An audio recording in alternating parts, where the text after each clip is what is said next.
Clouds TV, empowering lives.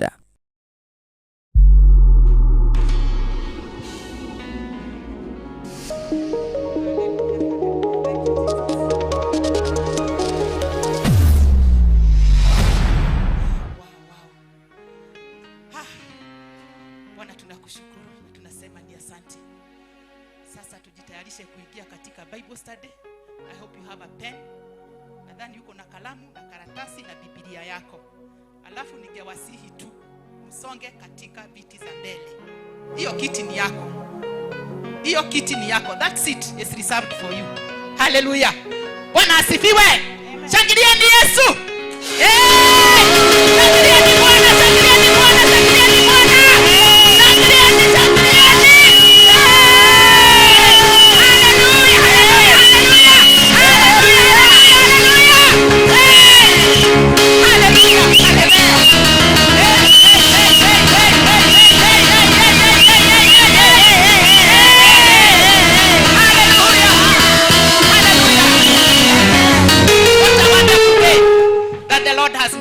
Amen. A wonderful day that the Lord has made. And as I always tell you, in the 2 Timothy chapter 2 verse 20, and it says that, but in a great house, and I always tell you people, this is a great house of the Lord. Amen. Hallelujah. Amen. There are not only vessels of gold and silver, but also of wood and clay, some for honor and some for dishonor. Hallelujah. I want to tell you that you are people of honor. You are vessels of honor in Jesus' name. Amen. Hallelujah. Hallelujah. Amen. Hey, praise the Lord. Hallelujah. Mumebarikiwa. As I welcome our dear pastor, Pastor Karanja, atupeleke through Bible study. Hallelujah. Na Mungu wetu aweze kuwabariki tunapoendelea katika Bible study. I know you'll be blessed. Amen. Hallelujah. Tupigie mtumishi wa Bwana makofi mazuri. Hey. You deserve all the glory, Yahweh, Yahweh. You deserve all the glory, Yahweh, Yahweh. Lift up your hands and tell him some of the glory. You deserve all the glory, Yahweh, Yahweh. You deserve all the glory, Yahweh, Yahweh. You deserve all the glory. Hallelujah.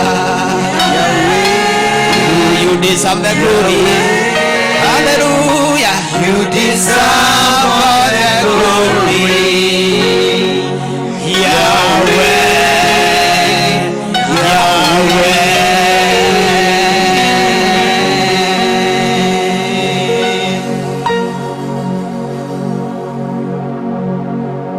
That's the declaration of our heart this morning. That Lord, you deserve all the glory in this place. You deserve all the honor, Lord. You deserve all the glory, Lord.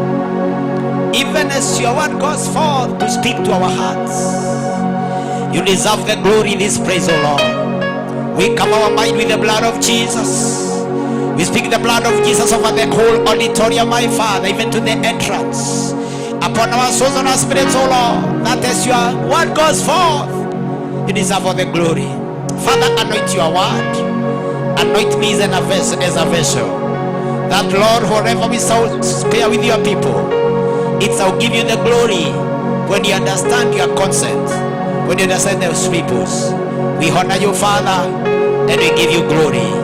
In Jesus' name. Somebody put your hands together for the Lord. Hallelujah. Amen. Let's appreciate our wonderful worship team this morning. Hallelujah. Amen. May God bless you. In fact, He deserves the glory, even for what you have done. Naweza keti katika jina la Yesu. Amen. You can take your seats. Na hata unapoketi nisalimie watu wawili watatu walio karibu nawe, waambie karibu. Alafu yule ako karibu sana umwambie unapendeza. Hallelujah. Mwambie anapendeza. Mwambie ako smart. Hallelujah. Mwambie ako poa. Hallelujah. Hey! How many are happy to be here? How many are happy to be here? How many have seen that you are going to another glory? From glory to glory. From glory to glory. Now tell your neighbor, even your life is taking another glory. Another glory in Jesus' name. Amen. May God bless you. My name is John Karanja Duati, and Jesus is Lord of my life. Namshukuru kwa kazi aliyofanya msalaba. Hallelujah. Na tena nashukuru the man of God, the founder of this pulpit, even for believing in me and allowing me to minister here. I don't take it for granted. Bwana asifiwe. Kwa sababu wakati nataka tukaingia katika neno la Bwana, maana as we said in the beginning, that whatever is there, seen or unseen, came as a result of a spoken word. Bwana asifiwe. Na nikwambia ya kwamba chochote Mungu atakachofanya katika maisha yako, he shall never do outside the word. Amen. Because the Bible says ata anapoleta uponyaji, that he said his word and the words heal us. Bwana asifiwe. Na kwa hivyo leo hii nataka tukaingia katika principle moja ya maana sana kuelewa kwa mtu kama wewe ambao naamini ameokoka na Yesu ni Bwana. Let me see, ni wangapi wangapi wanaamini Yesu ni Bwana? Kwa sababu I'm going to speak something so dear. Hallelujah. Na kile kitu naenda kuongea ni kuhusu I'll lay a foundation on some 7 principles. But today I may be only to lay 1 or 2, because kama vile tunajua kwamba God is a God of principle. And even tunajua kwamba this life is governed by principles. Hallelujah. This life, whether it is scientifically, socially, spiritually, it is governed by principles. Bwana asifiwe. Na kwa hivyo there are some principles that are very important kwa mtu ambaye anataka kujielewa na kuingia katika safari ya kukomaa, katika safari ya wokovu. Maana ulipotangaza umeokoka, hiyo ilikuwa tu ni mwanzo wa safari ya kutembea na Mungu. Because when you are not born again, you are out there. You are not moving with God. Na kwa hivyo unapookoka, that is the start of a journey. Na kama safari, there are principles ambazo ukifuata, ndizo zitakusaidia to grow from one level to another. Bwana asifiwe sana. Maana kuna vile unaweza kuwa umeokoka ndio, na hata unakuja kanisani ndio, na hata unaabudu, but unless you observe some principles, hautapata growth katika spiritual life. Na itafika mahali ikawa kama lile kanisa Paulo alirudi kwao baada ya siku mingi, na akwambia kwamba nilipokuwa nikirudi nilikuwa natarajia nikute mkiwa walimu, lakini sasa nimekukuta ya kwamba mugali ni watoto, na hata siwezi kuwazungumzia kama watu wazima. Akasema hivyo kwa sababu hawa watu walikosa kuelewa hizi binu ambazo zinaleta spiritual growth. Bwana asifiwe sana. Na kwa hivyo leo hii I want to put a foundation ya who you are. Bwana asifiwe. Who you are. Na lakini hebu kwanza niseme ya kwamba the principles ambazo ni vizuri kuelewa ya kwanza ni kwamba that man is a spirit. Amen. That has a soul and lives in a body. That one is very key kujielewa. That man is a spirit who has a soul but lives in a body. Hallelujah. The other principle is I'll learn with time is the state of the spirit of unborn again. Hii spirit ya mtu ambaye hajaokoka huwa namna gani? Na ni nini kinafanyika katika spirit ya mtu anapokoka? Maana kile kinaokoka, hallelujah, it is your spirit, not the body. Bwana asifiwe sana. It is the spirit. Bwana asifiwe sana. It is not even the soul that gets saved. It is the spirit. Tutaona tukiendelea. Bwana asifiwe sana. The other principle is that when you are born again, your spirit is a newborn and it must grow. When you are born again, your spirit is a newborn. Ni kama katoto kanapozaliwa. You must grow. Bwana asifiwe. The other thing very important to know is that after you are saved, your body is still the same, and therefore you must keep it under control. Bwana asifiwe. Yani mwili hauokoki. What we do, we subject it to the cross. Bwana asifiwe, by keeping it under control. And the other principle is that after you are born again, your mind is still open to all kinds of thoughts. So you must learn to think on the right things. So when you don't understand all these principles, you can be in salvation for 10, 20 years, but nothing whatsoever has changed in your life. But after understanding these principles, your spiritual life shall take the shape. Bwana asifiwe sana. Maana kuwa tunakomaa kila siku mpaka tufikie kitu Paulo alisema ya kwamba huwa I pursue nifikie kimo cha Yesu Kristo. Bwana asifiwe sana. You are supposed to grow in the spirit until you reach the level that Jesus Christ was operating in, walking in victory day in, day out. And I declare after this, we shall start experiencing victory in Jesus' name. So after you understand these principles, hallelujah, your life you take a new shape. Bwana asifiwe. Wata tuanze na ya kwanza. Ya kwanza nataka tuone ya kwamba that who a man is a spirit who has a soul and lives in a body. Nataka kusema ya kwamba wewe ambaye naongea na wewe na hata mimi, Bwana asifiwe sana.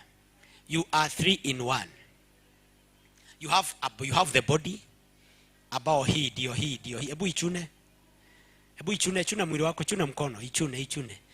Hiyo ambao ukichuna inasikia uchungu. Hiyo ni mwili. Bwana asifiwe sana. Alafu ndani yako kuna the spirit. Abia mwenzako the spirit. Sasa the spirit ndio ule wewe mwenyewe. Amen. Abia mwenzako huyu unaona. Jiguze mwambie huyu unaona. Kuna mwingine ambaye ndiye spirit. Na hiyo ndiye the real me. Bwana asifiwe. Alafu kuna soul. Hebu kwanza tuone andiko litakalo tufanulia mambo yale. Nimebeba Bible study, kwa hivyo tutasoma maandiko nyingi, inawezekana uandike. Bwana asifiwe sana. Nataka tusome katika kitabu cha 1 Thessalonians chapter 5. 1 Thessalonians chapter 5. Bwana asifiwe. 1 Thessalonians chapter 5. Are we there? Look at this principle that Paul has written or wrote to the Thessalonians church. Akawaambia, and the very God of peace sanctify you wholly. So we are undergoing the process of sanctification daily. Bwana asifiwe sana. Nimesema unapookoka you start the journey of sanctification. Hallelujah. Sanctify ni kuendelea kuwa set apart. Sanctification is to be set apart for use by God. But even as you be used of God, kuna mtu mmoja amesema ya kwamba katika kila nyumba kubwa kuna vyombo mingi ama kuna vessels nyingi. Na akasema ya kwamba kuna vyombo vya dhahabu. Haleluya. Akasema ya kwamba, na ni kweli, akasema ya kwamba katika nyumba kubwa kuna vyombo mingi. Akasema kuna vyombo vya kuheshimiwa na vingine ambavyo vya kuheshimiwa. Haleluya. Lakini hapo chini ambapo hakutaja anasema ya kwamba lakini chombo chochote kijitakasa. Sema kujitakasa. Amen. Yani kuna vyombo vina kazi ya maana na kuna vyombo ambao havina kazi ya maana, na zile zobo tunaongea juu yake it is us. Amen. Lakini anasema ya kwamba lakini chombo chochote kijitakasa. Kwa hivyo kuna process ya kujitakasa, kitatumika kwa kazi ya heshima. Sasa this sanctification ndio inasoma. Turudi pale. And the very God of peace sanctify you wholly. And I pray God that your whole spirit. Not that one. You can read the base yours. 1 Thessalonians chapter 5 verse 23. Nimeona ni kama nimekimbia ahead of some people. Hallelujah. 1 Thessalonians chapter 5 verse number 13. Anasema, and the very God of peace sanctify you wholly, And I pray, God, that your whole spirit, now, this is the first component, your whole spirit. In my Bible, the spirit is written in block. And soul, that's the other part, and body. Imeandikwa hivyo kwa Biblia yako.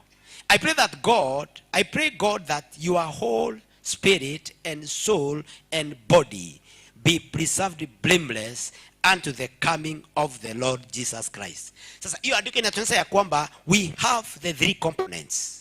The component of the spirit, the component of the soul, and the component of the body. And he prays that the three components, because that is the real you, amen, has to be kept blameless. That your soul has to be kept blameless. That your spirit has to be kept blameless.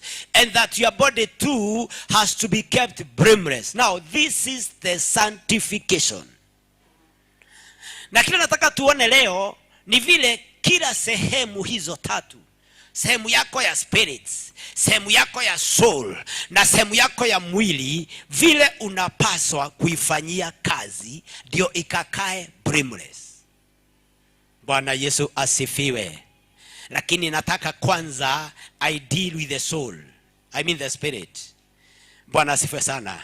Hebu niseme kuambia kwamba a human being is not just a piece of meat, lakini ni kitu ambacho kiko na vitu nyingi. Nimesema ya kwamba uko na soul na uko na spirit. Lakini kile kinataka kwa leo, maybe at our level, hallelujah, ni kuelewa ya kwamba man mwenyewe, man is a spirit. Na ukitaka kujua kwamba man and even a woman for that matter, for you to know that you are spirit, Bwana asifiwe sana, spirits live forever and spirits never die. Hebu naweza kukwambia hivi, ndio jua kwamba you are a spirit.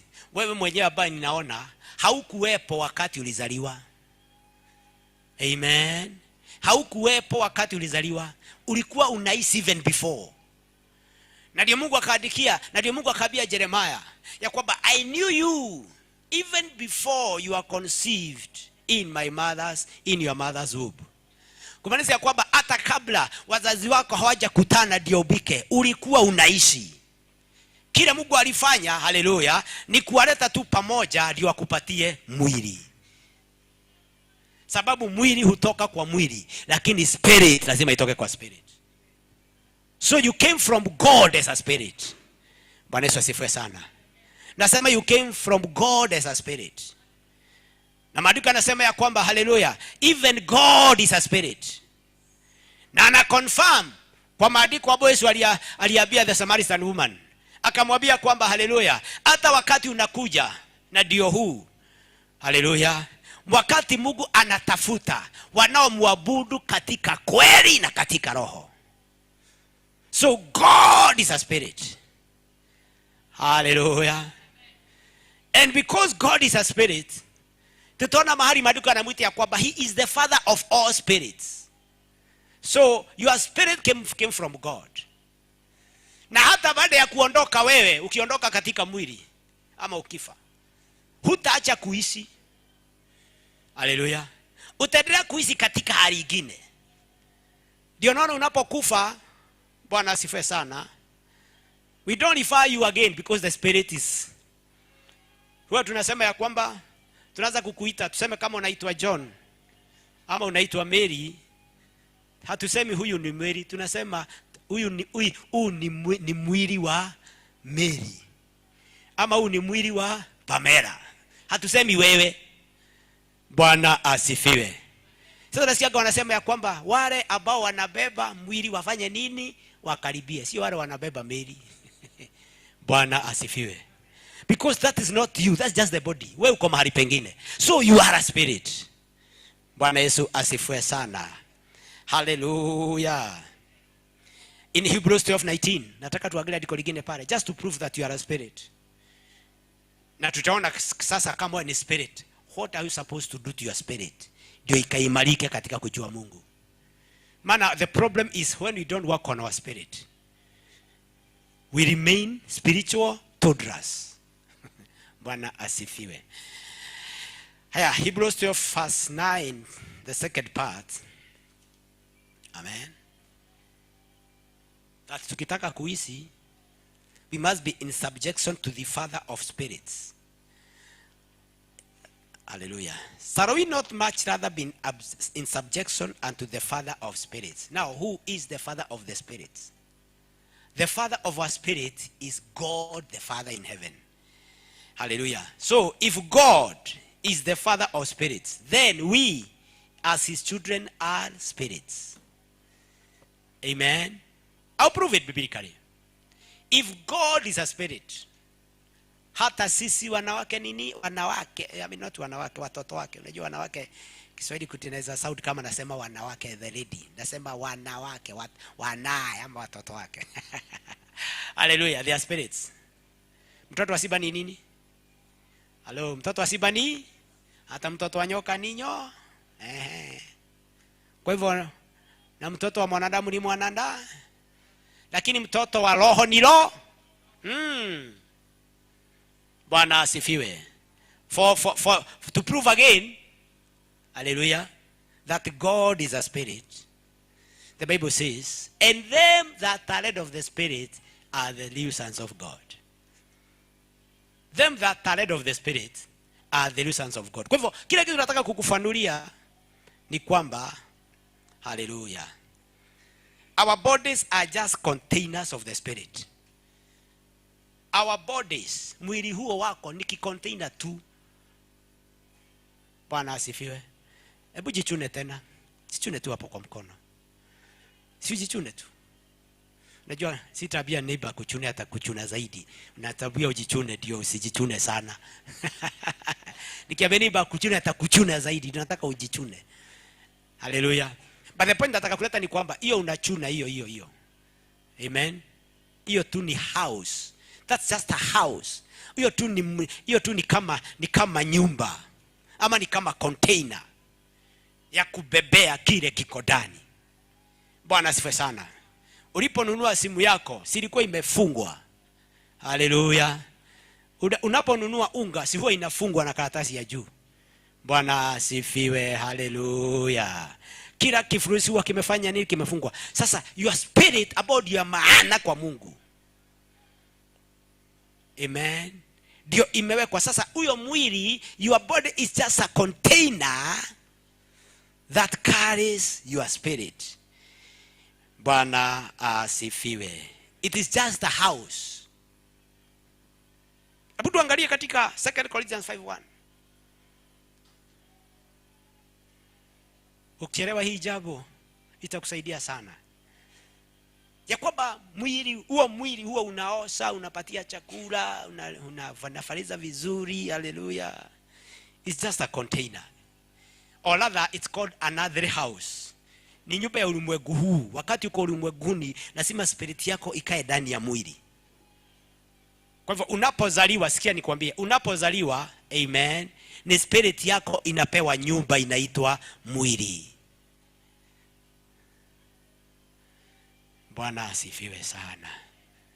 Nimesema unapozaliwa, amen, ni spirit yako inapewa nini? Mwili itakayokaa zile siku utakuwa ulimwenguni. Ikifika siku ya kutoka ulimwenguni, spirit inatoka kwa mwili. Hiyo spirit itoka kwa mwili, huo mwili unakuwa useless. Hata sasa ukitoka nyumba yako inakuwa ya maana wakati unaishi. How many people have seen how a forsaken house looks like? Mzee Karagu, nyumba ta ikarago yatiganirio ihanaga atia nyumba yo? Usaiona nyumba ambao, madam, nyumba inakuwaga nyumba sababu kuna mtu anakaa. Watu wakiacha kukaa katika nyumba waiache. Dadangu, hiyo nyumba ikiachwa muda mrefu kila mtu anakaa, hata inaanza kuharibika yenyewe. Bwana asifiwe sana. Kwa hivyo kile kinafanya nyumba iwe ya maana ni sababu ya yule yako ndani. Tuko pamoja? Nasema yule anafanya nyumba iwe ya maana ni yule yako ndani. Na ndio naona hiyo nyumba yako, wakati yule spirit anakaa ndani, akiondoka inaanza kuoza mara moja. Bwana Yesu asifiwe. So it is just Na vile tunapenda hii nyumba mpaka kuliko ule wa ndani. Oi, ambia mwenzako na vile unapenda hiyo nyumba kuliko hata ule wa ndani. Haleluya. Unaweza amka from 6 mpaka 10 unataliza hiyo nyumba. Nasema ni vibaya. Kwanza unaiosha. Haleluya. Wadada anaiaka kaponda na hizo zingine. Alafu anaivalisha. Nasema ni vibaya. Alafu anaipatia breakfast. Na hata katika hiyo 4 hours ya kuitayarisha hajapata 20 minutes ya kuopa ajenge mtu wa ndani. Bwana asifiwe sana. Uliza mwenzako, ulijiandaa muda gani kuja hapa tangu uamke? How long time did you take? Just prepare to come here to be smart as you are. And thank you because you are smart. How long did you take? And how long did you take this morning to build your spiritual man? Huyo mtu wa ndani ulitumia muda gani kujenga? Bwana Yesu asifiwe. Hallelujah. Upande huu Bwana asifiwe. I'm just proving something. Just to show that it's just another container that carries the Spirit. In the book of 2 Corinthians 5:1. Amen. In Hebrews 12:9 tumeona ya kwamba even God calls himself the Father of all the spirits. Hallelujah. Now 2 Corinthians inasema 5:1, for we know that if our earthly house of this tabernacle, hallelujah, earthly house of this tabernacle, the earthly house of this tabernacle, hallelujah, were dissolved. Kumaanisha kwamba hata umwili ukiondoka ama ukiisha ama ukiharibiwa, Bwana asifiwe sana, we have a building of God. Amen. We have what? A building of God. A house not made with hands. Kwa hivyo uko na sehemu ambao imeubwa na nini? Na mikono, na hiyo inaweza kuwa dissolved. Sababu chochote kimejengwa na mikono kinaweza bomolewa. Hii nyumba vile iko mrembo imejengwa inaweza bomolewa. Lakini kuna kingine, haleluya, ambacho maandiko yanaita a house not made with hands. Which is that house which is not made with hands? It is your spirit. Hallelujah. And that's why nobody can destroy your spirit, but somebody can destroy your body. Ndio maana Yesu akasema siku moja, akasema ya kwamba msiogope wale ambao wanaweza kuharibu nini? Mwili, lakini hawezi kuharibu nini? Nafsi yako na roho yako. Kwa hivyo hii mwili hata ukiondoka, blessed be the name of the Lord. Na ndio hata wateule waliokoka wanapokufa, hallelujah, hallelujah, hatusemi wameondoka, tunasema they have been promoted to glory. Hallelujah. We say they have been promoted to glory because they are going at another level where they cannot be destroyed. So, hallelujah. Kwa hivyo tuna kazi sasa ya kujenga hiyo nyumba ya ndani. Maandiko yanasema ya kwamba if we know that if our other house of this tabernacle were dissolved, we have a building of God. Hallelujah. A building of God. Why do we call it a building of God not made with hands, eternal in heaven? It is because that component of the soul, Bwana asifiwe sana, is what is made by God himself with a spirit. Na nilisema ya kwamba wakati wazazi wanakuja pamoja, they just come together to give the spirit a body. Hallelujah. When Lazarus died in Luke 16, the Bible says even when Lazarus died, Bwana Yesu asifiwe sana, in Luke 16:22. Let's read. Let's read. Welcome, Pastor Lydia. We are happy to see you. We thank God for the healing. Amen. Okay, Luke 16:22. This is about the story of the rich man and Lazarus. And you find that even after they died, Mmoja akaenda jehanamu, mwingine akaenda biguni, lakini walionana na wakajuana. Ndio ni kuonyesha kwamba spirit yako inafanana na wewe, inakaa kama wewe. Bwana asifiwe sana. Luke 16:22, and it came to pass that the beggar died and was carried by the angels into Abraham's bosom. So when the beggar called Lazarus alipokufa, maandiko yanasema ya kwamba alibebwa na malaika akapelekwa katika kifua cha nani? Cha Ibrahimu. Sasa tuulizane, si amekufa, nani huyu amebebwa? Tuko pamoja? Sasa huyu amebebwa ni nani? Na amepelekwa kwa nani? Kwa Ibrahimu, ambaye tunajua kwamba alikuwa amekufa so many years ago. Hallelujah. So when you come out of the body, you start another life in the spirit where you started.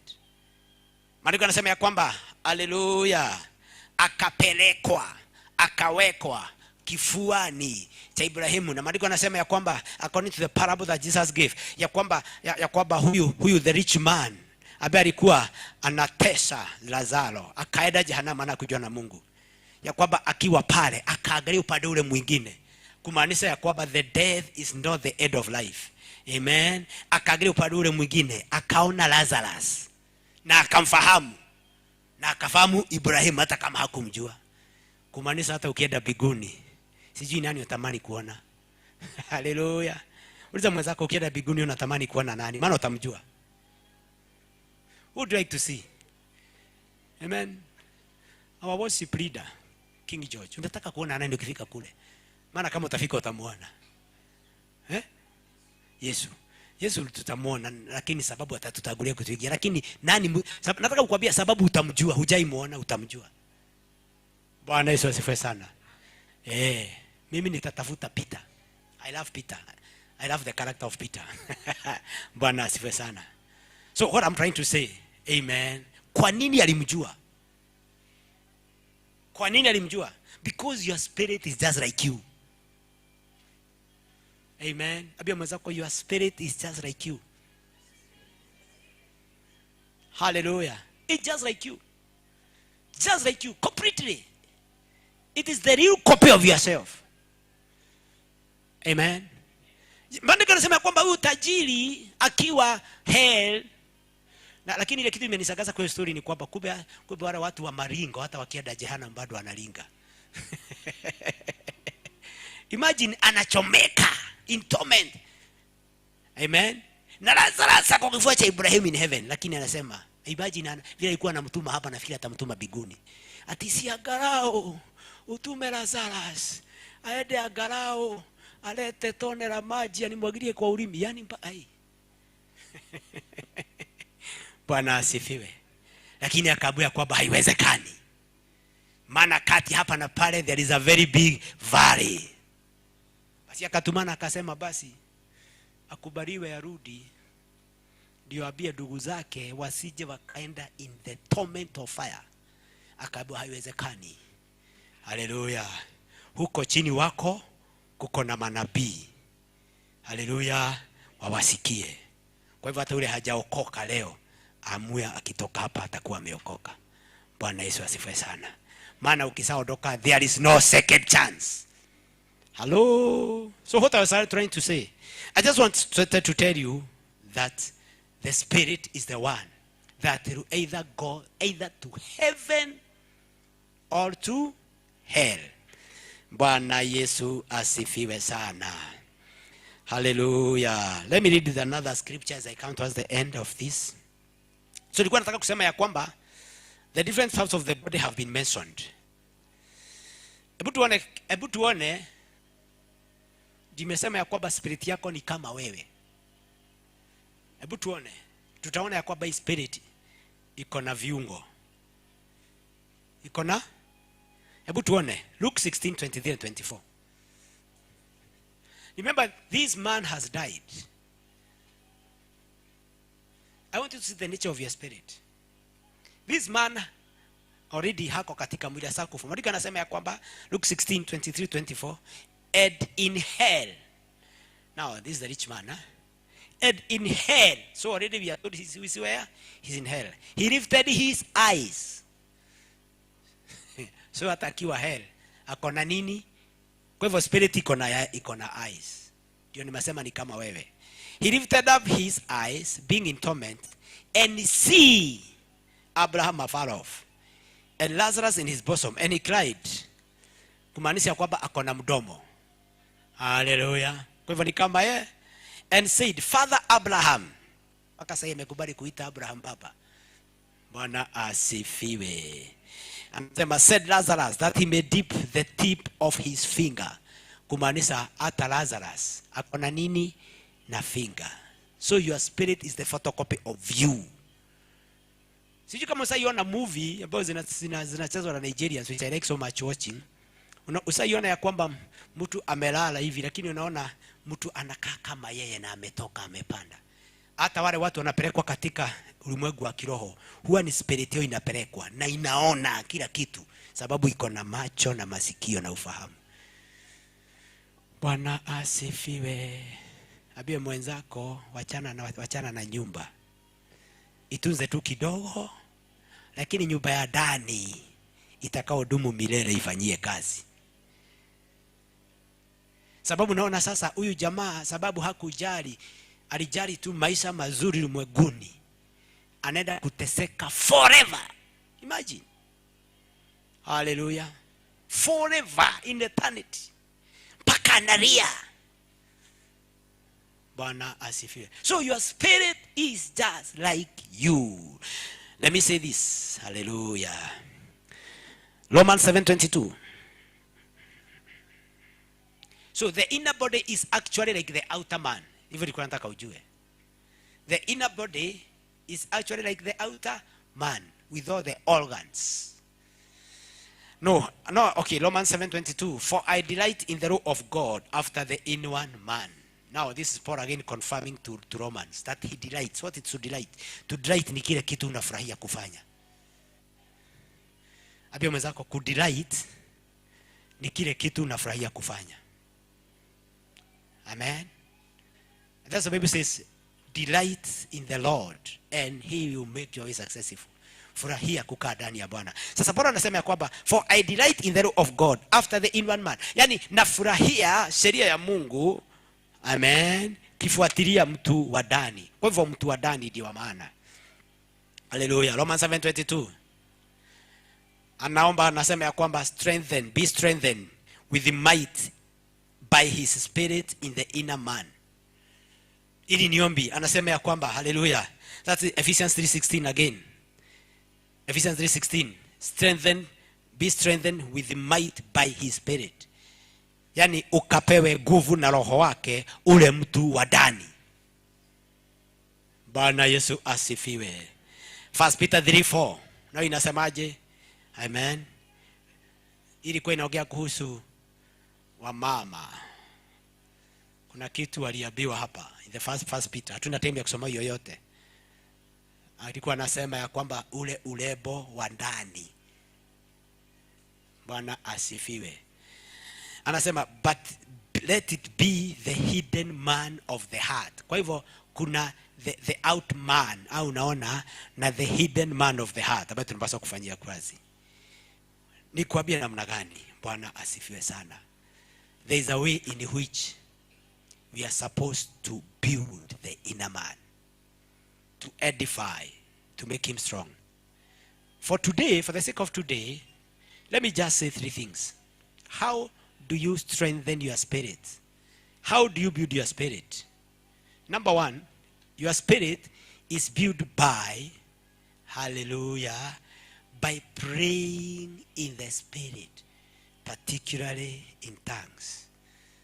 That is how only you can build your spiritual man. Solo nayo ndio inajengwa na neno. Bwana asifiwe. Solo inajengwa na nini? Na neno. You feed your spirit with the word. Because the spirit is what the Bible calls them. Na ndio unaona in Romans 12:2. Inasema do not conform, hallelujah, to the pattern of this world, but be renewed daily, hallelujah, by the word, that you may know the will of God. Mwili nayo, chakula, maji, Bwana asifiwe. Usigizi, lest. But the Spirit. But the Spirit. Hallelujah. The Spirit, the inner man. God has only given us one formula of building the Spirit, which is the real you. How? Bwana asifiwe sana. The Spirit is edified. Let me read one scripture here. 1 Corinthians 14:4. And then this one now should give you the desire, even after this, to be filled with the Holy Spirit, that you may be building your man daily. Hallelujah. If you open in the book of 1 Corinthians 14:4, I would request somebody pia anifungulie in the book of Jude. Amen. Let's read 1 Corinthians 14:4. 1 Corinthians 14:4. How we build your body, how we build your spirit. Amen. Are we there? 1 Corinthians 14:4. The Bible says, he that speaketh in unknown tongue, that's praying in spirit and in tongues, builds up or charges himself. Hallelujah. But he that prophesy edify the church. What's it to edify? To edify is to build up, to charge, to strengthen, to rejuvenate. Let me explain. Kiswahili kinasema kwamba anenaye na lugha ama na ndimi hujijenga roho yake mwenyewe. The Bible says, he that speaketh in an unknown tongue edifies or builds up or charges himself. Hallelujah. But he that prophesy edify the church. Kwa hivyo njia ya kujenga mtu wa ndani wa roho. Hallelujah. Anajenga nini? So according to the Bible, the Spirit is built by speaking and praying in tongues. And do you know, as you eat daily the physical food, you are supposed to build your spirit man daily. Amen. Give us that scripture in the book of Jude that says, for you brethren, Jude. Yeah. Jude 20. It's only one chapter, so it's verse 20. Ebu tusome, usikie vile inasema. And I'd like us to refer to the several versions that we have. So maybe you can go to the Motivation Bible because I want you to refer to that. I say, be ye beloved. But you, unto you beloved, nyinyi wapendwa, beloved are the Christians, the brethren. So he's addressing them particularly. Yani Jude ananenea wale watu ambao wamezaliwa upya. Ndio anawaita the beloved. Anawaambiaje? Building up yourselves on your most holy faith. Build up yourself. Another person says, build up yourself daily on the most holy faith. How? Endelea. Praying in the Holy Ghost. By praying in the Holy Ghost. Read another version. But you brethren, amen. Nyinyi wape. Hebu tafutie Kiswahili, tatusomea. Amen. Jijengeni imani yenu takatifu kila siku kwa kuomba na dimi. That is the way to build the spirit.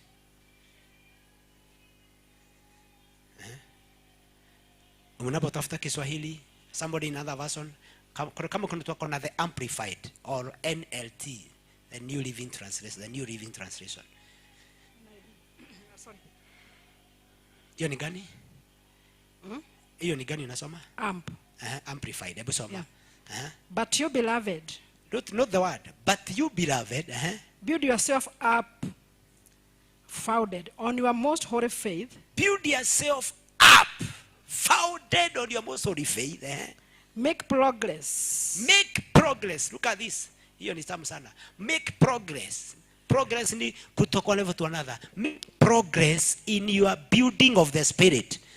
Hallelujah. Rise like an edifice higher and higher. Hey, rise like an edifice higher and higher. higher. An edifice ni kitu kinakaa jipump hivi. Rise like an edifice, higher and higher. Praying in the Holy Spirit. By praying in the Holy Spirit. Bwana Yesu asifiwe sana. Umepata Kiswahili? Saidiwa na mic. It should be your daily exercise. Bwana asifiwe. Hallelujah. Inasema hivi. Lakini nyinyi wapendwa. Hebu sikia, nyinyi wapendwa. Sema tena nyinyi. Abia mwenzako wewe ndiye mpendwa. Sasa weka jina lako. Lakini mimi mpendwa nifanye nini? Endelea kusoma.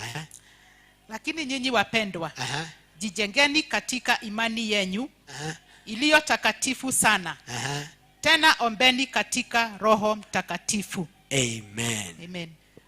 Kujenga mtu wa roho ambaye huamini, kumtia nguvu, kumuongezea ni kuomba katika roho. Haleluya.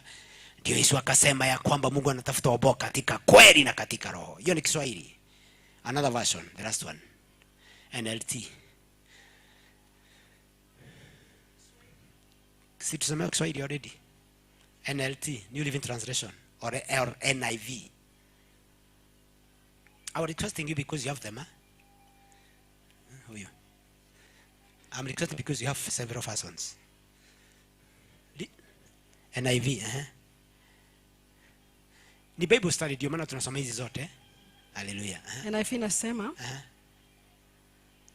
But you, dear friends, by building yourself up in your most holy faith and praying in the Holy Spirit. It's clear. Any questions so far? Amen. You build the Spirit by praying in the Holy Spirit. King James original says, and you brothers, build yourself daily. Jijengeni kila siku. So it should be like an exercise. Bwana asifiwe sana. Unajua tunapenda sana kuadimaya wale watu wa Rift Valley, wale wakibiaji. Tunafurahia wakati wanakuja na gold. Si hata jana huyu dada ameleta gold. Anaitwa Nancy ama ni Faith. Lakini tunawanaga tu ile siku wanakibia. Wakileta nini? Mendo na dhahabu na tunafurahia. Lakini do you know behind the scenes every day of their life? Wanashida wakifanya exercise. Wakifanya exercise. Sasa baada ya kufanya exercise kwa muda ndio tunaona wakishida. You should also practice, hallelujah, your daily exercise of building your spiritual man. Bwana Yesu asifiwe sana. Hallelujah. Blessed be the name of the Lord. Now we have now the other component, which is the soul. The other component is the soul. About tutaona alafu nitaendelea kufahamu next time. What about a soul? Let's see what the Bible says about a soul. Bwana asifiwe sana. In the book of Hebrews 4:12. In the book of Hebrews 4:12, the Bible says, for the word of God is quick and powerful and sharper than any double-edged sword, piercing to the dividing asunder the soul and the spirit. So kumaanisha kwamba there is a demarcation. A demarcation is a drawing line in between to separate. Kwa hivyo kuna demarcation ya spirit na kuna demarcation ya soul. Na kwa hivyo kile kitu ambao hu demarcate the spirit and the soul, it is the word. Hallelujah. The word ikigia ina demarcate, inakosa kuingia kwa inaingia kwa the soul. So your soul requires the word. Bwana Yesu asifiwe sana. Demarcation nimesema it is putting a separation line. So what exactly is the soul of man? What is the soul of man? Amen. Katika Biblia mzima hakuna mahali Biblia inapeana definition of what a soul is. But kuna scriptures nyingi sana ambazo huonyesha a soul ni ile part yako ambao huwa na emotions. Bwana Yesu asifiwe sana. Wacha na spirit sasa. Soul, it is that part of you that has emotions. Ile ambao hukasirika. Amen. ile ambayo husikia imefinyiliwa, ile ambayo husikia uchungu, that part ambayo inabeba hisia, that is the soul. For example, Bwana asifiwe sana, a soul can rejoice, a soul can be happy, a soul can be distressed. So when you are rejoicing, like the way you are rejoicing when you are dancing for the Lord, as I'll do after this, it is our souls that are rejoicing. Hallelujah. Daudi anasemaje? Psalms 31:7. Hallelujah. Somebody read very quickly, just as I conclude, just to prove that the soul, it is that part of you that has emotions.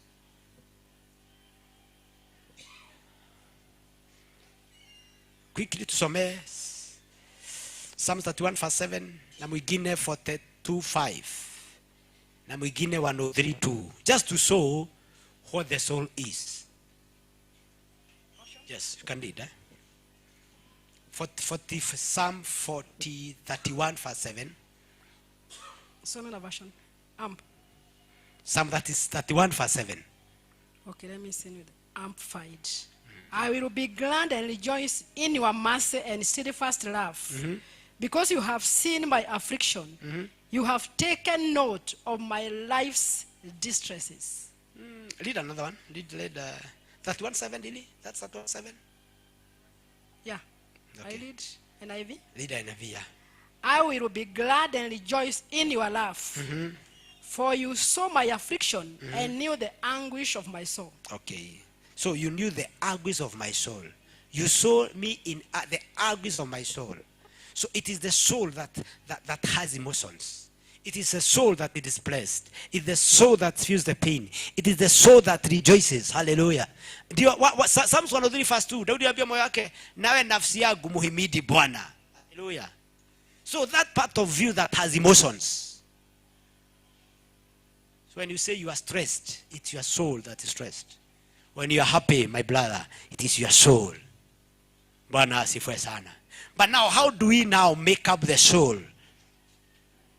By feeding it with the word. Bwana asifiwe sana. By feeding it with the word. The more you study the word, the more your soul is transformed. Hallelujah. That's why the Bible says the soul can magnify. Hallelujah.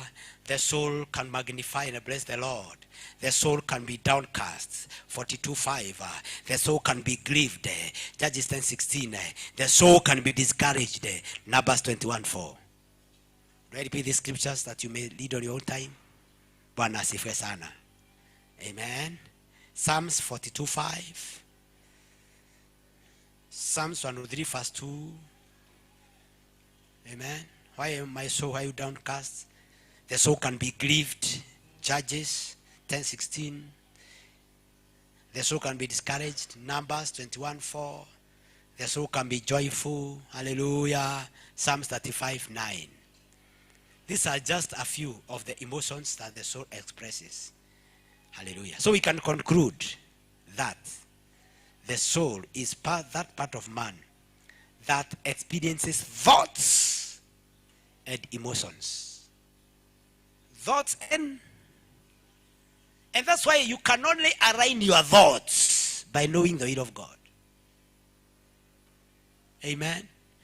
I'm saying you can only align what? Your thoughts, mawazo yako kwa neno la Bwana. Kwa hivyo wakati Romans 12:2 inasema ya kwamba do not conform to the pattern of this world, but be renewed. Jinsi unavyofikiria. Amen. Kwa neno la Bwana ukajua mapenzi ya Mungu. That is the soul. Hallelujah. Allow me not to speak so much about the body, because the body, that one is obvious. Already mwili tumeijenga sana. Sasa kile ninachofanya ninajenga nafsi na kupatia neno. Bwana asifiwe. Hallelujah. Yes, and because it's a Bible study, it's a class. Maybe I can encourage a question, and then I get out of there. Then we pray. I can encourage a question, and then I can answer, because this is a class, this is Bible study. About the spirit? Any question? Amen? Yes. The mic, please.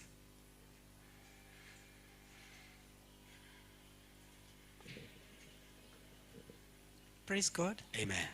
Now you have only said that when we die, the body remains here Yeah. and the spirit goes to heaven. Yes. Now the Bible says the soul that sinneth shall surely die. So now what happens to the soul when Because we die? the soul and the spirit, the two of them come from God. The two of them come from God. But what I wanted to say, it is the word that can demarcate the spirit, the soul, because they are like one component. So, it's only the word that can demarcate. But as far as they are concerned, the two of them come from God. And the two of them will be together in eternity. If you go back to Genesis, the Bible says, when God created Adam na mchanga, alikuwa tu just akemururuma. Let me just use that. But the Bible says, and God breathed into his nostrils the breath of life, and the man became a living soul. And that's why when you go to hell, I have said, just to answer your question, amen, the spirit does not have emotions. So it is the soul in the spirit that will be in anguish. Is that answered? So in other words, the soul and the spirit will be one in hell or heaven. At the end, they'll be one. They are inseparable. They're inseparable. Because the spirit is given emotions by the soul. Understood? Amen? Anyway, in the Bible, you never find anybody saying, my spirit is grieving. You say, my soul is grieving. So the spirit, the part that gives your spirit emotion, it is the soul. That's why it is the soul that is in anguish. It is even the soul about ilikuwa inalia in the rich man in hell. Is it understood? Is it understood? Yes, sir. God bless you. Another question?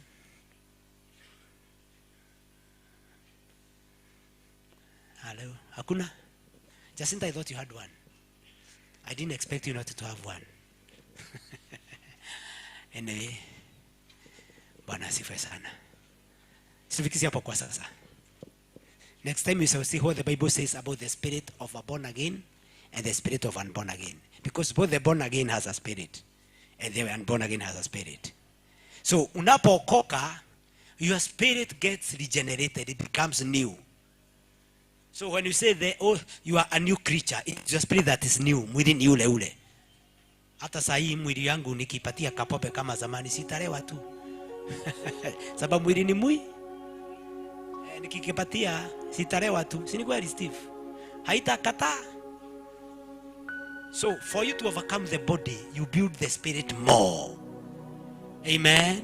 You build the spirit more. That's why we even go for fasting. So that we may weaken the so that we may defy the inner man. Amen. Abia mwenzako fanya kila bidii kujenga mtu wa ndani yule wa roho.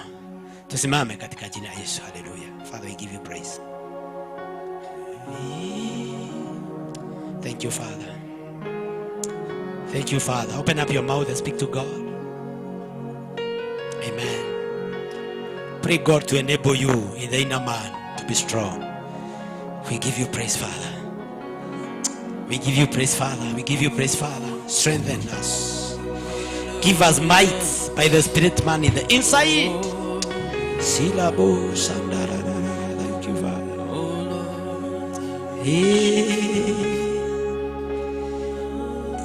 Oh, hallelujah. Just give us one song. Thank you, Jesus. Glory, Lord, as we honor you. Hallelujah.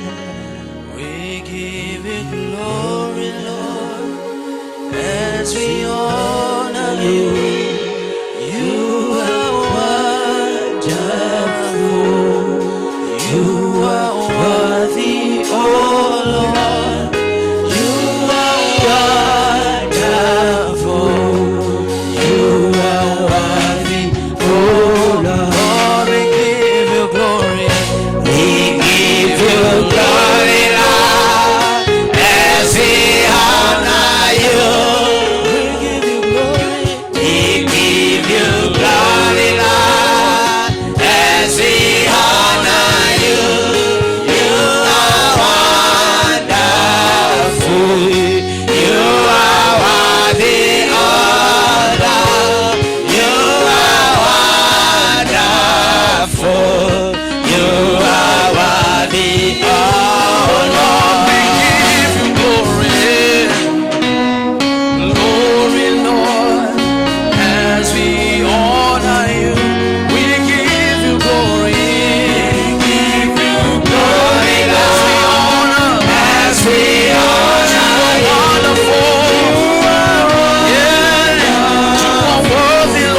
Father, in the name of Jesus, we thank you for your word that is intended to build our soul, to transform us to your likeness, O Lord. Thank you, Father, for you give the word, and your word is intended to transform us. I speak on transformation of our souls, that we may be preserved holy, even that you are coming in Jesus' name. We pray, my Father, for a power of might in our spirits, that we may also be preserved to your second coming, O Lord, in the name of Jesus.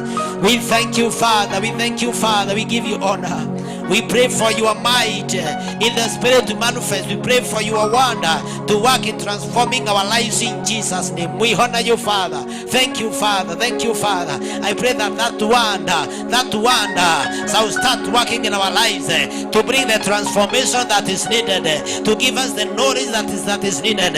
For thou says in your word, in Psalms 119, 130, that the entrance of your wonder bringeth understanding to the simple. I pray, my Father, that the understanding shall come unto your people, that my Father is help us to grow, even as we desire, even to reach the full stature of Jesus Christ, in the name of Jesus. And it's my prayer that our soul, our spirit, and our body, each one of it shall be whole and cured blameless, even to thy second coming. I thank you, Father. Holy Spirit of God, we love you. We thank you for the spirit of understanding and revelation.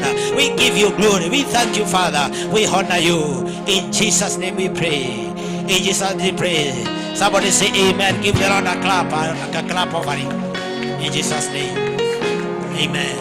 Amen. Amen. As we continue studying, I want us to put us into a session of very powerful worship, even as we usher the presence of God, as we go to the next level of the service. In Jesus' name. Hallelujah. Hallelujah. Bwana asifiwe. Wow, ninawapenda. And you look smart. Unakaa poa. Unakaa poa sana. Sana. Mungu wetu awabariki. Tunaweza kuketi kidogo tufanye announcements.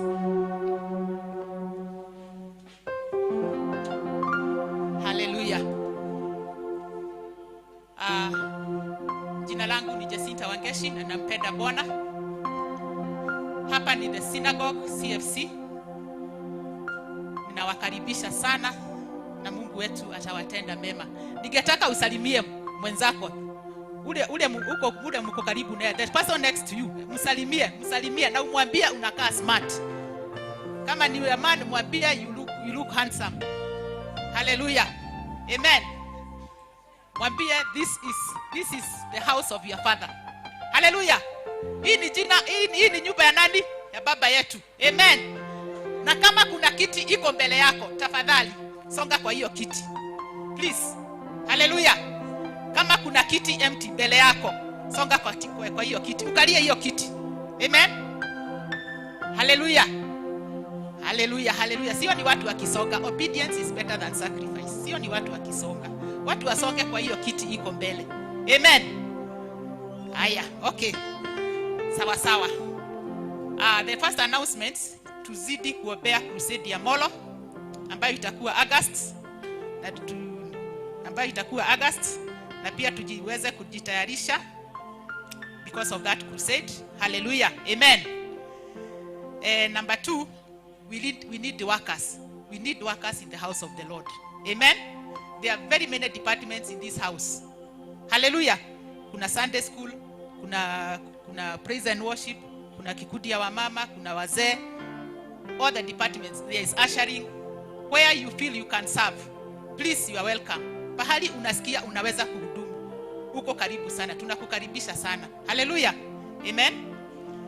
The third announcement, Jumapili iliyopita, last Sunday, if you took an envelope that you want to become a partner in this ministry, there is, I'm told there is a different offering bag specifically written partners giving, and this will be blue in color. Amen. Nafikiri nimeeleweka. Last Sunday, if you took an envelope that you want to become a partner in this ministry, there is a different offering bag specifically written partners giving, and it's blue in color. Hiyo wakati ikifika hiyo basket itakuwa hapa. Kwa hivyo kama bahasha yako ni ya partners utaweka katika hiyo basket. Amen. Then we have our weekly services from Monday to Friday. Morning glory, lunch hour and evening service. Mumekaribishwa. You are all welcome to those services and you'll be blessed. Then we have youth keshas. We have keshas. Every day we have keshas. Mondays ni kesha ya wana youth, wanarika. Wanarika Bwana asifiwe. Tuesdays ni wamama. Wamama hoye. Wamama hoye. Hallelujah, you are welcome. Then intercessors. Amen. Then Thursdays ya wazee. Wazee muko. Wazee muko. Hey, amen. Asante sana. Friday ni kesha ya kila mtu. Wamama, yana youth, wazee, hata watoto wamekaribishwa. Amen. Na hii Friday tulikuwa na kesha ya ajabu. Kameme walikuwa hapa. Wale walikuwa present wako wapi? Amen. So you enjoy it. Next time please. Na wasihi nyinyi wote. Let us be here. Amen. Tukue hapa. Let us be here. Amen. And I understand that we'll be having another kesha, I think on 7th. Kameme will be around. Amen. Kwa hivyo msimiss. Amen. Msikose hapa na lala sana kwa nyumba. Mkuje tuombe jameni. We need prayers. Amen. Hallelujah. Then after Bwana asifiwe. Nyumba ambayo haitembelewagi, hiyo nyumba unakuaga na shida. Na kwa sababu hii nyumba ninajua hii ni nyumba ya ajabu. Nataka kuona mkono ya wageni juu. Visitors in the house of the Lord. Tushangilie wageni. Tupigie wageni makofi. Wageni wasimame waweze kutusalimia katika jina la Yesu. Na kuna mtu mmoja nataka tupigie makofi. Unaona huyu kijana? Hallelujah. Nataka tupigie huyu kijana makofi. Wakati aliingia, aliniambia nataka kukaa kwa kiti ya mbele. That is what he told me. He told me he wants to sit in the front seat. Amen. Hallelujah. How I pray that when you come next time you're going to sit in the front seat in Jesus' name. Amen. Hallelujah. Ningetaka kwanza mgeni. My brother, stand up. You are a visitor. Sijai kukuona hapa. Kwanza kutusalimia. Hallelujah. Praise God. God is good. All the time. And all the time. Amen. My name is Ken George. I'm so humbled to be here today. I rejoice in being in the house of the Lord. Na nimebarikiwa sana with the teaching of the morning. And you're beautiful people. And I love you so much. Yeah.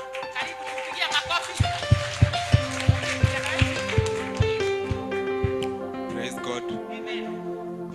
Miko majina ni Aaron ama Joe, unaweza niita Emmanuel ama Were ama bado Travis. Nimekuja hapa kushiriki na nyinyi na nipate the right direction ya Mungu. A good mentor. Yes. Uni mentor. Hallelujah. Mpigieni makofi mazuri. He's looking for a good mentor. A good mentor. Amen. Hallelujah. Na apart from that, like ni a big sacrifice nimemake ile kukuja, nimebarikiwa so many talents na hizi talents sitaki zipate watu waziwafai, nataka zipate watu wenye Mungu ananielekeza ziwafikie. Na pia like ni a big sacrifice and a move nimemake ya a big change in my life. Kila kitu yani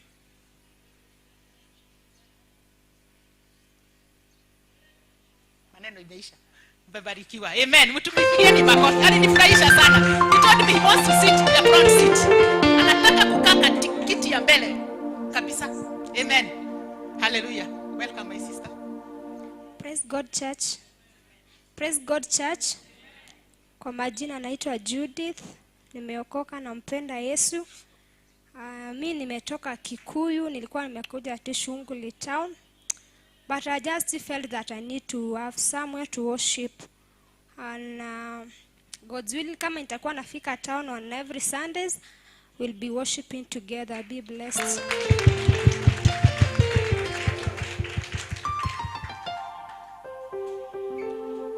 Bwana asifiwe. Bwana asifiwe. Amen. Kwa jina naitwa Reverend Beatrice Mangure. Nampenda Bwana Yesu. Ni mwokozi wa maisha yangu. Nasema nimekuja mara ya pili. I was here last Sunday, but I'm still waiting upon God for direction. I've said I come again to visit, and by and by, najua Mungu atanielekeza. Praise Jesus.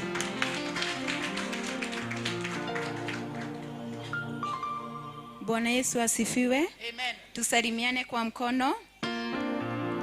Asubuhi njema, nimeokoka na mpenda Bwana Yesu. Kwa majina ni Rahab Wajogo. I'm sister to Steve. Steve, naweza wawe. Sister to mother.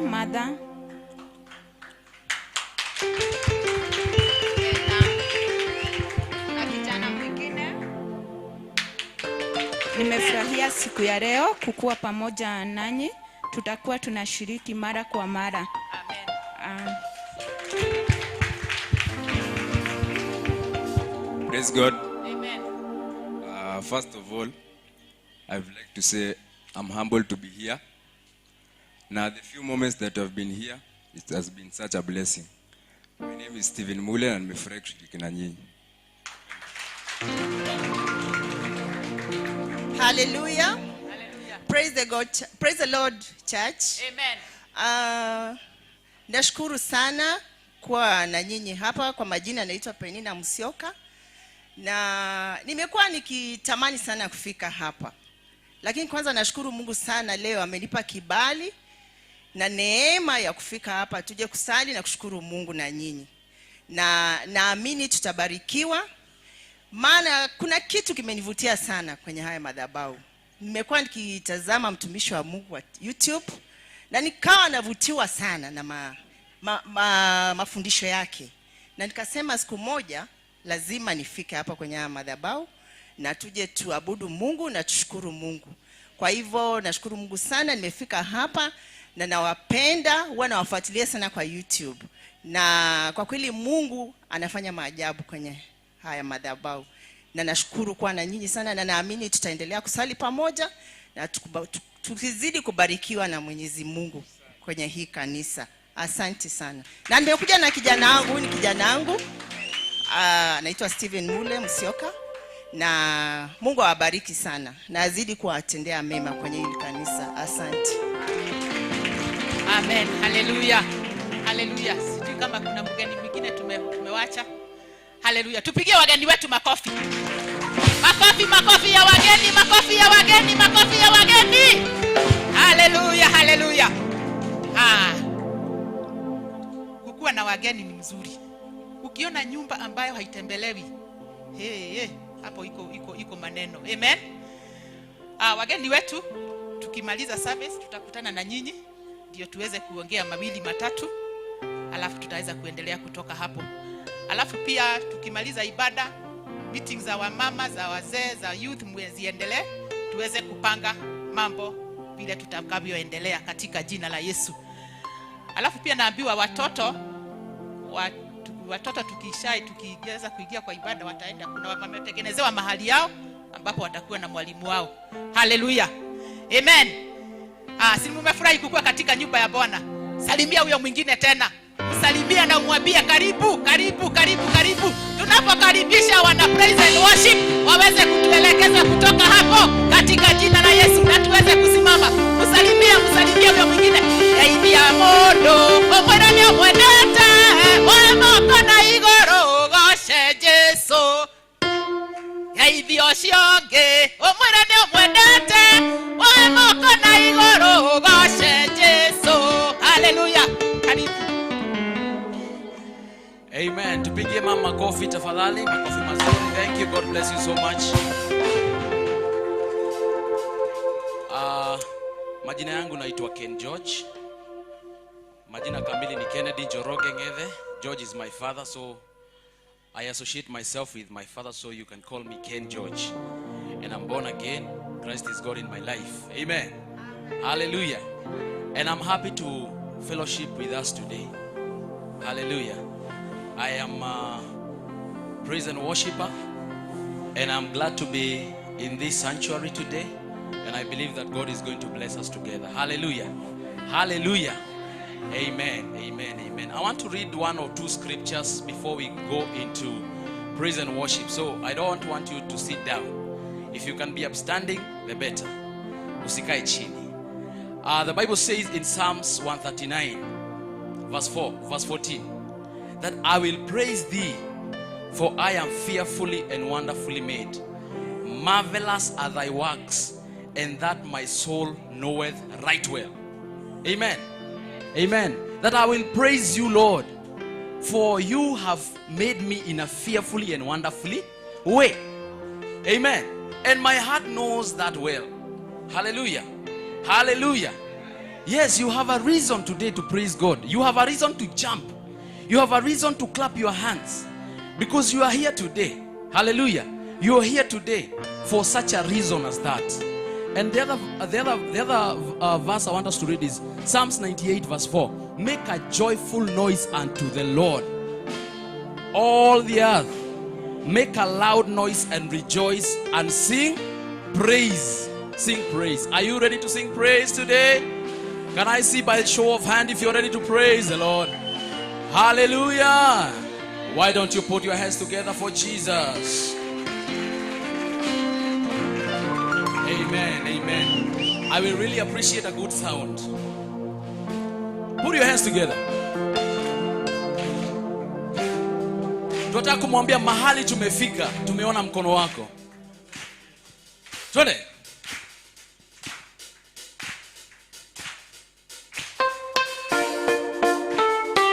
Come on, put your hands together for Jesus. Yeah. Hallelujah. Oh. One more time. Let's go. Hallelujah.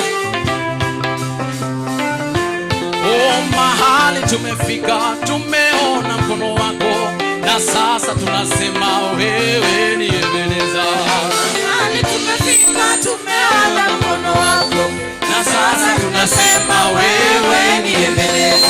Mahali tumefika, tumeona mkono wako, na sasa tunasema wewe ni Ebeneza.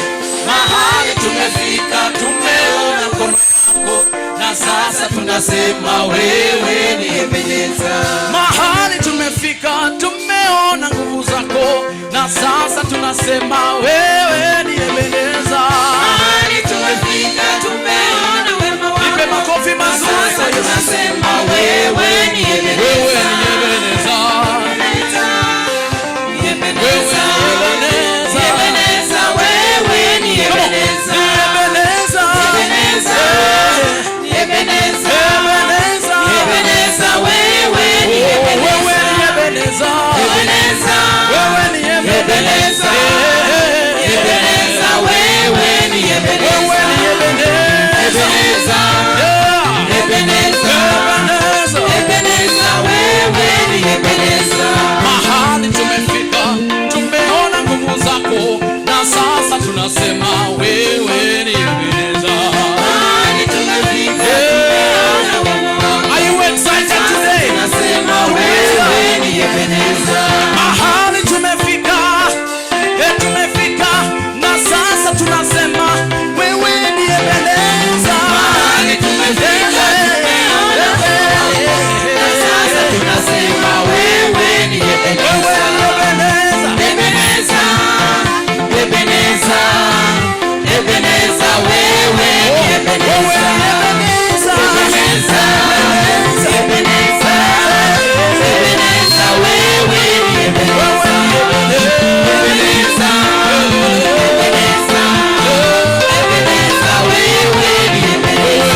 you are the most high God. There is none like all the other God. All the other gods, they are the ones of men, but you are the most high God. There is none like you. All the other gods, they are the works of men, but you are the most high God. There is none like all the other gods. All the other gods, they are the ones of men, but you are the most high God. There is none like you. Jehovah, You are the most high God. hallelujah. You are the most high God. You are the most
You are blessed. Say amen. Say amen. Amen. Now, when I want you to tell your neighbor, ubarikiwe mpaka ushangae. Ubarikiwe mpaka ushangae. Ubarikiwe. Tafuta neighbor. Ubarikiwe, ubarikiwe mpaka ushangae. Ubarikiwe mpaka ushangae. Ubarikiwe, ubarikiwe mpaka ushangae. Ubarikiwe, ubarikiwe mpaka ushangae. Ubarikiwe, ubarikiwe mpaka ushangae. Ubarikiwe, ubarikiwe mpaka ushangae. All right. After sasa kumwambia hivyo, once you are blessed and the blessings overflow, what do? You share, right? All right? So I want you to tell them like this. Are you ready? Are you ready? 1, 2, 3, 4. Ubarikiwe mpaka usambaze. Ubarikiwe mpaka usambaze. Ubarikiwe, ubarikiwe mpaka usambaze. Ubarikiwe mpaka usambaze. Ubarikiwe, ubarikiwe mpaka usambaze. Ubarikiwe, ubarikiwe mpaka usambaze. Ubarikiwe, ubarikiwe mpaka usambaze. Ubarikiwe, ubarikiwe mpaka usambaze. Yahweh usifiwe. Yahweh usifiwe.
Are you ready for kigosho? Yes. Nani yako tayari kwa kigosho? Do you know the song that goes, Emoyo Jesu, Emoyo, Emoyo Jesu, Emoyo, Emoyo Jesu, Emoyo, make your day Emoyo, Emoyo Jesu, Emoyo, Emoyo Jesu, Emoyo, Emoyo Jesu, Emoyo, make your day Kigosho aimbagwi watu kama wanasema. Unaruka mpaka unaguza wapi? Huku. Are you ready? Are you ready? Yes. Na kama wewe ni mgonjwa miguu, pokea uponyaji. Hallelujah. Yeah. Are you ready? Dekyo dera ina itodo. Oh, emoyo. Emoyo Jesu, emoyo. Emoyo Jesu, emoyo. Emoyo Jesu, emoyo. Dekyo dera ina itodo emoyo. Atonya na vete wa aduri. Alashusha ya wadina. Mungu ya kawe atesa. Dekyo dera ina itodo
na sababu ya kumuinua. Sijui je wewe ama uko na sababu. Kama uko na sababu, inua kinywa chako umwambie unastahili sifa. Unastahili utukufu. Sifa na adhama ni zako. Hakuna mwingine aliye kama wewe. Mwambie uko na sababu ya kumwambia thank you Lord. I bless you. I lift you higher. I glorify your name. I adore you. I magnify your name Jehovah, for you are the rock of ages. Wewe ndio umekuwa msaada wangu. Umekuwa msaada wa karibu. Sijui kukuinua, sijui kukuabudu, bali napenda unisaidie kukuabudu siku ya leo. Napenda nifunzwe na wewe. Napenda mafundisho yako. Napenda mafundisho yako Roho Mtakatifu. Mwambie usinyamaze. Maana siku ya leo there is something good that is happening in your life. There is a shifting in the atmosphere. When you are worshiping the Lord in truth and in spirit, He comes and does something new in your life, more that you can think or imagine, according to the power that worketh within you.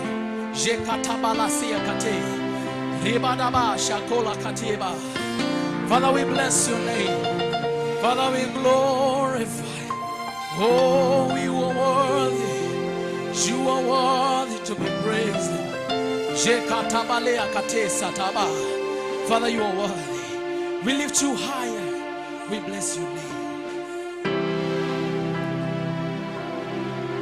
Wewe ni Bwana, juu ya mabwana, ufalme wako wadumu milele. Wewe ni Bwana, juu ya mabwana, umetukuka milele. Amina. Wewe ni Bwana, juu ya mabwana, juu ya mabwana, ufalme wako, ufalme wako wadumu milele, wadumu milele. Wewe mwambie, juu ya mabwana, umetukuka milele. Amina. Mwambie tena,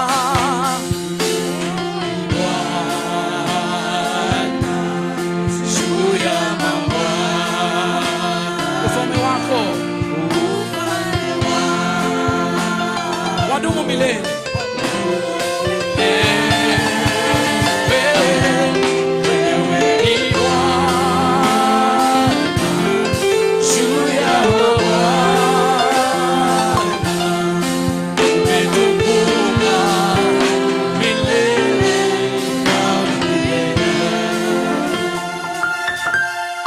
Hakuna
kufanana na wewe Yesu.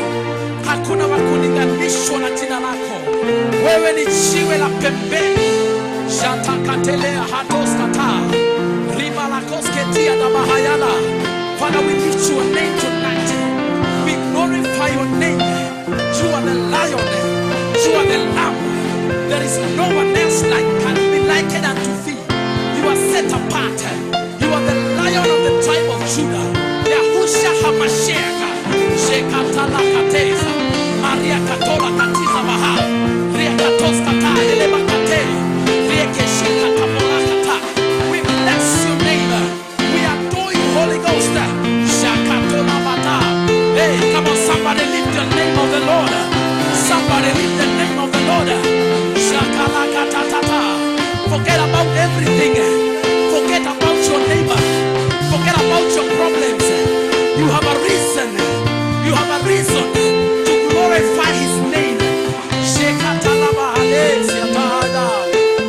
Rieketaba halekata. Shelekata atoskataba. Sheliatoskata. Hey, shatatada. From your bellies there shall proceed the rivers of living water.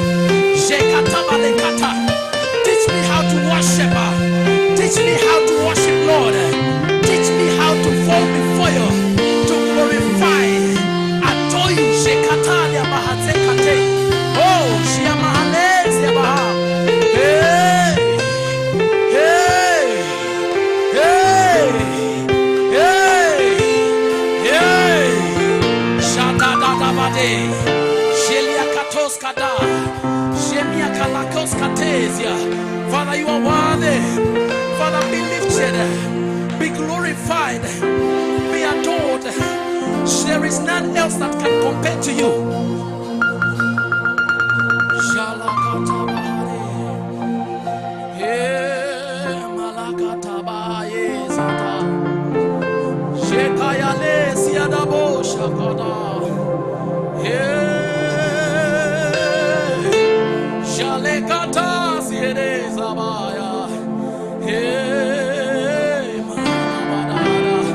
Sheakata dadaba. Lord, I need you. Lord, I need you. Lord, I need you. Lord, I need you, Lord. Hey, nakutamani. Roho yangu ya kutamani Baba. Shealaka ziete alabahaya. Nakutamani. Nakutamani. Nakutamani. Hey.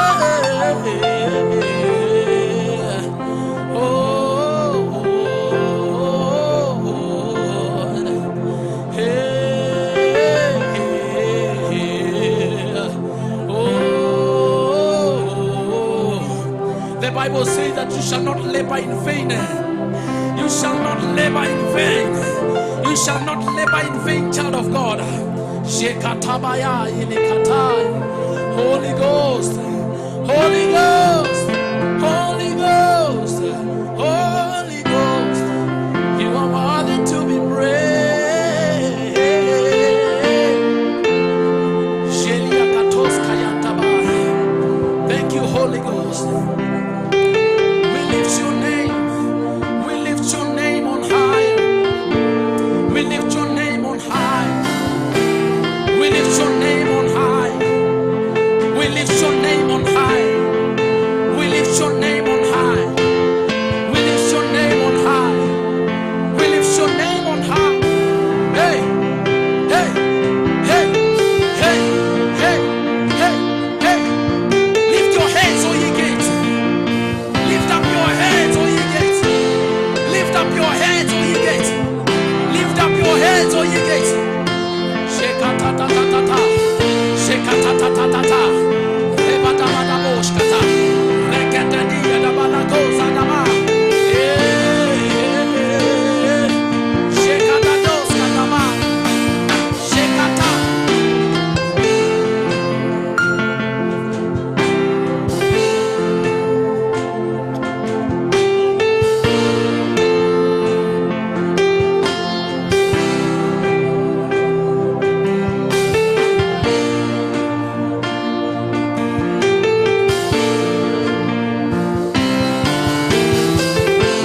Beloved, we do not serve a God. We do not serve a God that's unfair, but we serve the God of impossibilities, the God that makes impossible possible. It is when that we are worshiping Him, that we are entering into the Holy of Holies, that we are laying a demand, that we are laying a demand in the Spirit. That we are raising an altar.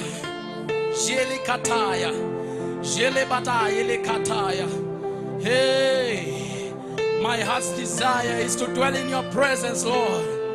My heart's desire is to inquire in your temple, Holy Ghost.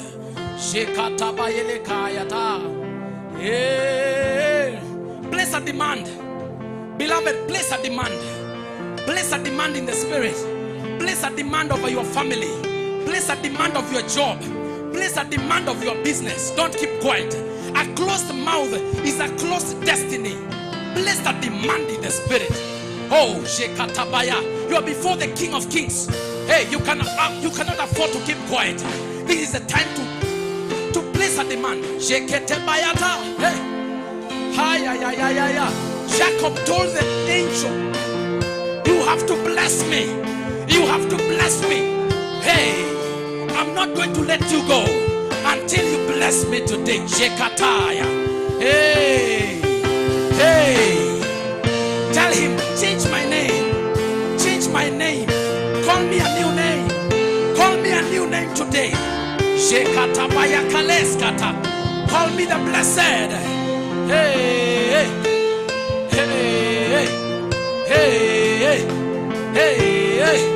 Shekatalabaya.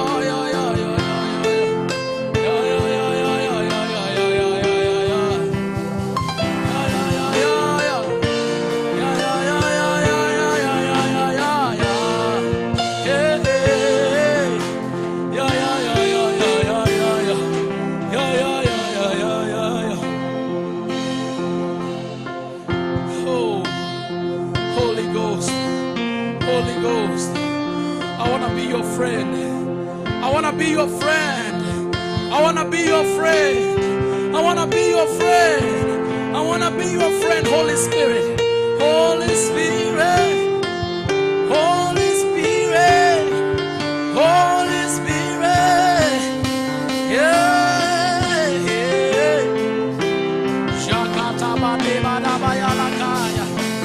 Holy Spirit. To be your friend, Holy Ghost.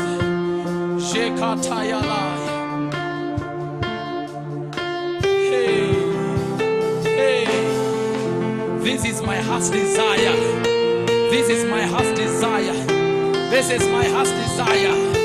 Shakalabaya dadabayade.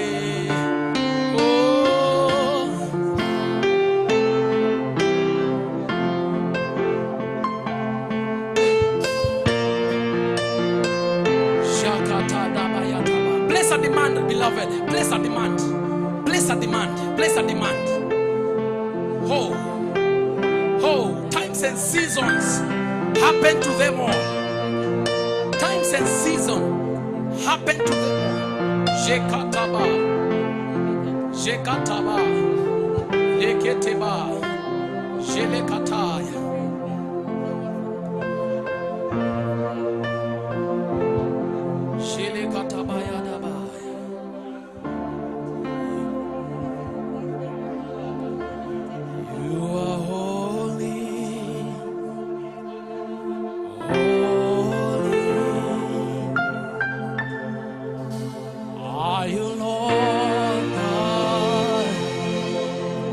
Almighty. is the Lamb. Hey. Worthy is the Lamb. You are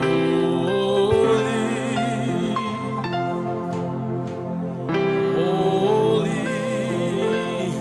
Hey, Shakata. Are you Lord God Almighty? Worthy is the Lamb. Worthy is the Lamb. Worthy is the Lamb. Worthy is the Lamb. Worthy is the Lamb. Worthy is the Lamb. Worthy, worthy, worthy, worthy. Worthy, worthy, worthy, worthy. Worthy is the Lamb. Worthy is the Lamb.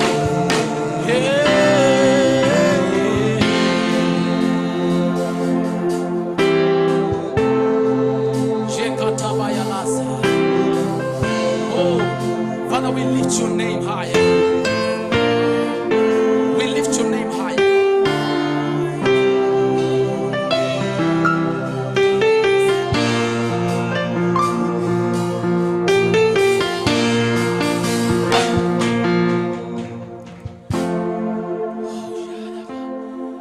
Vizazi hadi vizazi vya kufahamu wewe uliye Mungu wa kale na uliye Mungu wa leo. Kazi zako zaonyesha ukuu wako wewe. Umetukuka, umeinuliwa, ye Bwana. Vizazi, vizazi hadi vizazi vya kufahamu wewe uliye Mungu wa kale na uliye Mungu wa leo. Kazi zako zaonyesha ukuu wako wewe. Umetukuka, umetukuka, umeinuliwa, ewe Bwana. Sema vizazi, vizazi hadi vizazi vya kufahamu wewe uliye Mungu wa kale na uliye Mungu wa leo. Kazi zako zaonyesha ukuu wako wewe. Umetukuka, umetukuka, umeinuliwa, ewe Bwana.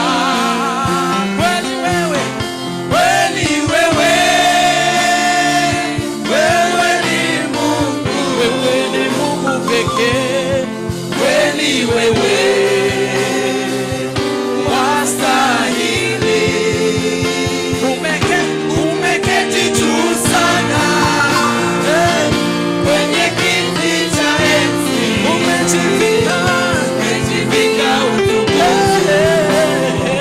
Wewe ni Mungu. Kweli wewe, kweli wewe, wewe ni Mungu, wewe ni Mungu pekee. Kweli wewe wastahili. Umeketi juu sana kwenye kiti cha enzi. Umejivika utukufu. Wewe ni Mungu. Nikitazama matendo yako na nguvu zako wewe yadhihirika machoni pangu, wengine wote ni miungu. Umbaji wako waonyesha hekima yako wewe, watukuzwa kati ya mataifa, ewe Bwana.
Shata bayala kasata.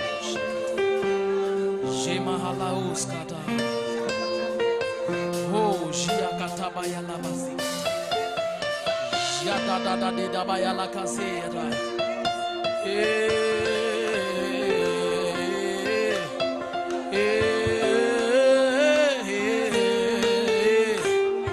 Shana bade la bakata yada.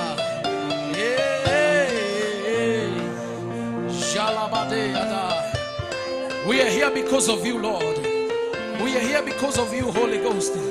We are here because of your love, because of your mercies that are new every morning. Hey, Shalakate Badaba. Oh, Shelia Halos Kata. Oh, listen. David said that I may dwell in the house of the Lord to inquire of you in your temple, to inquire in your temple, that I may dwell in the house of the Lord all the days of my life. Hey, all the days of my life, all the days of my life, all the days of my life, all the days of my life, all the days of my life, all the days of my life, all the days of my life, to inquire of your temple, to inquire in your temple. That is my heart's desire. Lord, don't let me.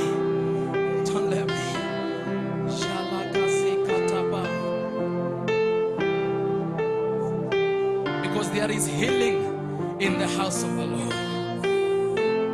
Because there is restoration in the house of the Lord. Because there is reconciliation in the house of the Lord.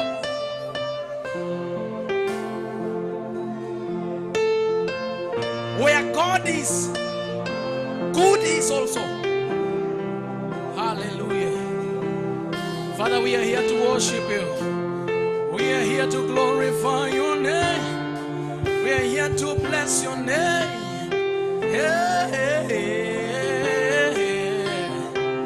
Oh, Shakataba. Hakika wema nazo fadhili zitanifuata mimi.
Goodness and mercy.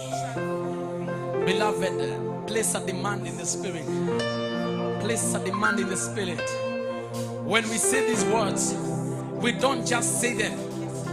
We don't just say them. We don't just say them. We declare them. The Bible says in Job 22:28, you shall decree a thing and it shall be established. You shall say a thing and it shall be established in the spirit. Oh, everything happens in the spirit before it manifests into the physical. So you will do yourself a favor by placing a demand in the spirit, because a time is coming and a time is now. The time is coming and the time is now when you shall reap. When you shall reap, the Bible says that you shall eat from the trees of righteousness, the fruits of righteousness. In righteousness you shall be established. Father, I bless your name. I lift you higher. I lift you higher. I lift you higher. I lift you higher. I lift you higher. I lift you higher. I lift you higher. I lift you higher. I lift you higher. I lift you higher. I lift you higher. I lift you higher. I lift you higher. Higher. Higher. Higher. Higher. Higher. Higher. Hey, come on, somebody praise the Lord. Somebody worship the Lord. Somebody worship him. Somebody worship him. Somebody worship him. Somebody. Somebody. Come on, somebody.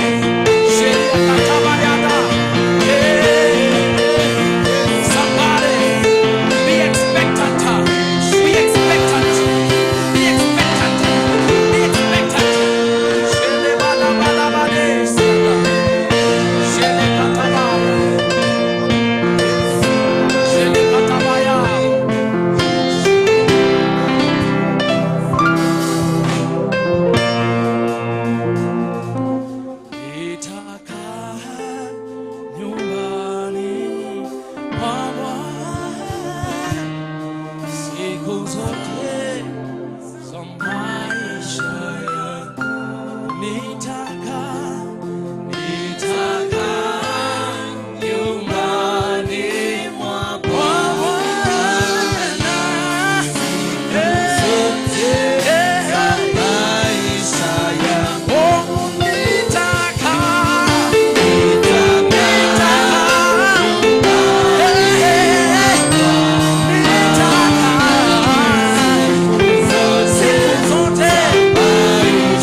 Hallelujah.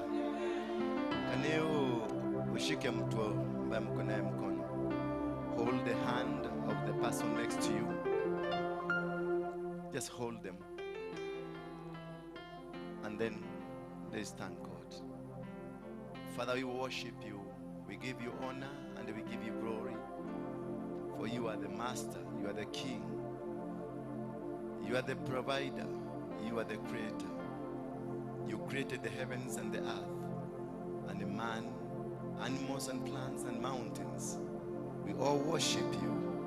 We join the angels who are worshiping you, Father, to say that indeed you are the King of kings. We bow down, Father, before you. You are the holy of the holiest. You are the master of all masters. You are the Lord of the lords, and you are the King of kings. We worship you, Father. We glorify your name. Indeed, only you to be glorified.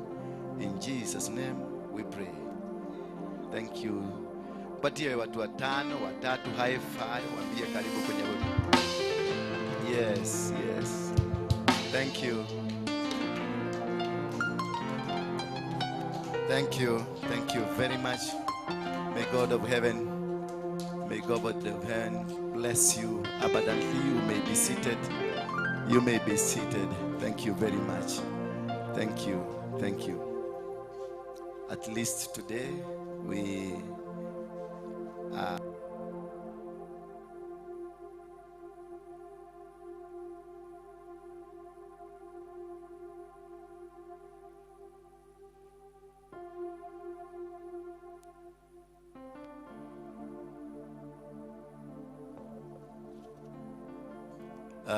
we have been able to stand and to a little bit become a little bit perfect. I was watching our media, our TV, and I saw some traits of excellency. We are heading there. Washington, we are just beginning. We are not even started. We need to up your game. Thank you very much. All the departments, I thank you because I can feel the Holy Spirit is now speaking to you. Hallelujah. Yes. Thank you. Thank you very much. Apostle Waruinge, for those who doesn't know me, but I don't think you came here without knowing me. We are here based at, for those who are watching us, at Coffee Plaza, which is next to Kahawa House, right opposite Easy Coach, near railway station. And we are at the mezzanine floor, not floor 9. Not floor 9. I've met 2 people going to floor 9 because I told them mezzanine. It is mezzanine, the first floor of this house. That is where we are, the first floor. Mezzanine. We are at the first floor of the house. It is not first floor, but the first. So you have to put there. You qualify, not first floor, because first floor is after mezzanine. I'm glad also that we have children. There is a space for them. Pande hiyo ingine. Na mwalimu sijui mwalimu alienda wapi, alitoroka kidogo. But I think we have more teachers who can be able to handle them. Wazee wetu, thank you. I want Mr. Kia? Hii jina yako ya Kirago kuja. Upatie maiki hapo. Salimia watu. Karago. Hiyo jina ni kidogo sana kwako. Salimia watu wa Mungu. Hawa ndio wazee. We have, the church is based on this. I want just to educate you that the church will be run by the elders. Bwana Yesu asifiwe sana. The church will be run by the elders. But these elders are going to, we are taking them through a rigorous test. So that wakuwe wanatukosoa, wakuwe wanatuambia hiyo metugo uko nayo hatuitaki kwa hii nyumba. Na wakiwa na Kirago na Kemani silogama tu Kemani. Kuja tu hapa. Mr. Kemani na Kirago ndio watakuwa viongozi wetu kwa pande ya elders. Tunaangalia mama mwingine mmoja ama wawili tuwaeke hapo. Hata mimi sija qualify hapo. Kwa hivyo hawa ni wakubwa wangu. Bwana Yesu asifiwe sana. Ndio waangalie tabia zetu. Na waangalie venye tuna behave, venye tunarukaruka, venye tuna dress. Unajua msasa sasa akikwambia hiyo kaguo umevaa si mzuri, utakubaliana na wewe. Lakini mimi nikikwambia utaanza kusema ekororete ku. Nikie kwenda gakidora. Bwana asifiwe sana. Msalimie watu wa Mungu. Bwana asifiwe. Welcome everybody. So unaona hiyo sasa ni swali, ndio ni swali utauliza watu wa microphone. Ndio unifugie microphone. Ulikuwa nafikiriaje? Kuja hapa katikati baba. Ndio mahali. Bwana asifiwe. I welcome everybody in this synagogue. I'm the chairman. I'm mkubwa wa wazee, lakini I'm not the oldest. Nimepewa nafasi kusimamia wazee na everybody who comes in this synagogue. Karibuni. Simpigie mzee makofi. Mr. Kimani. Na wamama nimemuomba tafadhali muwe mnaambia mabwana zenyu wakuje. Kuna neno. Usiwache kwa nyumba. Mwambie wakuje tuwe pamoja. Karibuni everybody. Thank you. Pigia mzee makofi. Mumesikia wa mama?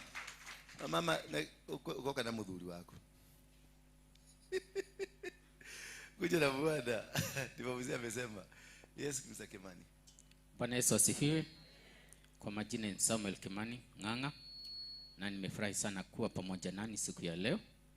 Tunawakaribisha katika C.F.C. Mungu awabariki. Na ninajua ya kwamba already mmehakikisha ya kwamba mmeona ya kwamba haya ni madhabahu ambayo yako na Mungu asiye wa kawaida. Kwa hivyo karibuni sana, na kila mtu asikie akiwa katika nyumba ya Mungu Baba, Mungu wake, na mbarikiwe siku ya leo. Thank you Mr. Kimani. Thank you very much. God bless you. I saw my friend somewhere.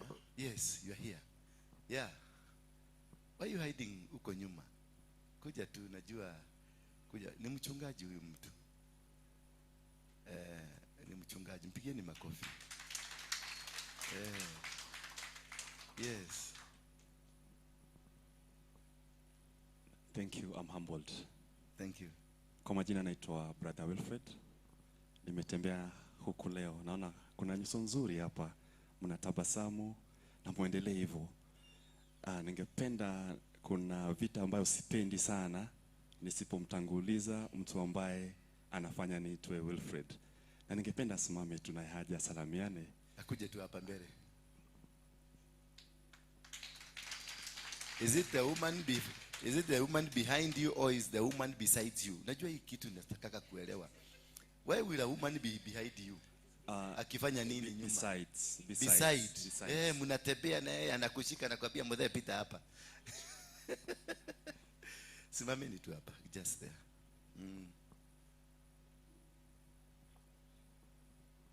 Karibu. Bwana asifiwe. Naitwa Sonia Otieno, mimi ni mke wa Wilfred. Hatukusikii. Shika microphone mzuri, weka karibu na mdomo. Bwana asifiwe. I'm Sonia Otieno. I didn't know I'm coming here. He was here this week. Akaniambia, I want to take you somewhere, and I'm grateful to be here. Thank you. Thank you. Mpigieni makofi. She didn't know she was coming here, but she is here. And she is here? Okay. Yeah, tuendelee baba. So, I'm very much pleased to be here and appreciate the grace under this place. Appreciate the team that I've found here this week. You have wonderful people. I've made friends. Pastor here is a new friend in my circle, and I thank God for that. I love the entire team. Yani, this house is amazing. The people here are amazing, and we get to know more and more. Asanteni sana. Thank you. Muite, the person besides you, muite akuje. Humbly, this person beside you, carry your bag.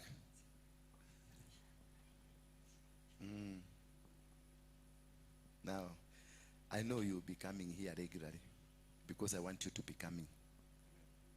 Kiti yenu yuko pale nyuma, ile mbili za huko nyuma ni yako.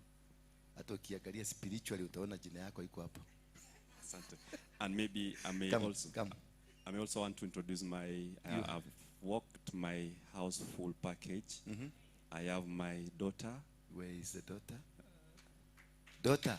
Princess. The daughter. Ameenda wapi daughter tena? Yeah. Ameenda kwa Sunday school. Ashachukuliwa. It's okay. Yeah. So we have there's Princess. There is Talia. Ameshikiliwa kule. Naambia nyi watu ni watu amazing. Huyu nilikuwa nimeshika. That's my last born. What a coincidence. Nilimkuta pale nikashika tu nikatembea naye. Amen. Yeah. Then there's another one. Anaitwa Prince Gavin. Pia najua amechukuliwa. Na tunashukuru. Na nyinyi mmechukuliwa. Hii imeenda. Thank you. Thank you very much. Thank you. Your seat will be there. And Pastor, this is a man of God. He's a pastor. We want him to be one of us. Bebeleza Ebaka ikuje. Yeye ndiye ametutengenezea. Unaona system? Unasikia system ipi inaongea? Hakuna kelele. Hebu angalia simu yako uone. TV inaenda vizuri. Haina hata watu wa Amerika wamesema leo mumeomba Mungu. Sasa nikawauliza kwani tulikuwa tunaomba nini zamani? Because they are very happy with us. We had lost, yani tulilose kabisa in terms of social media, the YouTube, watu wote walitutoroka kwa sababu tulikuwa na madhogodhanio. Vitu zingine hata uelewi ni nini. Kumbe tulikuwa tunatafuta tupate mtu kama huyu akuja asimame na sisi. Thank you very much. May God bless you. It is, we can, hatuwezi lipa, hatuwezi, you cannot compare anything. Your service is so wonderful. God bless you abundantly. Familia yako ibarikiwe, and na kazi ya mikono yako ibarikiwe. Bwana Yesu asifiwe sana. Na ameniambia ati hata hatujafika 1%, he is yet to make it better, because he is putting screens kila kitu hapa ndio tuwe tukiangalia. Yani we will be reading the Bible from the screen. Bwana Yesu asifiwe sana. When you are walking rightly with God, God will command people that will come and stand with you. Bwana Yesu asifiwe sana. Hapa kuna mzee rafiki yangu. Na huyu mzee analalanga kwa mtaro lakini ni msafi. I don't know how. Toka mzee. Ikikwenu mtu asemanga kuja ni kusemaje? Kuja tu. Tembea tu na nguvu yako yote. Kuja pada hapa juu. Kuja tu kabisa. Usitoe viatu kuja. Natoa viatu na kuna watoto wa kuosha. Jishikilia hapa, naona ni kama jishikilia hapa. Hapo hivyo. Yes. Sasa lete. Mshikie. Anajua kushika kupe.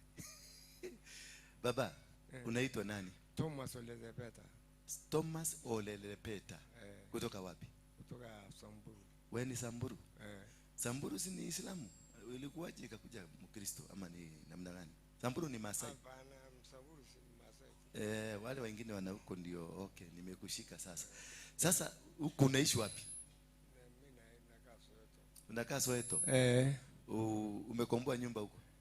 Ilikuwa nimekomboa nyumba samani, walikuwa na kazi. Na akakuja kakonjeka ugonjwa TB. Akakaa na ukagonjeka TB. Sasa kakaa sana, hata ilikuwa natabika damu. Kakaa mpaka hiyo kasi sasa akaisha. Sasa sasa hivi mimi sina namna. Malala kwa kipanda. Kukula ni shida. Unalala kwa kipanda. Kwa kipanda? Sasa sina nyumba, sina namna. Una nyumba? Unalala kwa kipanda. Kukula ni shida tu. Hata kukula ni shida. Mtu kwa marafiki yangu kosa kitu kumwajia kama shilingi 20 kula kiteri, ndalala na njaa tu. Sasa nikuulize, uko na watoto? Iko na watoto nyumbani. Nyumbani? Watoto ngapi? 7. Mbona watafuti baba? Sasa mimi na ama baba alipotelea Nairobi? Hapana, alipotelea Nairobi. Baba alipotelea Nairobi? Hapana. Alipotelea sana. Hujapata bibi nyingine Nairobi? Ni ile nyumbani iko. Iko na wawili.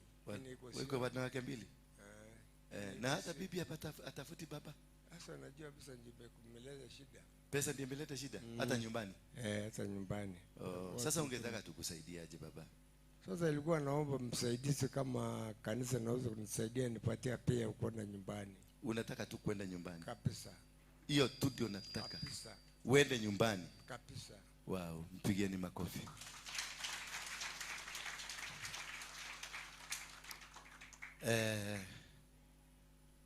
Wangapi wako na nyumbani kwao hapa? Wangapi wako na nyumbani kwao? Unaweza kufikiriaje ukikutana na baba yako ambaye hujamuona miaka 10 akikuja nyumbani? Utasikiaje? Unaweza kusikia furaha? Sasa ninataka munisaidie tupeleke huyu mzee nyumbani.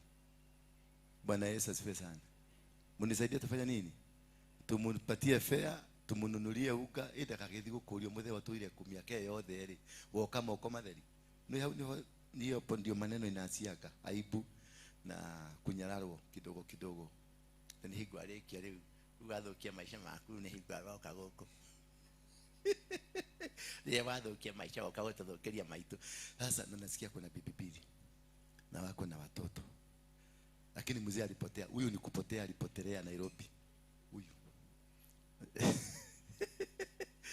Lakini baba, nitawaombe ni tafadhali tukienda kumaliza ibada, kama unajisikia uko na kitu 500 yako, 1000 yako, 2000, tutataka tumununulie nguo, tumununulie ka shopping na tupate mtu mmoja amupeleke mpaka nyumbani. Bwana Yesu asifiwe sana. Amen. Tupate mtu mkodilo alifika. Ule wa Brudi. Amenipigia simu, tumeongea na mama yake. Mama amelia kwa simu, amesema asante sana. Miaka 7 sijaona mtoto yangu. Ameenda mpaka DRC. Yeye ni Mnyamulenge, ako kwao sasa. Bwana Yesu asifiwe sana. Amen. Na ni nyinyi tu mlimpeleka nyumbani. Hata huyu wacha turudishe tu nyumbani. Huyu si mtu ya kukaa kwa kibanda. Si unaona sasa mpaka anaanza kusweat nija, si ati kunaona huyu ana mafuta ni muhutu leo. Inileleka huyu. Si ndio? Uende ukae chini, mtu mwenye utasikia uko na kakitu, kwa kisimama. Mtu mwenye atasikia ako na kakitu, upelekee koki. Leo after we end the service, tupatie koki alafu na tafuta mtu, si kama ni wewe utampeleka. Utaenda kupigwa na marungu. Utapigwa na marungu. Wewe ndio ulichukua bwana wetu. Utatafuta mtu mmoja mwanaume mwenye ataenda, ama mwanaume na mama, mufikishe huyu mzee uko Samburu. Ni njia ya Mara, si ndio? Njia Isiolo. Tutaenda nina nyuki. Na huko na nyuki. Unaenda kabisa. Lakini iko shifter. Iko shifter. Iliisha. Moja. Tukienda tutachinjwa mbuzi. Lakini tukienda mimi na wewe tutachinjiwa mbuzi. Watachinja mbuzi tukule. Mbuzi iko? Una mbuzi kama ngapi? Mbuzi iko karibu 300 hivi. Mbuzi 300. Keti tu. Asante. Hiyo na bulima na matatu ani mutheni. Na kemani ndari ngibuli. Kaya tutaidie muno. Mesikia kila mtu sasa, ukiwa na kamia kako, si 100, tafuta tu pesa kidogo mzuri. Tupeleke huyu mzee nyumbani, arudi nyumbani, aende akilinga. Mzee ni kama huko. Akifika huko analinga. Si ndio? Nego. Thank you very much. God bless you. I have another sister. Oh yeah, you are here. Yes, from the US of A. US of A, simama tu pale. Kama dile na microphone ya doa ni anakoya. Simama tu hapo. Yeah. Sasa tuambie jina yako. Uko hapa Kenya ama uko Amerika, ama ulitufukuzwa Amerika. Najua labda ulideportiwa. Na wewe walisema tuchaga turudishe nyumbani. Bwana asifiwe. Bwana asifiwe sana. Kwa jina naitwa Reverend Beatrice Mangure. Mimi ni Mkenya, nimezaliwa hapa Kenya, lakini nilikuwa naishi Amerika. Niliishi huko miaka 20 years. Lakini niko na watoto wawili ambao they are grown up children. Have got a daughter. Sorry, ni Kiswahili kizungu. Ongea Kizungu.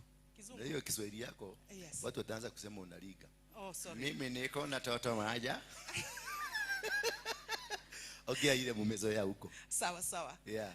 I've got a daughter who is 30 years old and my son is 27. And I'm single, divorced, almost like 25 years ago. And of all, I love Jesus Christ. He is my personal savior. Sasa kurudi kwangu Kenya, sikufukuzwa, nilifukuzwa. Ulijirete? Nilijirete because I became sick.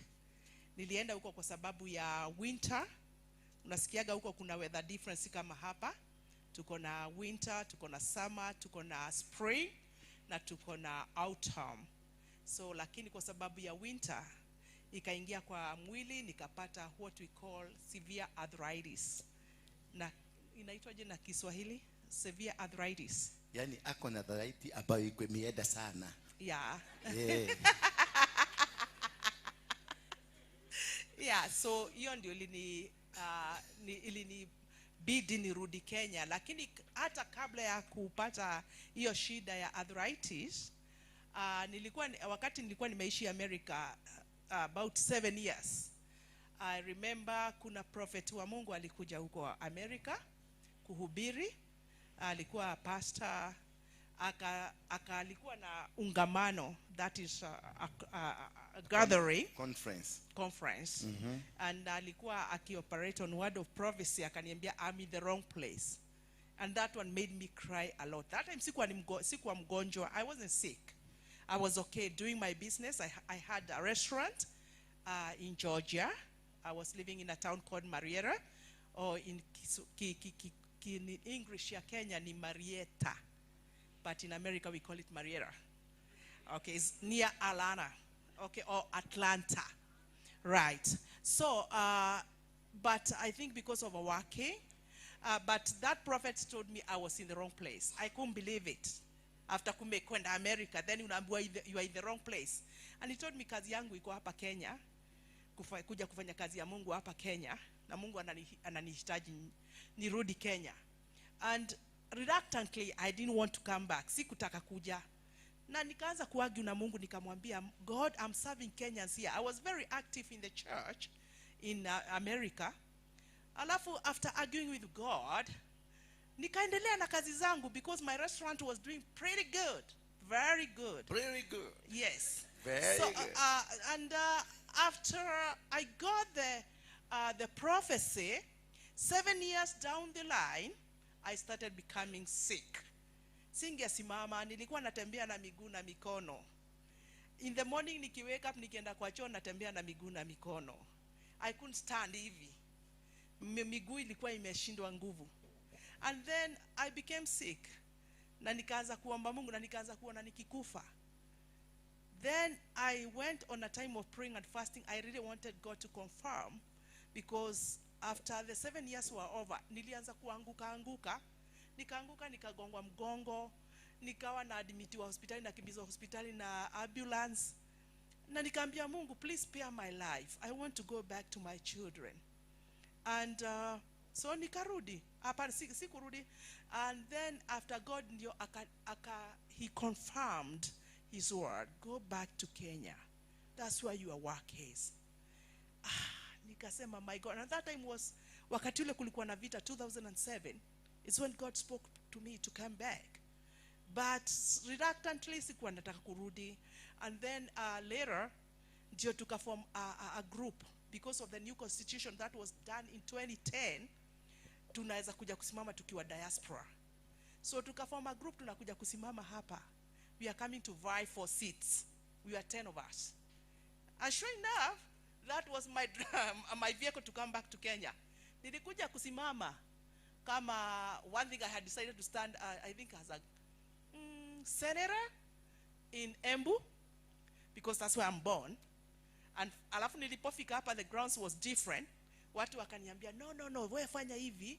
In Nairobi, it's where it's cosmopolitan.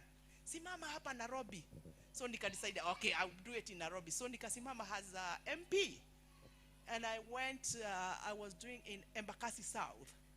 Kule Mukuru kwa Jenga, Mukuru kwa Ruben, Imara Daima. There were 5 constituencies, the 5 wards.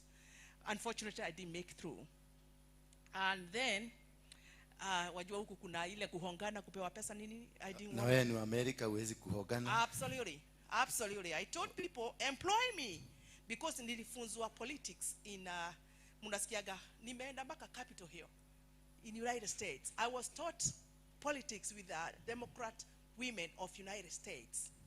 So nilikuwa naja kuwasomesha ile nimesoma, lakini walikataa kunipatia. Kile kitu ulisahau, hii ni Kenya. Yes. So sikuingia, and that was it. But God reminded me. I cried to God. Nikamwambia, umenirudisha, uliniambia I become a voice to the people. So kwa nini unilet down hivyo? Sasa nimekuja nimekakamua, why let it down hivyo, God? Lakini now because of the interest of time. Right. Go back to your work. Yes. and serve God. Absolutely. Not in politics. Absolutely. Serve God where you are supposed to serve God. Absolutely. God will lift you up, will raise you up, and Absolutely. you become a great leader. Thank you. Ingia kwa ministry, fanya kazi ya Mungu. Absolutely. That is where you are called. Absolutely. You will have a bigger restaurant than that one. Absolutely. And you have a much bigger following. Absolutely. Which will give you the glory of God. Yeah. Amen. Amen. Thank you very much. Thank you Begin very my coffee. Yes.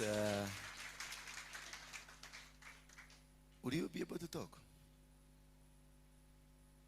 Ama you are undercover? Just come say hi. Munasikiaga nikiwaambia story. Nimepigwa marisasi mara 12. Nimepelekwa jela mara 52. Nimenyogwa mara 2, wameshindwa. One of the people who shot me ni huyu. Anaitwa Mudaura. Mudaura is my great friend. Unaona kora nda kuire no gehujagia. Alikuwa anafanya na Flying Squad. Bwana asifiwe. Alikuwa na farm instruction. Huyu jamaa agushwe. Lakini huyu akajaribu kupiga ikarudi kwake. Bwana asifiwe. Bwana asifiwe. Kwa majina naitwa Mudaura. Ndura Apostle is a very good friend of mine. On the other side tulikuwa maadui. But sure enough, and I want to tell everyone who is here. Kitu yote ile unasikianga yote akiongea. Si kujitakia makuu. Pali amepitia. Kumbe Mungu alikuwa na mpango mwingine. Sasa juzi amenipiga risasi nikiwa pali nilijionea hapa. And sure enough,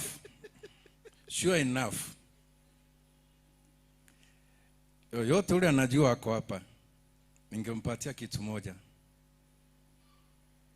Mungu kuna sababu amefungua hapa. Ukienda kwa historia ya hii nyumba, waro ijui ilijengwa na kina nani, na ndio unaona inaitwa Synagogue. My brothers and sisters, msimuone hivyo, chukua kile anakuambia. Akona siri akonaye, mimi naijua. Kuna siri akonaye. Lakini si ile amejiwekelea, ni ile amewekewa awapatie. Bwana friend. Number 3 nikimaliza. Tangu niingie hapa. Nimeingia hapa sometimes 3 weeks or whatever. Nakuja tunaonana. Nimeona mkono wa Bwana. Lakini ni start 1 niko. Sio kusema juu umekuja hapa. Nilikuja hapa mambo ikaanza kufunguka. Shetani akatoka mbio. Ile vita amenipiga na mimi nikawaambia sitosheki, hapo ndio nitaenda. Kwa nini nanipiga? Kwa nini napigwa? Kwa nini shetani anakupiga? Kwa nini ananipiga? Nikiingia hapa maana najua kile kiko hapa ni nini na hataki kumeza.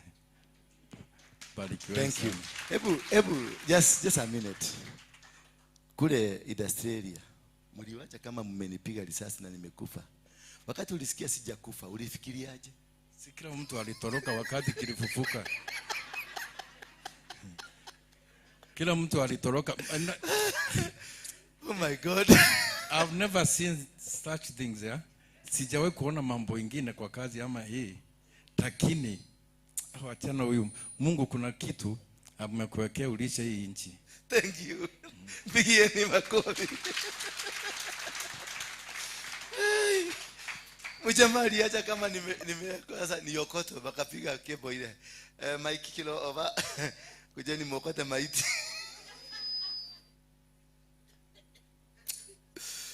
Oh my God. Thank you. Sometimes when you are living and having testimonies like this one, unashindwa mpaka kuongea because this is strange. I remember kulikuwa yule mkubwa alikuwa anaitwa Kamunde.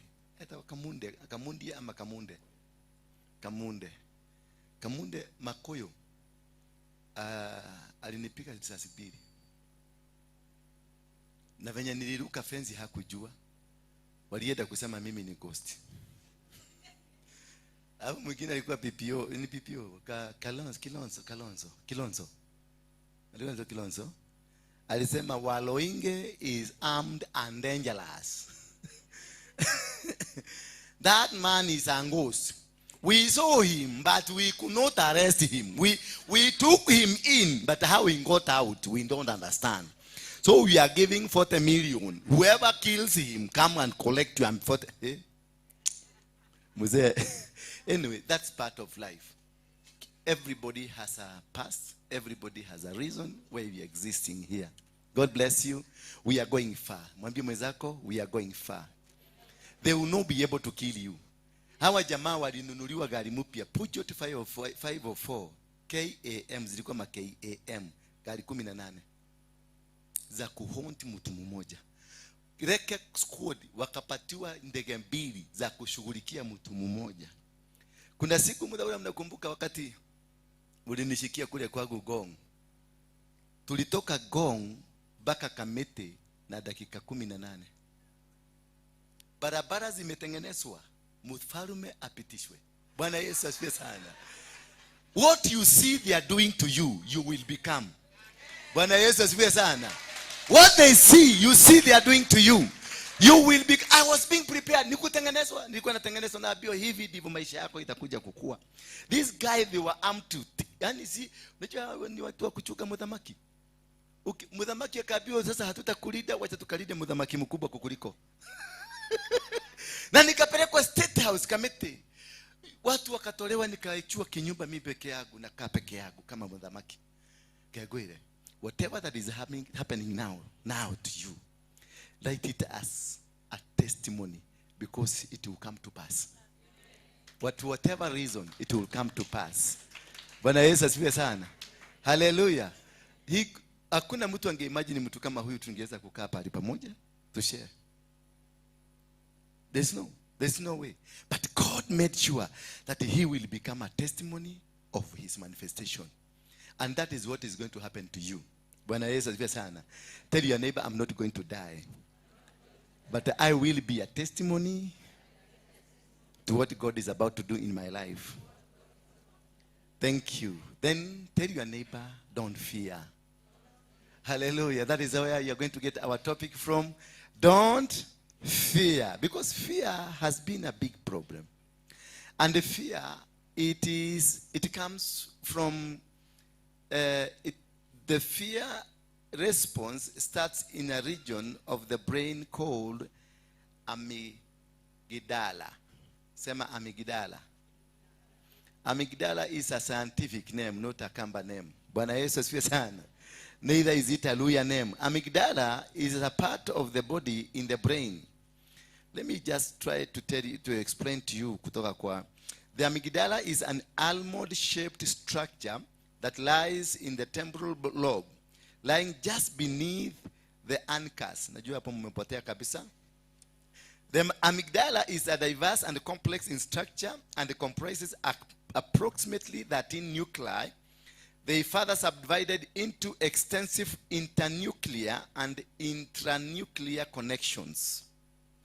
Hiyo ni kakitu kanakuanga kwa ubogo hapa. Naona hapa upande hii ya ubogo kanakuaga hapo. Ili ndio mtu akigogwa ana faint, anaaguka, inapoteza network, unaaguka. Hako ndio kakitu kale kanatumaga ma information. Kako wapi? Na hako kakitu kakiguzwa kidogo. Kwa sababu kama hawa niliwauzia uoga. Na nikawaambia mimi hata uko polisi mko ndani. Niko na wagu. Bwana Yesu asifiwe. Kwa sababu hao wenyewe hata wakienda walikuwa wanaogopana. Sasa walikuwa wananipiga risasi na anatoroka kwa sababu hajui kama mwenzake atamgoga. Lakini niliwauzia nini? Uoga. Na ukishika hako kakitu ukashike vizuri. Ukashike. Hakuna mtu ataweza kukufuata. Lakini kakikushika wewe unaisha.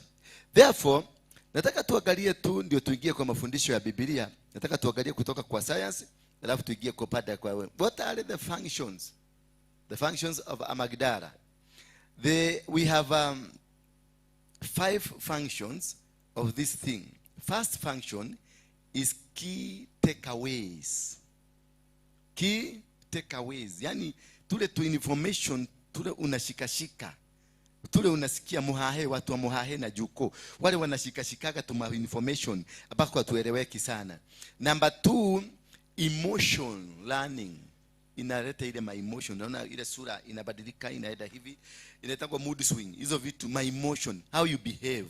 You behave greatly, you behave vizuri, vibaya. Na hapo ndio watu wanaonaga ni kama kichwa yako imeruka. Bwana Yesu ako kakiguzwa, ako ka emotion kwa sababu you overreact or you underreact. Bwana Yesu asifiwe sana. Sasa ako kakikushika mzuri kama kashikwe na watu, na hapo ndio wachawi wanatembeleaga sana hiyo area, hiyo ya emotions. Number 3, function ya number 3 ni memory formation. Memory ndio kanatengeneza memory na kuweka memory. Bwana Yesu ndio nakutaka unakumbuka 1972 kulikuwaje hiyo picture, the true picture of number 4, it is what we call aggression. How you aggregate aggression, how you push your agenda, how you fight, how you move. Bwana Yesu asifiwe sana. Sitaki tuingilie deep sana hapa kwa sababu hapa hatuko shule hiyo, lakini just for your information. And the other one is social behavior, your character, your behavior. Unakaaga watu aje na watu. Kuna watu unakutaga hataki kuongea na watu. Mwingine anakuaga tu amenuna na hakuna sababu ya kununa. Mwingine tu ni reaction, makasiriko haieleweki. Mko na yeye amekuwa bibi yako, lakini venye ataanza kureact kwa nyumba unafikiria ni atomic bomb iko ndani ya nyumba. Na hiyo inakuaga na watu wengi, wa mama sana mko nayo. Hiyo ya social behavior. Sexual orientation, ile nafanyaga mama anasikia kuna feeling, ama baba kuna feeling, ile inavutia hapo. Hiyo kaakili kanatokanga kwa hiyo kitu. Sexual orientation, ukianza kusikia ujisikii muona ngagaiwa utaheka. Si utaheka, ni hako ka kitu ndio kanakuambia taheka. Hiyo ingine ni stress. Kanashikaga, yako ndio kanapataga stress ama kanatoa stress. Ako kakitu, kako hapo kwa hiyo ubogo. Kanatoaga stress ama kanafanya nini? And number 4, na hiyo ya mwisho kabisa ni mental health disorder. Sasa ukiona mtu anaanza kubehave ni kama habehave, ni kama kichwa imeruka, ni kama kichwa imeanguka, ni kama kichwa iko upade, ukajua hako ndio kameguzwa. So it's a very important component. Na hiyo ndio inatumikanga katika kulete kitu inaitwa fear. And when they bring fear to you, ikikuja tu ikiingia, they will deal with mental orientation, with sexual orientation, utadeal na stress, kila kitu utakuta kimeguzwa. And the cause of fear, or the reason for fear, it is to remove you from the will of God. Hallelujah. It is to make sure that you don't pursue or you don't move towards the direction of understanding or doing the will of God. Yani unashindwa kufanya yale majukumu ambayo Mungu amekupatia. Kama huyu mama aliambiwa ya arudi Afrika, akaanza kuimagine gari yake Amerika, akaimagine kisugu yake, akaimagine the lifestyle in America, akaimagine all the good things that are in America. But God had a different plan for her. And when she completely refused, because you don't have arthritis, it's because you refused to hear. We were reading the book of Deuteronomy 28 verse number 14, and we heard that when you don't listen to God, ukikosa kumtumikia Mungu, kuna magonjwa, kuna vita ambavyo anakuletea yeye mwenyewe. Na hiyo ni moja, iko kwa Biblia, iko. Usome Deuteronomy 14 verse Deuteronomy 28 verse around there verse 16 ama 17 hapo ama 15 hapo, utaona hiyo ugonjwa yako iko hapo. It is because you refused. You tried to argue with God. And most of us are suffering. Tunaumia because of one reason, refusing to listen to God. Just hear the Spirit of God. Hear God. Obey God. The Bible says in the book of Deuteronomy 28 verse 1, inasema, if you hear diligently the voice of God, the voice of the Lord your God, then he will raise you high above all nations. But if you don't listen to him, if you don't obey him, if you don't walk according to his will, then this is what will happen. the curses. He says, these are the curses that will follow you. I will teach you one day. That one was fantastic during our Kegosho night. You missed it. We had that confusion of the other week and this week. So hamukuja wengi, but it was good. It was fantastic. And we are going to have another Kegosho night on the 7th of July. Bwana Yesu asifiwe sana. Hallelujah. So start praying for that Kegosho night. We will be having also Kegosho FM, Kameme FM, and another international media station from America to be beaming in the entire of America. They'll go hapa for that Kegosho night. Bwana asifiwe sana. Hallelujah. So prepare for that great thing. Therefore, we are talking in the, let's read the book of Isaiah chapter number 43, verse 1. Isaiah 43, verse 1. But now says, thus the Lord, who created you, O Jacob, and he who formed you, Israel, fear not, for I have redeemed you. I have called you by your name. You are mine. And you get the book of Joshua. The book of Joshua. Quickly, let's go to the book of Joshua. Today it will be intense. Leo ni mafundisho. It will be intense a little bit because I want us to really cover a lot of, and also remember, jioni tuko na watu wa class. Hallelujah. Bwana Yesu asifiwe sana. Don't worry, by Sunday tutakuwa na screens kiufanya kazi. After the death of Moses, Joshua number 1, after the death of Moses, the servant of the Lord, it came to pass that the Lord spoke to Joshua, the son of Nun, Moses' assistant, saying, Moses, my servant, is dead. Now therefore, arise and go over over this Jordan, you and all these people, to the land which I am giving to them. The children of Israel, every place that the sole of your foot will tread upon, I have given you. As I said to Moses, from the wilderness and this Lebanon, as far as the great river, the river Euphrates, all the land of the Hittites, and the great sea towards the going down of the sun, shall be your territory. No man shall be able to stand before you all the days of your life. As I was with Moses, I will be with you. I will not leave you nor forsake you. Be strong and of good courage, for to these people you shall divide as an inheritance of the land which I swore to your father. He's saying, be of courage and be strong, because I'm going to be with you. I'm going to walk with you. That is a statement. And from verse number 1 to around verse number 16, or maybe verse number 18, God has repeated 6 times, be strong and be courageous. Fear, it is a creation of the devil himself. Fear ni kitu kimetengenezwa na shetani mwenyewe, ndio kikuondoe katika upendo wa Mungu, ndio kikuondoe katika njia ambazo Mungu amekupangia. Mungu amekupangia uanzishe biashara, lakini fear itatumwa kwako na shetani uanze kufikiria wale watu wameanguka kwenye biashara hiyo. Fear itakuzungumzia wakati Mungu amekwambia sasa wakati wa kuolewa umefika, lakini kutokana na matukio mbalimbali ambayo yamekuwa nyuma yako, unaanza kukumbushwa fulani alijaribu doa akaaguka, mama yako alijaribu doa akaaguka, shosho yako alijaribu doa akaaguka, sasa hata wewe utaaguka. It is a statement ambayo inawekwa ndani yako ndio kuzuia uingie katika urithi na mipango ya Mungu. Bwana Yesu asifiwe sana. Fear is a structured force from the devil himself. It is an education from the devil himself. It is a plan, an organized plan kutoka kwa shetani mwenyewe, Lucifer, ya kumake sure hautaenda. Ndio unaona Joshua anaambiwa na Mungu aje, usiogope wala usifadhaike, maana niko na wewe na tutaenda na wewe na tutafanya kazi na wewe. Bwana Yesu asifiwe sana. Inasema, si nimekuambia usiogope wala usifadhaike, maana mimi niko na wewe. That's the most important statement. That whenever that you endeavor to do the work of God, God is with you. And he is reaffirming to you, do not fear.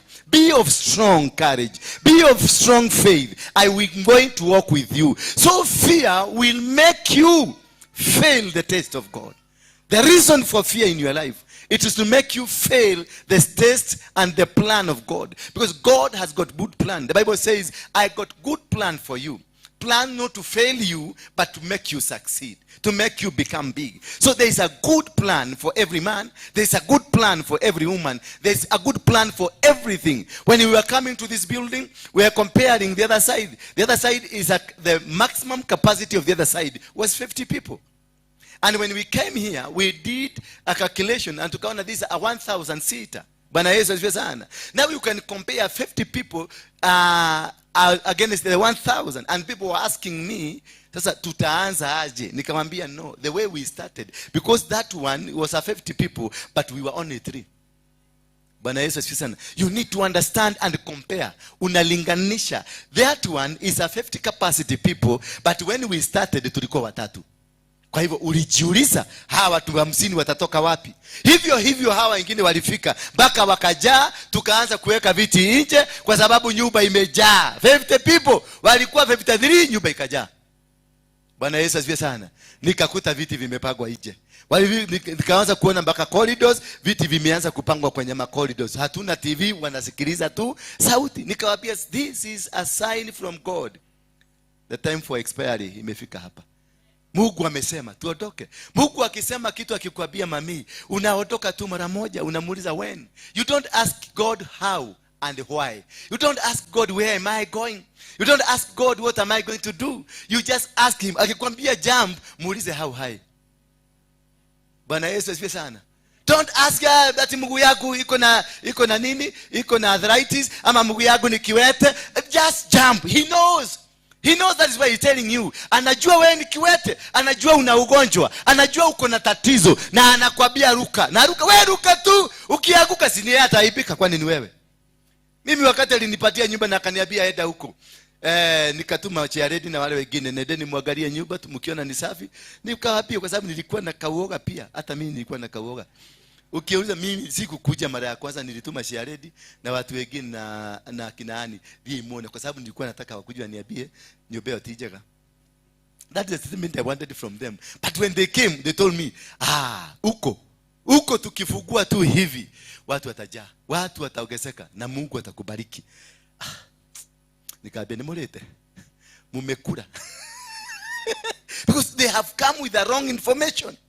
Because nilikuwa najaribu kupiga hesabu, nikaona sasa hii maibu yote ya kukuja na viti ya 50 tuweke hapa. Sasa by the time we finish, we are doing the renovation, mtu kutoka Japan akanunua hizi viti zote. Just I don't know this person. I've never, aliniona kwa social media. Akatumana na akaambia nenda kwa duka fulani mahali fulani nimelipa. Nenda uchukue viti. Bwana Yesu asifiwe sana. Just as I was trying kufanya to figure out pesa sikumako tutafanya nini hapa? And people started coming in with their resources, and God started working, because God said, I do not fear, for I am with you. If you remove the fear, God will start working with you. If you remove the fear, God will manifest in whatever you are doing. Kama ni biashara umeanzisha, remove the fear, God will manifest. Kama ni ndoa imeanza, remove the fear and everything will manifest. Kila kitu kitakuja, kila mpango ya Mungu. Sasa tukaanza mimi kukaa kidogo, watu vijana wengine wakasema tutatengeneza hizi vitu zote, wewe nunua material. Sasa material sina, nikakaa kidogo nikaanza kuwaza. Kukaa kidogo mtu akanipigia simu, akaniambia nilisikia unataka kuhamia kwa horo mpya. Nikamwambia ndio Akaniambia nitumie account yako. Mimi nikamtumia account, lakini nilikaa siku ngapi? 3. Kwa sababu nilikuwa na tu pesa kidogo, shilingi 200. Sasa nilikuwa nafikiria ni hiyo pesa anataka kunyemelea kuiba. Bwana Yesu sana. Ndio ananitisha ile inaitwa nini? Swift code nini zote, nikajidwa. Sasa huyu mtu najua sijaitumia Swift code. Nikaenda kwa manager nikamuuliza, ikitoma na Swift code ile, na chances hizo anaweza kuiba pesa yangu. Bwana asifiwe sana. Kaniambia hapana, it is secured. It is secure. Hiyo ndio njia ya kutuma pesa. Nikamwambia niadikie. Nikatumia kumaliza kuadikiwa hivi, simu ya yule mtu ndio hii. Ndio kweli ndio ndomela Swift code. nikamwandikia haraka haraka, nikamtumia. Kukaa siku mbili, nikaenda kwa account nikakuta iko na shilingi 1,000,000. Bwana Yesu asifiwe sana. Sasa nikamuuliza, ni kitu ulikuwa nataka nikuuzie ama nini? Unajua unaweza kuta ukute pesa iko na hamkuwa na mpango. Alafu nikamtego. Unajua mimi natakako sana kwanza, na wale wananitekaka sana, wanataka kujua anafanya. Umesikia ako na mpango. Hiyo ni statement loaded. Ukisikia mtu wa security akisema ako na mpango, wamestudy, wamekaa chini, wameanalyze. Wakajua hapa kuna Mungu na hapa wanajuaga. Hata hii mambo ya shakahora hawa walijua kitabu, lakini wanaogojaga mpaka siku ya kugoga. Although mimi nilikuwa nimewaambia bereni. Tunakumbuka Oktoba na September niliwaambia kuna kitu iko Mombasa, kuna makaburi iko Mombasa. Lakini what is very important is that when God has planned anything that he's going to do for you, only you make a step of faith and you remove the fear from you, then God will perfect himself. When I removed the fear na nikasema nyumba ninaenda kufugua, kwa igwareni goshonoka, nitaandika jina ya Mungu pale, sitaandika jina yangu, sinaandika jina ya Mungu pale, naweka madhabahu ya Mungu hapo, naweka masipika ya Mungu hapo, na kila kitu ya Mungu. Mimi naondokea, nikiondokea yeye alete watu, na asipolete akae. That is how you remove the fear. Because the moment you discover the work you are doing is not your work, it is God's work, you don't need to fear. Whatever you do in life, as long as you come and understand, whatever move you are making, you're not doing the move because of yourself, you are doing it because of God. Because I'm not looking for the fame, I'm already famous. Bwana Yesu asifiwe sana. Uliza huyu mzee atakwambia nilikuwa naenda na gari 12. Wao wakienda na gari zao wakinifuata, na mimi nilikuwa naenda na gari 12 na security wangu. Bwana Yesu asifiwe sana. Kama nikurusha tulikuwa wakirusha na sisi tunarusha. Wakiogea tunaogea. Wakilala tunalala. Tunapelekana tu hivyo. Baka wakalete ndege tukakosa ndege. Bwana Yesu asifiwe sana. Therefore it is very important. When you disseminate, utoe, when you dismantle the root cause of fear in your body, then you are going to succeed. Most of us are our own failures in whatever life that you are in. We have failed in business because of fear. You have failed in your marriage because of fear. Like now, when you go and start a business somewhere, and then you find unasikia ka story, kuna biashara kama hii ilifunguliwa. Lakini venye hawa watu walitoka hapa, nobody knows. Walitoka tu usiku na wakafuga nyumba. Hata ukienda wakalia kwa kama utaona kuna vitu zimeozea huko ndani. Sasa huyo mtu anakuuzia woga na kwambia ni ogotoria. Hapa hakujawahi faulu. Lakini there is one thing you know. God sent Joshua. He sent Moses. And when Moses died, then Joshua was told to rise up and take the children of Israel to the promised land, to the land that was being promised. So there is something for you to succeed in your life. There must be something that has to die. The Moses in you must die. Because Moses is a generation that was full of fear, full of confusion. They didn't understand where they are going. Because at some time, Moses alikuwa ameenda mlimani, kurudi akakuta Dathani na Kora wamejenga matenti. Wakaenda tena, akakuta tena wamejenga mang'ombe na mambuzi na miti zingine ndio wana worship. They didn't have the true courage of where they are going. They didn't understand. They didn't sit down to know where God is taking them. They didn't do a research to know that this is the work of God. It is not our work. This is the work of the Most High. This is the work of God. When you are in the work of God, you don't fear. You just sit where you are supposed to sit, and God will perfect you. God will take you to the next step. Had they known that, they could not have built the tents they were building. Had they known that, they could not have gone to build to mold the calves for worship. Because the God that removed them from Egypt was still the same God walking them through the jungle, the wilderness. But they refused to understand that. Because at some point, fear came into them. I remember one day they asked Moses, was there no graves in Egypt that you brought us to come and die here? Why? Because they saw the enemies, they were coming. The enemies, and they were fierce, and they were powerful, and they were stronger than them. And they looked back and saw that we are going to die. We are going to be finished. They asked Moses, kule Egypt, uliona ni kama hakuna kaburi? Because they sure they were going to die. Bwana Yesu asifiwe sana. They were sure they are not going to come out because the enemy which is coming anakuja ni mkubwa na alikuwa na silaha na walikuwa wamechoka. So they turned back to Moses. Mpaka Moses akalia mwenyewe, akaenda kwa Mungu kulilia Mungu. That God reminded him, akamwambia si nilikwambia niko pamoja na wewe. Si nilikwambia tutaenda pamoja na wewe. Kwa hivyo fear is there to cause you not to go according to the will of God. And the fear is the greatest sin that you can ever commit to God. The greatest sin that you can ever commit to God is fear. Because God tells you, I am with you. Just let's walk. Just go. I am with you. I will win every battle. I will conquer all the enemies that you have. I will defeat them. I will destroy them. I will dismantle them. I'll bring down all their structures, all their altars, all their mirrors, and everything that I use. I'm going to bring it down. That is what God has given you, the instruction. Do not be afraid, nor be dismayed, because God has a purpose. When he created you, he created with a purpose. When he created you, he told you, go and speak. If God tells you, go and speak in the middle of the city, just go and speak, don't fear. Go and stand in the middle of the city, go and say it. Nobody will be able to touch you. You see, the PPO used to say, I am a ghost. Because God used to walk with me. And when you are walking with God, nobody will know you. Nobody will see you. Will be in sometimes there's a day they were looking for me, and I went to the PPO's office, and they sat there for 3 hours. I want to see whether they can see me, because God told me hawatakuona. So I tested my God, na nikaenda mpaka kwa PPO na nikakaa hapo reception. Nobody saw me.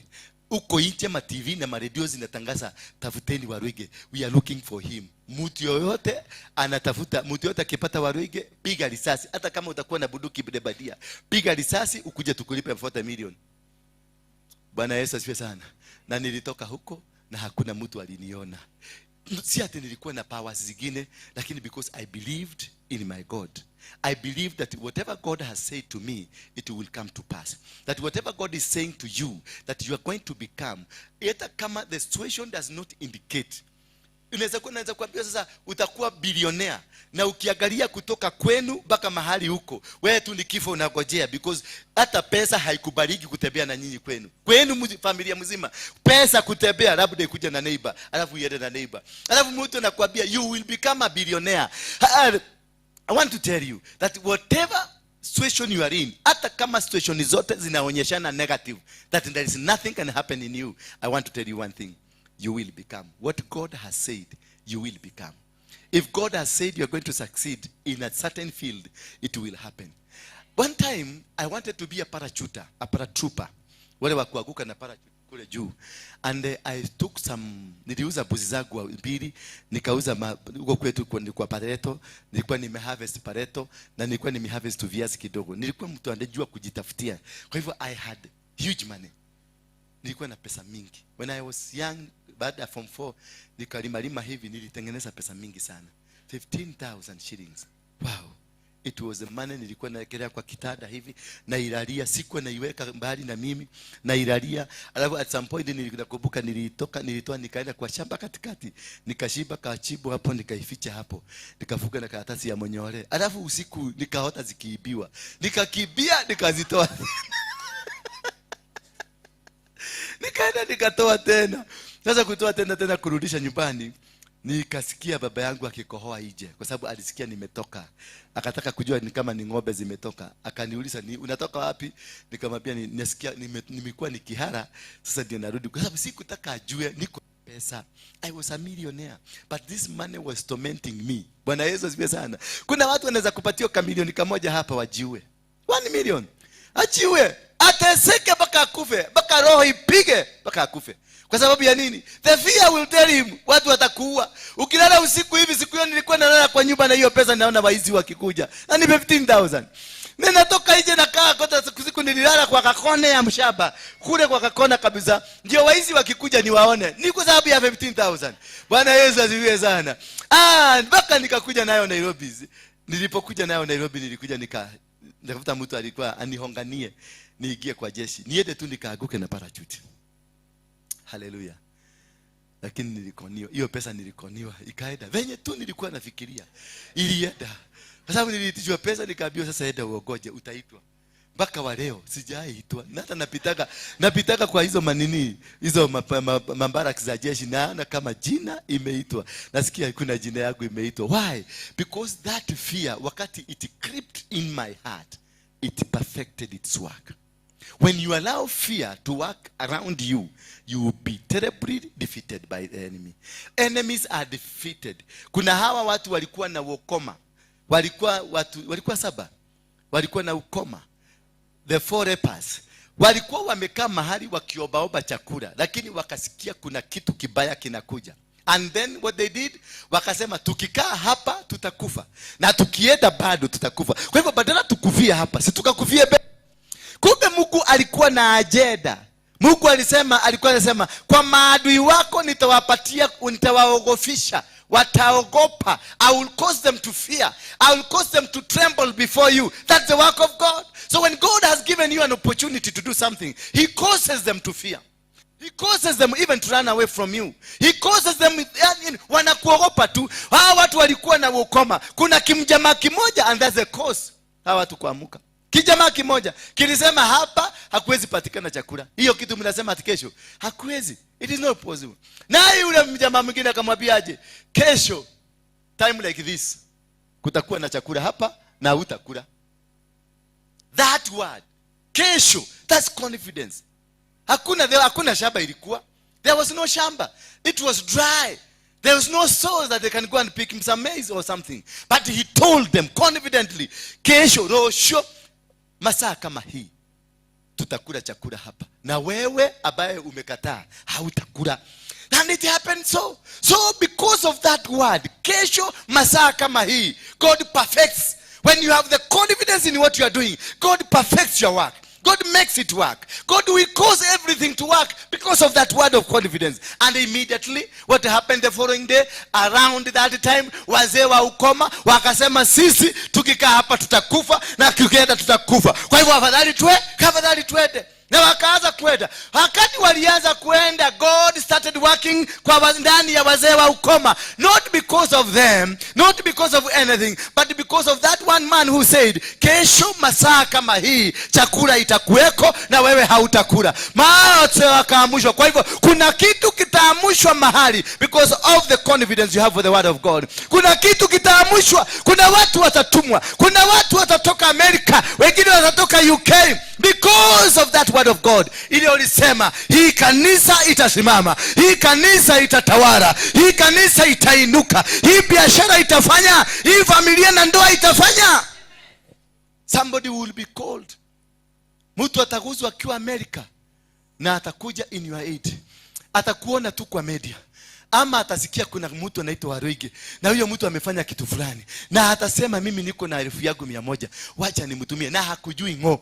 Because of that word of confidence, because of believing and trusting God, because God, do not fear, for I am with you. So that I am with you, if you allow it to work, it will perfect every move. That word, I am with you, that is God. That's allowing God now. Tell God, come in, take over, take control over my life, take me to the next step of life, make me succeed. That is how agreeing that I am with you. Bwana Yesu asifiwe sana. Hawa watu walikuwa na ukoma, wakaamuka. Hawakuamuka kwa sababu ya nini? Hawakuamuka kwa sababu walikuwa wafaa wapone, ama kwa sababu walikuwa waamuke. Lakini kuna mtu alitaja neno akasema kesho saa kama hii. That word of confidence, that word of believing in your God that he will do it. There was no sign of food. There was no sign. Hakukuwa na sign at all. But hiyo neno ya huyu mzee alisema kesho masaa kama haya. Bwana Yesu asifiwe sana. Mwambie mwenzako kesho masaa kama haya. Kesho, mwambie tena kesho masaa kama haya. Something will go. Once you tell God, once you say it, kesho, time like this, God takes position. And he starts now controlling. When you have that word, you confess, time like this, we are going to be in this level. Time like this, we are going to make it. Time like this, we are going to conquer. That is all what God wants to hear from you. Not failure, not a negative word. Have always a positive life. Have always a positive desire. Kuwa na desire ya kutaka kukua. Kuwa na desire ya kuwa mtu mkubwa. Kuwa na desire. Walk in faith. Me, I don't start anything with money. I've never started anything with money. I have never. I have businesses. Multi-billion business. Million. Atuseme multi-billion. Si imetoka hiyo. Kwa hivyo billion inakuja. Multi-billion business. I don't start them with money. I've never started any single business with money. Hata hii nyumba nikikoboa niliandikia charity a postdated check. Na account haikuwa na kitu. Na niliandika check ya 1 million. Na sasa hiyo we, charity. Hii masaa ngapi unaniweka hapa? Unajua nakimbia job. Nikuuza uoga. Sababu sikutaka kuja niulize hii pesa iko. Sikutaka kusikia kiniuliza hivyo because nilikuwa najua ataniuliza kwa sababu ndio anaweka sadaka. Ataniuliza pesa hizi tena sio. Nikaandika cheki ya 1 million. Nikaambia tarehe fulani. Niliwapatia ilikuwa mwezi gani? Mwezi wa 6, mwezi wa 5 hapo hivyo. Post dated. Nikaandika mwezi wa 5. Wakakuja wakamwaletea. Wakaambia sasa ngojea pesa inakuja. I'm telling you. You exact that date. Hallelujah. Exact that date nilikuwa nimeandika ndio ile pesa iliingia kwa account. So when you give it and you give a deadline and you tell God this is my position and you tell God that I am not going to be cowed by any information. I'm going to walk and I'm going to do it. God will do it because God is waiting for that confidence in you. God is waiting for that positioning of power, positioning of doing things, positioning of understanding that I am walking with God. I am doing everything with God. I'm moving everywhere, and that is what when God decides to perfect you, it is only not because he loves you, because you don't have fear in you. God can love you, but if you have fear, he will not deal with you. Atakungoja mpaka ujiga yako ipunguke. Fear is a state of foolishness. Kama usikiaga ugoga, unasikia kiniede nisiede. Mjamaa amekupropose, sasa unaanza kusema na hiyo kanisa kama sasa nikipropose nitapigwa. Nani yako kama huyu siko sasa ni propose huyu swali ataanza kuniuliza aje atumia sio the mekanidari ni ndiratikira atumia sio mekanida ninyu na makwendete muno makuturite maguthiururukiirie hau matikwehagerera hau sasa hiyo ndio tunaitaka ujinga. Mimi sikukuitia wanawake, ni mimi nimekuitia, nimekuuliza ungetaka nikuoe. Atumia mokerako.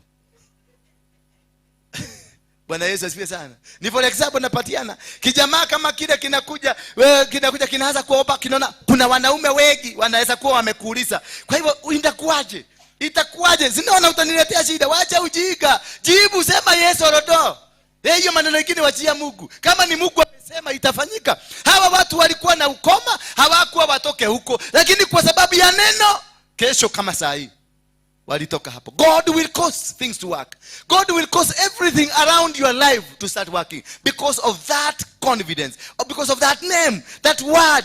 Kesho kama saa hii ama mwezi ujao nitajenga nyumba. Mwaka next year mwezi kama huu nitakuwa ndani ya nyumba yangu. God will cause people to come around you and stand with you.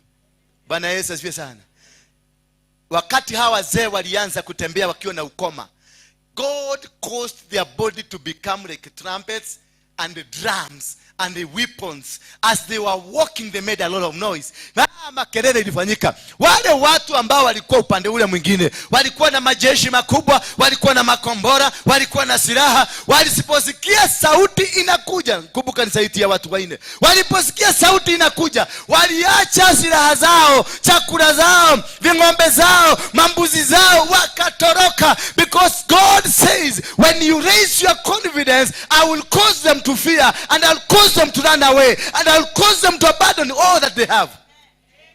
Bwana Yesu asifiwe sana. When you remove the fear, God causes something to happen. When you walk in your kichwa imeinuka juu, wanasema head up. Watatoroka, watakuogopa, maana Mungu ndiye atakuwa akidrive the entire move. Just allow that God. Kubarisha tu hiyo Mungu. Drive your life. Allow this God to make a move in your life. Allow this God to conquer them that are your enemies. He says, I will make them tremble before you. How? He will, because of the confidence, because of the good plan, because of the good desire for God to use you, for God to make it happen. If I'm saying today, I will be the president of this country, I will because I have said. If I say today I'll be a billionaire, I will because I've said. And this is coming from my heart. And it's coming from, when it comes from my heart, it automatically ignites God in my heart. And from there, because God is a respecter of his promises, he will make sure whatever he promised you, that I will never forsake you nor leave you. I will never abandon you. Even if you be in the shadow, the valley of the shadow of death, I will still walk with you. I will still lift you up. I will still make things work. Why? Because you displayed that there is no fear in you. Fear is the cause of your failure. You fail because you are yourself the problem. In the Bible, the name fear is used 80 times, meaning this thing is very prominent. In the entire Bible, we have 80 times a mention of the name fear. Why? Because that is a tool that the devil uses to stop you from achieving. That's a tool that the devil uses to make you not to move to the next level. Fear produces anger. Hallelujah. Once you have the fear, then the spirit of anger will find home. Ukiangalia kama unakuwaka na tuasira, it is connected with fear. Bwana Yesu asifiwe sana. Ndio unaonaga una makasiriko hapa hiireki, ni naogoza modo. Kwa sababu kuna kitu sense of fear that is in you. That is why you want to use force instead of using God. If you can find a position where you can be using God, God will be doing everything for you. If you get into a position where God will be the lead, you are number 2, then everything will be working for you. Therefore, you will succeed where not very many people have succeeded. Many people have tried it, but they have failed because you have no fear in you. You are the greatest enemy of yourself through fear. Through fear, you become the greatest enemy of yourself. That is why you don't have confidence, and that is why when we tell you to start doing something, you don't do it because of fear. You don't do it because you are worried. What will they say about me? When people came and I started preaching this gospel, so many people came and told me, where? But you can't the other day. And I told them, let me tell you one thing. When I started Mungiki, I was 15 years old. And my first followers were dogs, not human beings. I was able to be commanding 100 dogs in the entire village. So I don't need anybody to follow me because God will command anything to follow me. So I don't care whether you're going to follow me. I don't care whether you're going to listen to me. I don't care whether you're going to walk around with me. What I care is that is God with me. That's the most important thing. Wewe kama wewe ni mhubiri mzuri, tafutie mhubiri mzuri ambaye anajua kuongea na Mungu. Aende ite mbwa moja aone kama itamfuata. Kuna ubwa itamfuata. Mimi nilikuwa nasimama kwa keshagi yetu yote, maubwa zote mpaka tutoto tunanifuata. So you don't joke with that person. You don't joke. You don't come tell that akuwezekani. Saizi nimefungua for the first time the first Kenyan church in Dubai. Hey, it's work, it's up and up. Inaendelea vizuri. Nimekuwa kubwa hata kuliko hii. The first Kenyan church in Dubai. Wa Nigeria walikuwa wametawala huko na Wagana na wa Bangladesh ndio wamejaa huko wakihubiri. But when I went there I said here the mother of a church. Wakaniambia huko haiwezekani. Nikamwambia yako ndio haitawezekana, lakini ile Mungu ameniambia nianzishe itawezekana. Bwana Yesu asifiwe sana. I'm planning to go to Qatar. I'll open a church there. Bwana Yesu asifiwe sana. Because that is what God has told me. Go and do it. Na ukiniambia sio to walk to get the route of sahi, tutawalk. Mimi, I'm the only one human being in this world who has ever stolen from the devil. Mimi tu. Hakuna mtu mwingine ama umesikia mwingine. Mimi ndio mtu wa kwanza na wa mwisho kuiba kwa shetani. Bale Nyerere Road. Hapa Nyerere Road. Mnajua nyumba ya shetani, kanisa ya shetani? Wangapi wanajua penye iko? Wangapi wanajua, inua mkono. Gai. Iko pale Nyerere, inaitwa nini? Serena Hotel, Hiyo nyumba iko hapo. Kwa gate ya kuingia Serena Hotel, hiyo barabara inaitwa Nyerere Road, ukiingia hivi Serena Hotel, hiyo nyumba, hiyo hapo ndio kwa shetani. Ukienda ingine iko pale Kilimambogo. Kilimambogo ile uko kienda matu hapo Kilimambogo. Kilimambogo hapo kuna nyumba inaitwa Macmillan. That is the headquarter of Freemason in Africa. Ukienda Nakuru hapo city moshari ya Nakuru, ukienda na hospitali, kuna kanisa hapo mzee sana. Ibada ya msalaba wameweka ndege fulani hapo. Ilisema msalaba hapo ni kwa shetani. Where to go the worship. Bwana Yesu asifiwe sana. And I tempted, nilienda hapo Nyerere Road na tukavuja mlango na tukaingia.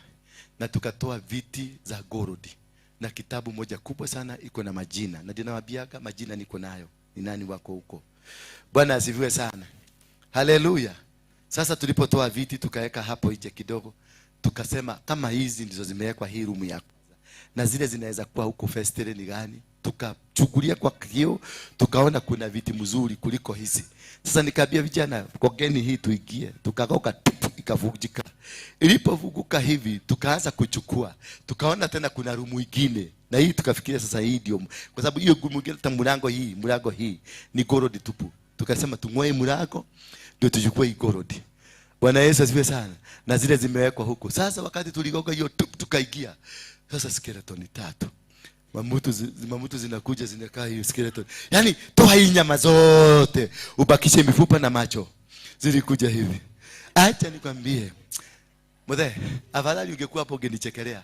Kwa sababu venye tulitoka hapo, kamurago kama kale, tulitoshea mpaka sasa tukakwamilia sisi zote kwa hiyo murago hivi. Zote tulikwama hapo. Sasa ni kujaribu kutoka. Mimi ni komanda na kila mtu hapa. Mpaka wale jeshi yangu badala ya unilinde, wote walitoka kutoroka. Maana wana hizi vitu zinakuja. Although zilikuwa zinakuja slow motion. Ni kututisha, zilikuwa zinatutisha. Lakini venye tulitoka hapo, kutoka hapo kwa sababu ya kufinywa, sikuweza kusimama. Hiyo Nyerere Road kutoka kwa hiyo nyumba ya Freemason, nilikuja kama kaubwa mpaka kwa gate ya Serena Hotel. Hapo ndio nilipata nguvu ya kutoka bio. Kwa maada msima. News zilikuwa breaking news. Ati kwa mara ya kwanza Waruinge ametoroka.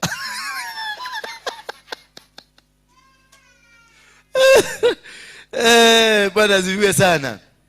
So as we are looking forward is that the greatest enemy of your own life is yourself because of fear. Once you allow fear to come into you, you become your enemy. You start fighting yourself. You start killing your visions. You start killing every move that is in your life.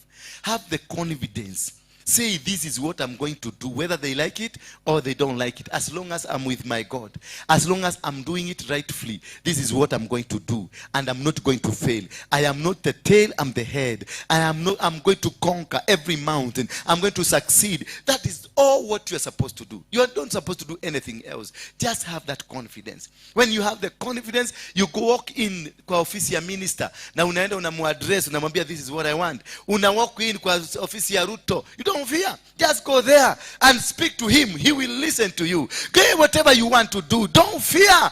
Don't fear. Tell your neighbor, don't fear. Be strong and be of courage, and you will win the battle. Bwana Yesu sana.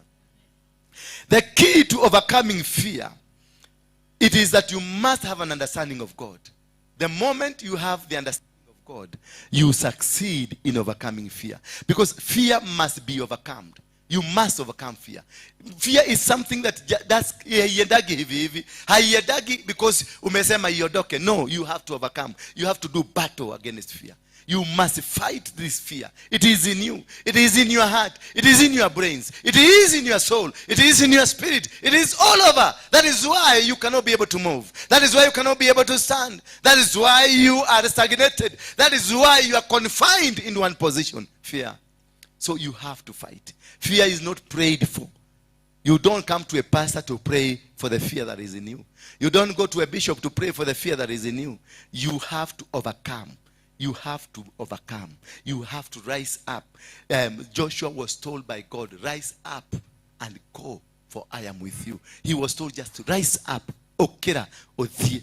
Okera, amuka wede baka huko. Maana niko na wewe. Na usiogope. Na akarudilia mara 6 in chapter number 1.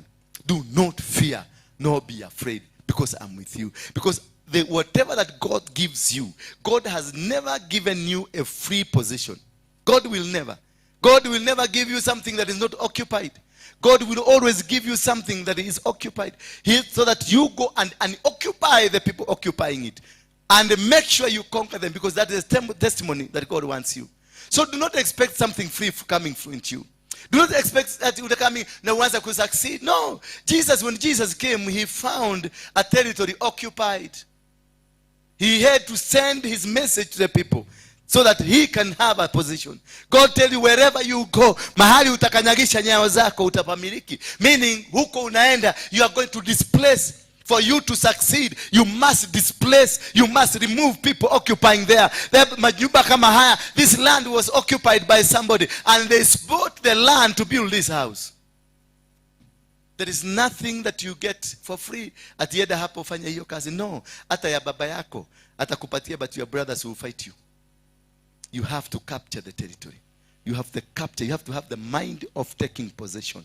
A mind of conquering, a mind of winning, a mind that does not go back, no retreat, no surrender. For a Christian to succeed, it must be a no retreat, no surrender.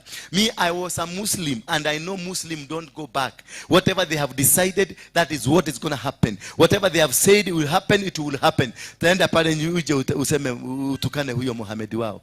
Ndio utajua ujui. Watakuinukia Afrika mzima. Watainukia dunia mzima. I was in Abuja, and that is where they had Abuja Declaration. And in the Abuja Declaration, they said that they are going to conquer Africa and make Africa a Muslim state. And the first step for Africa to become a Muslim state, they have to conquer Nigeria and conquer Kenya. They have already conquered Nigeria. Now they are in Kenya. And I was speaking to a friend of mine, nikamwambia, I love the zeal with the Muslims. If Christian, we had only 10% of that zeal, only 10%, because we have a higher God, we will conquer everything, and no problem will ever challenge us. Those people, they don't know God. Islam does not know God. But they conquered, they have conquered. They have conquered Nigeria. They have made Nigeria the president. Christians have not been able to rise up to the presidency. Watch Kenya. Watch Kenya. There's this thing called Muslim Brotherhood. Muangalie sana venye inafanya kazi. Mushakuliwa. Imeenda. Sipo mnasema siku hizi. Hii imeenda. Bwana Yesu asifiwe sana. The Minister of Defense, Muslim Brotherhood. Investigations, Muslim Brotherhood.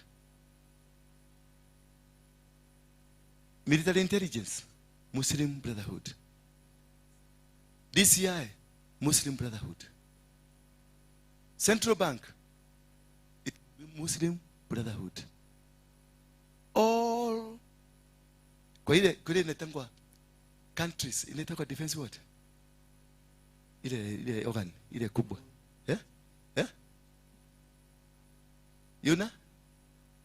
Universal? Hii kubwa hii ya ku make decision, ile kwangi na mtu anaweza ipiga. Ile president anakaa itakuwa ikiogewa na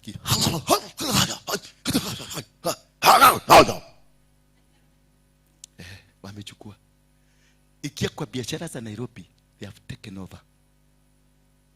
Barabara zote kutoka Isli, they are building the largest mall in Africa.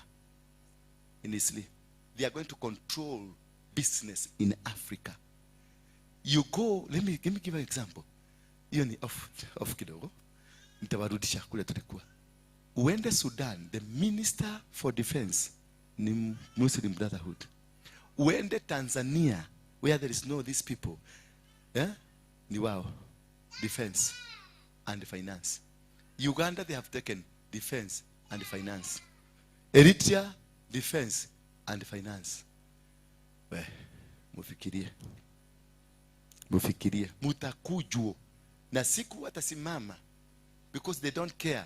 Wanajua nyinyi ni kafiri, mnafaa kukufa. Hello? Wanajua nyinyi ni nini? Ni kafiri, mnafaa kukufa. Kwa hivyo hata akikupiga marisasi 20, anajua amefanya kazi ya Mungu wake. And he is happy.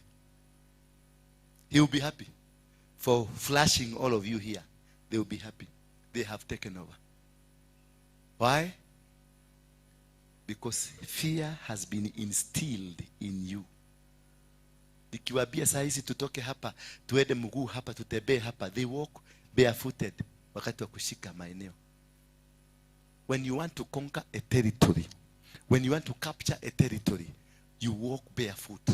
They walk, they have done so. Wametembea wakiwa miguu. Ukifikiria ni story, ukifikiria ni waende wazimu, lakini wamekamata inchi. Bwana Yesu asifiwe sana. Mwadhaula unisamehe tu, hii lazima niseme. Tumekarangwa. Yeah, and it is biblical. But one thing I want to tell you, that is why he's raising people like me and people like you, that this nonsense will not happen. I know their secrets. I know what they are planning. I know where they are heading to, because I have the blueprint. I want to tell you, whether with you or without you, we are going to regain this nation back. It doesn't matter what is going to happen. It doesn't matter how powerful they are. But what matters is our God powerful? If our God is powerful, and if it is the God that is speaking to us, be strong and be courageous. Do not be afraid of them. Do not be afraid of their images. Do not be afraid of their teachings. Do not be afraid of their power and authorities. I'm telling you, we are going to make it. Mwambie mwenzako, this we are going to capture. No, Kenya cannot go. Kenya, we have given them Uganda to go with it. Tanzania, you can go. Kenya is a child of God. Kenya is not a country of God, but a child of God. No, it can't go to them. We have said no. It can't go. Say no. That fear must come out. That fear must come out. That fear must come out. Yes. Kwani wanajua nini? Wanajua kubeba, tujui kubeba?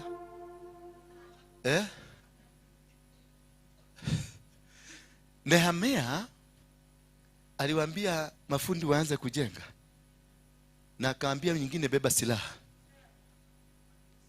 Pande huu silaha, pande huu kujenga. So what is this Jeremiah telling us? Don't be stupid in your head. That is what he's telling you. That the work of God is not upigwe hapa ingine patiane. No. Jesus did not mean that nonsense. Jesus was telling you, be humble. But let your God do your will. He told Joshua to go to Ai. Akaambiwa ingia Ai, and they destroy everything that you find in Ai. After defeating Ai, he was sent to Gibeon, and he was given, aliambiwa nimekupatia mfalme wa Gibeon. Aliambiwa nimekupa mfalme. Sasa mimi ni Joshua, mimi ni Waruinge, sasa ni Joshua. Nimepatiwa Ruto. Nimeambiwa nimekupatia Ruto. Sasa hebu imagine kufikia Ruto. Is it possible? Yes, utapatiwa. Lakini sasa imagine now from here. Mudhaura amekaa pale. It is not possible. But when you are with God, because God told him, do not fear or be dismayed, for I am with you. I will be with you. I will win battles for you. I will conquer them. I will cause them to run away from you. I will cause them to tremble before you. I will cause them to be destroyed. They will destroy themselves. Hawa wazee walikuwa na ukoma, walipofika pale walikuta wale watu wa nje wameogopeshwa, wamekuwa na uoga, wakatoroka, wakawacha machakula, wakawacha kila kitu, and the territory was captured without a sweat. Or you commit yourself with God. Surrender to him and allow him to do the work for you. He will defeat. And if only tuache unafiki wa Kristo. Nyinyi ni wanafiki. Criminals living in the church. Thieves and murderers. Witches, and the sorcerers. Devil worshippers in the church. And you will never find other religions having this stupidity thing that we have. You fight a brother, yet you're saying you're going to heaven. Which heaven are you going? Yet in this church, you, for example, to me, example of my intercessors. Well, a church has intercessors. The intercessors are supposed to stand in for the church, but you have a brother you cannot speak to. Now, wewe ni intercessor. Na wewe unaombea, na huyo brother kwa hii kanisa uongee na Kemani hata kidogo, atadimona akaiwa utaheka. Na wewe ni intercessor. Then una intercedia nini? What are you interceding if you have somebody you hate? Bwana Yesu asifiwe sana. If you are Christian and you call yourself a follower of Jesus Christ, a Christian, Jesus Christ, while on the cross, he forgave them. He told God, forgive them because they don't know what they are doing. But wewe hapa na hiyo kichwa yako dogo na nywele gumu kama jesiri waya, bado kuna mtu unachukia. Kuna mtu wezi kuongea hata hiyo digere nake, ati je ni dimona akaiwa utaheka. Jiga. Sasa wakati tulikuwa muongeke tulikuwa tunapendana. Tulikuwa tukisema tumeingia Nairobi watu wote wanatetemeka, duka zinafungwa. Nilisema siku moja wanawake wasivae miniskirt na trouser. Mlivaa? Hamukuvaa. Na nilizungumzia nikiwa kwa nyumba. What if we Christian that we understand God, that we know God? What if we had that capacity to do things? Kenya will change. We only need 1 week to change this country. Only 1 week. And I wish God will give me this grace. Anipatie hii grace. And I will streamline the entire country. I'm telling you, I will streamline. Ujinga na unafiki itatoka kanisani. And I asked God to give me an army, the kind of an army that was given to Joshua. Yes. Say my yes. Yes. We need that. We need to adhere strictly to God. We need to stop this stupidity in church. Pretenders, murderers, sorcerers. Pastor, hallelujah. Pastor, hallelujah. Na umetoka kwa mganga. Na ukimwambia ukienda ufanye pastor hallelujah, uzunguke mara 3, umemkamata.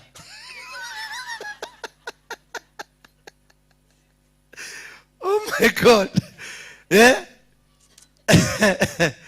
Yes, thank you. God loves you unconditionally and wholeheartedly. That is what God is. He loves you. So if God loves you unconditionally and wholeheartedly, it means you have no reason to fear. It means that you have no reason to have somebody that you think this somebody will do something against me. When I'm walking here, the other day as I was walking, these soldiers wakaniuliza, when unatembea peke yako, wacha tukupatie escort. Nikamuuliza, nimekukosea? Nimekosea nani ndio nipate escort? Because they thought I'll come here with bodyguards. They thought I'll come here with niko na mabunduki zimekaa huko. Ninaogopa, kwani wewe una shingo ya kukufa? Yani, you think mimi ndio naweza kukufa, wewe huwezi kufa? Hebu jiulize hiyo swali mzee. Ati mimi naogopa watu wanaweza kuja kuniua. Wao hawana shingo, inaweza katwa. Why fear a fellow human like you? Why fear? Because wewe ni munafiki. Number 2, because you don't understand yourself. And number 3, because you don't have a self-belief. If you don't have those 3 things, you live in fear. You live in a confused land. You will be walking a hopeless and a useless person. And you will never understand the love of God. God loves you unconditionally and wholeheartedly. Therefore, if God loves you, he says, I will walk with you. I will never forsake you, nor leave you. So you don't need to fear. You need to walk uprightly. You need to live and walk according to the will and the plan of God. You need to do things according to how God has instructed you to do. You need to live godly. You need to walk godly. You need to stand godly. And everything will be put in place. Just believe in him. And every other thing will be put in place. In the book of Psalms 138 from verse 1 to 8, I give you thanks, O Lord, with my whole heart. Before God, I sing and praise. I bow down before your temple. That is what you need to do. That you, before God, you sing. Before God, you bow down and you lift up God. You say, God, you are my master.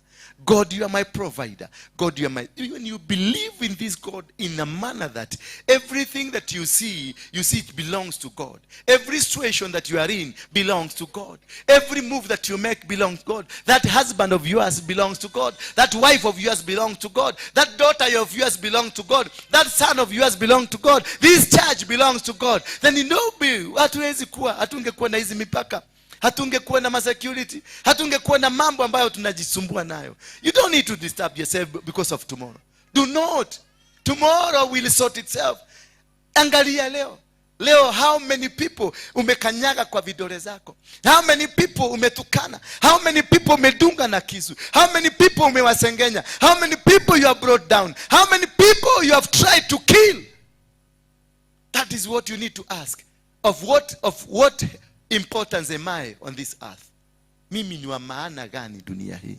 If I cannot be able to help a person who is poor, if I cannot be able to feed that lady who doesn't have food, if I cannot be able to feed that son who doesn't have food, if I cannot be able to stand with that person because akona shida, mimi niko na mapesa nimeweka kwa account mpesa mingi, mimi niko na magari mingi, mimi niko na mavitu vikubwa, but I cannot be able to help, I cannot be able to stand, I cannot be able to walk, then you are not a Christian. You are just a beggar,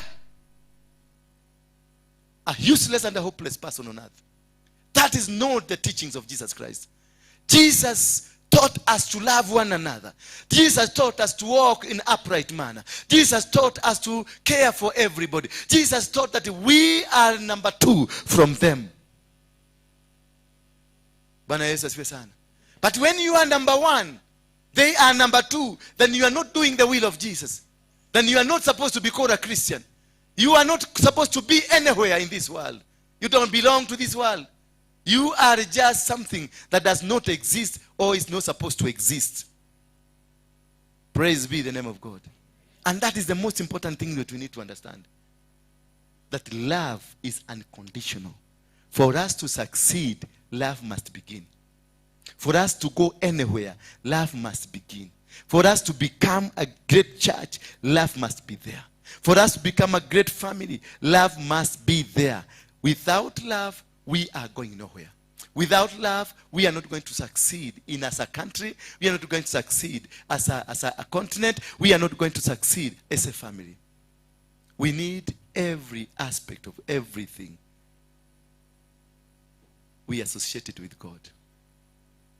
And when we have that, anything called fear will not be in you. Fear is the cause of all these problems. Kama hatungekuwa na fear, hatungekuwa na police station. Kama hatungekuwa na fear, hatungekuwa na bunduki. Kama hatungekuwa na fear, hatungekuwa na kutoaminiana. Fear is the cause of all evil in the society. Live in love. The book of John 4 verse 7 to 21. Beloved, let us love one another, for love is from God. And whoever love has been born of God and knows God. Whoever that gives love is of God. He is born from God and he knows God. We must walk for us to win this battle of fear. Battle of fear is conquered by love. If we loved all of us here, if we shared our love together, if we walked as brothers and sisters, we will conquer, we will win, and we will become. Christianity is a massive organization. I told you last time that in America, mutaona kitu kitatendeka kuhusiana na LGBTQ. I told you last time. And yes, last week, I saw some people ambao walikuwa wameenda kufanya harusi. Wakifanya harusi wakati ameenda in time of, nasema kwaje wale wamefanya harusi? In the name of the Father, the Son, and the Holy Spirit. Amen. Kuna hii ingine tunasemanga in terms of wale wametupwa wanaweza kutuambia vizuri. Wale wametupwa ndio wanaweza kutuambia. Ingine hawezi kutuambia kwa sababu haya, nani ametupwa hapa? Wametupwa.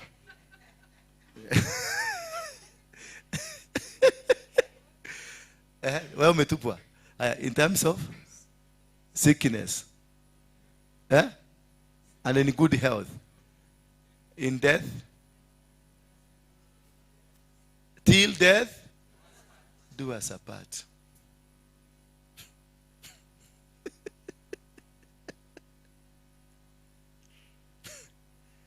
Live in love.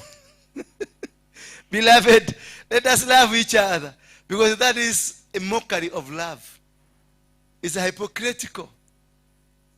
Now that let me get kidinja kidogo. Now that you say till death do us apart, and you filed a divorce, and now you have separated, and now you say you can remarry, has death done you apart? So are you still together? Yes. Yes. You are still one. Because you made a vow before the man of God and before the altar of God. But you went to a magistrate who is not the altar of God and not a man of God. Hallelujah. A divorce is supposed to be done in church. Because that is where you made the covenant. That is where you are supposed to come and break that covenant. If the covenant was broken by a chief magistrate or a judge, it is still intact. In the spirit, you are still one. You will never get married. And if you get married, you are fornicating. Hallelujah. You are still fornicating. Kama ni magistrate alikutenganisha, you are still one and together. Don't go for that divorce. Hakukuunganisha, anaingililia wapi? Where is he? Where was he when you are coming together? When you say till death do us apart, is he the death? Yeah, ni kifo. Ameingililia wapi magistrate? No, you must think twice. Think about it. Si magistrate alikushikanisha, ni muhujia. Na you knelt it down. Na mukaswear. Na mukashikishwa Biblia. Na mukavow before God. Na mbele ya wazazi. Sasa wakati wa divorce, magistrate anaingilia wapi? Wazazi hawako, wazee wa kanisa hawako, counselors hawako. Hata hamumention. Naona watu wameanza kuniangalia vibaya. Niangalieni tu vibaya, lakini lazima nikwambie ukweli. Kama hivyo ndivyo imefanyika, go back. Enda kwa mzee. Enda kwa mzee. Na uende utulie na ukae mpaka kifo ikuje. Hiyo tu, ama ukunywe sumu uondoke.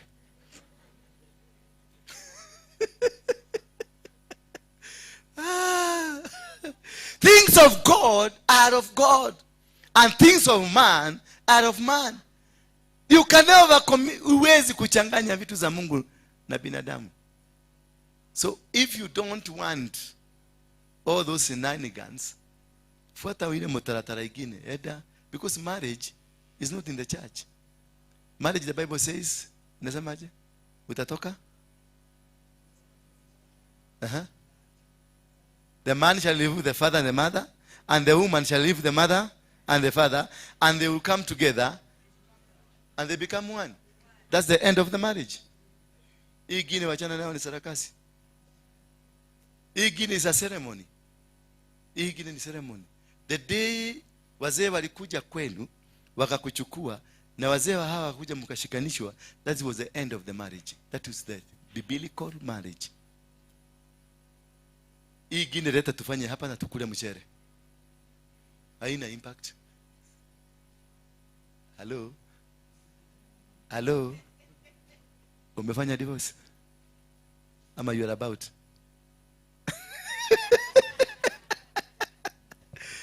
Oh my goodness. Stand firm in the love of God. That's the book of Daniel 11 to verse number 2 to 35. Daniel 11 to 35. Stand firm. Do not be swayed. Do not be confused. Do not be taken where you are not supposed to be taken. Simama imara. And then, if you simama imara in the love of God, then fear will not creep in you. Watu wengi wamepoteza kazi, watu wengi wamepoteza biashara because of fear. Because unatishiwa tu kidogo na pia unajua tunaweza kuja. That is what we used to do. And that is what God even uses to your enemies. When the children of Israel walikosea Mungu, Judges 6 chapter number 1, Judges chapter number 6 verse number 1 kuteremuka. And when the children of Israel did evil in the sight of God, and God handed them over into the hands of the Midianites for 7 years. So it is God. Some of the problem you are facing right now, it is not from the devil. It is from you. Hiyo challenge unapitia, hiyo mateso unapitia, Hiyo kupigwa unapitia imetokana na wewe. And the children of Israel did evil in the sight of God, and God decided to punish them by handing them over to their enemies. Now what happened? They will work, and the time of harvesting, the Midians will come and take everything. Kuna watu mmefanya kazi kutoka tarehe 1 mpaka tarehe 28, you are very comfortable, very good, maisha ni mzuri, lakini ikifika siku ya kulipa mshahara, Midiani wanakuja. Watakuja kwa njia ya magonjwa. Watakuja ukasikia kwa watoto kako kameshikwa, kalikutwa kwa sini, kalikuwa kanapita mahali kuliuliwa mtu, kalikuwa kanapita tu, wakasema hata ni huyu, na kamevaa nguo kama ya yule aliyeua, ni huyu. Inakuwa ni hivyo kwa sababu kuna Wamidiani ndani ya maisha yako. Na hawa Wamidiani wameletwa kwa sababu ya nini? Wafanye ukue na uoga. Wana wa Israeli walikuwa wamechimba caves, walikuwa wanajificha ndani ya caves. They were living in caves. Bwana Yesu asifiwe sana. They lived in caves. They will not eat in the day. They will not work in the day. They worked in the night. Are you in that situation now? Have you been intimidated? Have you been forced to do things in a very secretive manner that you cannot want anybody to know what is happening in your life? That is what is eating us now. That is what is really, really destroying you.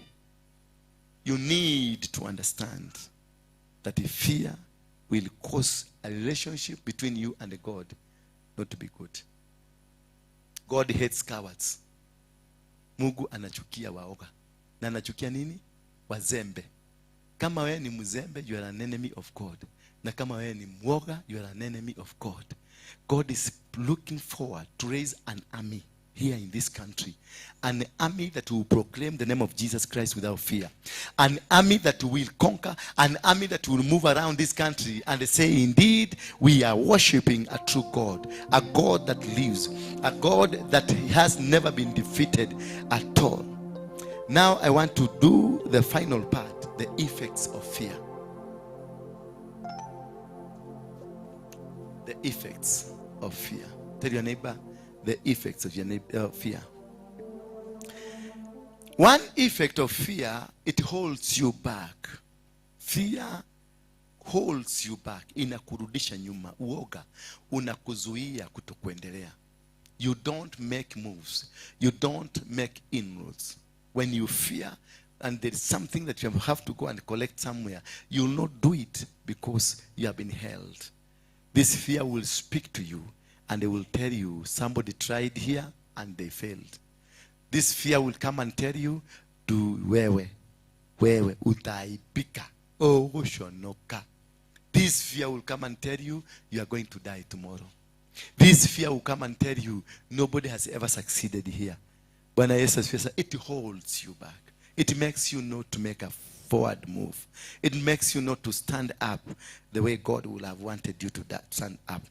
Number 2, fear limits you from God. Fear brings a limitation.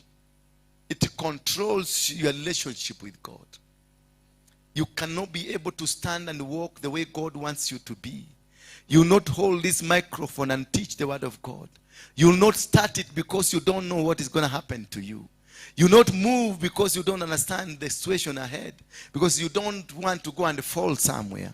Because you don't understand. The fear will speak to you. The fear will tell you there is a hole, there's a pit hole somewhere. The fear will cause you that today is a day of your deliverance. But as you are coming, nguo yako ilaruliwe kwa gari, then you fear what people will come and say about you. I'm telling you, if this was the day for your deliverance, na nguo ilaruliwe, ishike na mkono. Useme, I must go there. Bwana Yesu asifiwe sana.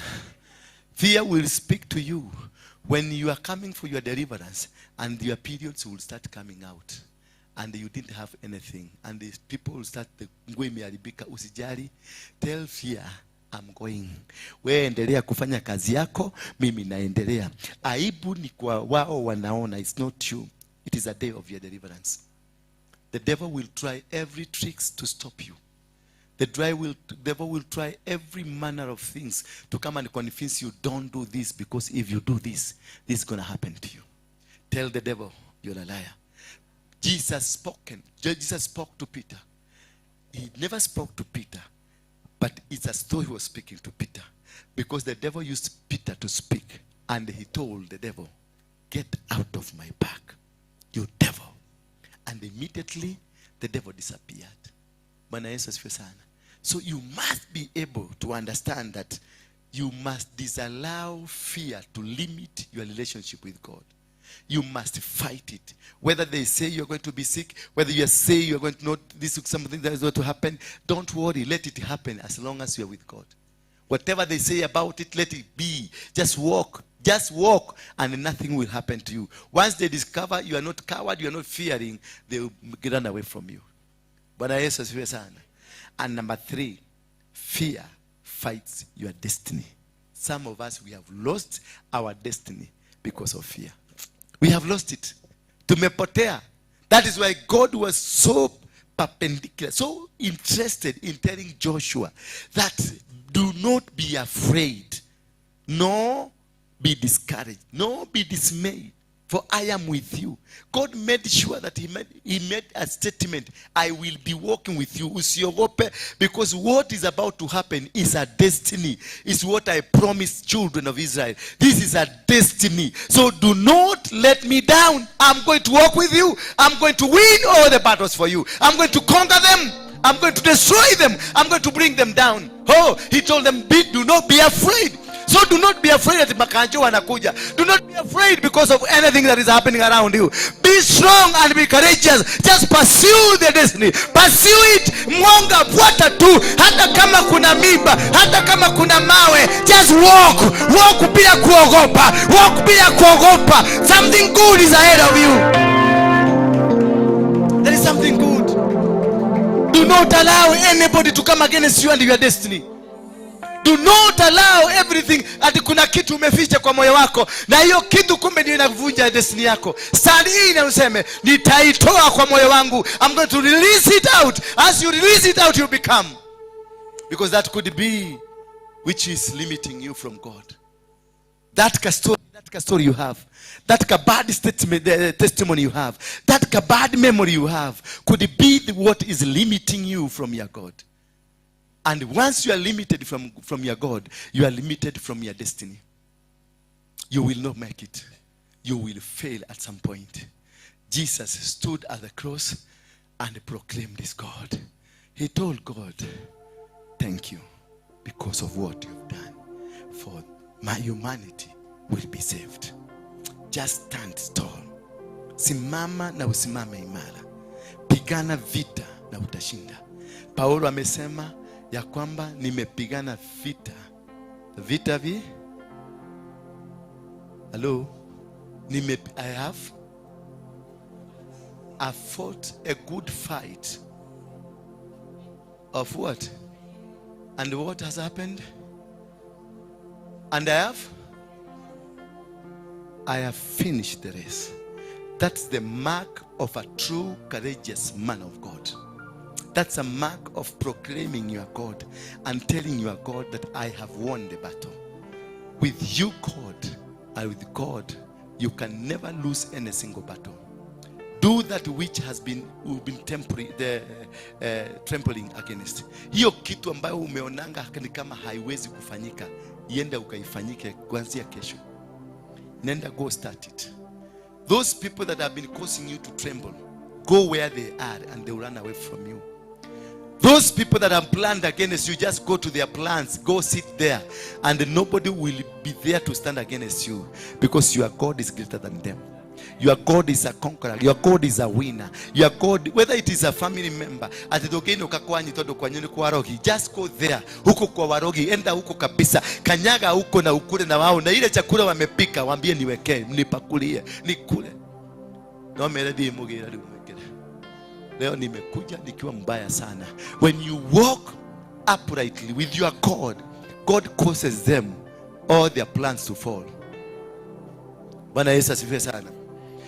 Yes. How do you know? Let us look at 2 or 3 characters of those people who overcame fear. Number 1 is Gideon. Gideon just needed a total confirmation to overcome fear. He was spoken to by God, but he sought God 3 times, asking God, do this so that I can believe it's you. Number 2, he did, do this again so that I can believe it's you. Number 3 again, until now he was told, God, I will take you where your enemies are, and you will hear their plans, because he has overcome fear. You must overcome fear. Once you overcome fear, God will speak to you. When you overcome fear, you allow God to take a walk with you.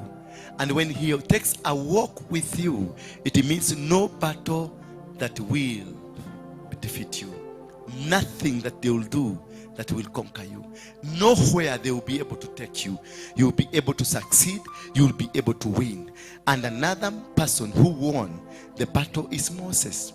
When Moses was given the mantle, he stood up and told God and tell God, I am not living here until you confirm to me you are with me. Praise be the name of God. So the concept of removing fear in you is by confirming to God, yes, I am ready to move, but with you. So when you say, I'm going to move with you, it means your heart, you have cleaned it for God to come.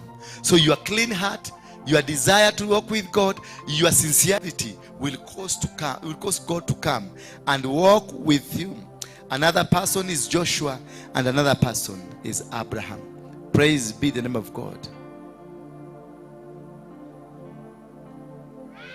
In the book of Mark 11:24, therefore I say to you, whatever this you desire, you shall have them. Yes, after defeating fear, whatever you desire from God, you shall have it. Bwana Yesu asifiwe sana. I declare and decree today that whatever you desire this week, because fear has come out of you, you are going to make it. I declare and decree today, any form of business that you want to do this week, God has given it to you. I declare and decree today that all your enemies are going to be scattered in 7 directions. Oh, I declare and decree today, they say you are not going to make it, but I declare you are going to make it in Jesus' name. They said you are going to be sick, or you are sick. I declare and decree today, you are not sick. Mama arthritis, kuja. The Lord has told me that this came to you because of your ignorance to his word. Stay faithful, and he's gonna make you again. You'll be full once for, and you will do his will in Jesus' name. Church, can you lift up your hands and speak to God? Mwambie to remove this fear in me. Just speak. Open up your lips. Open up your lips. Mwambie Mungu niondolee uoga. The spirit of fear, it is the most dangerous spirit.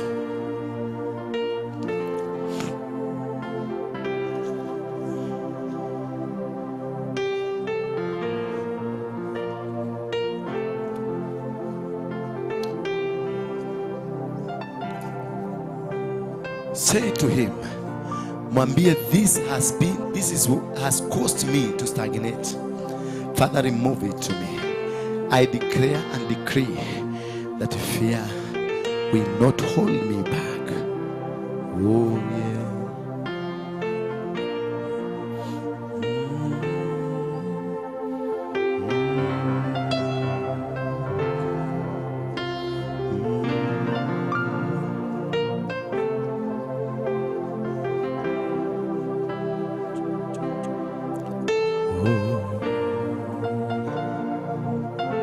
In Jesus' name we pray. In Jesus' name we pray. In Jesus' name we pray. So shall it be. Thank you very much. Now, I want you to bring your tithes and offering at the altar to confirm the words of God that fear has gone.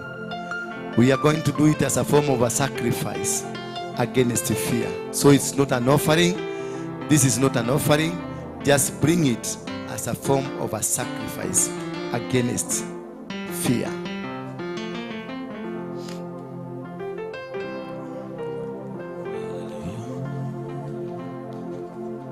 Worship.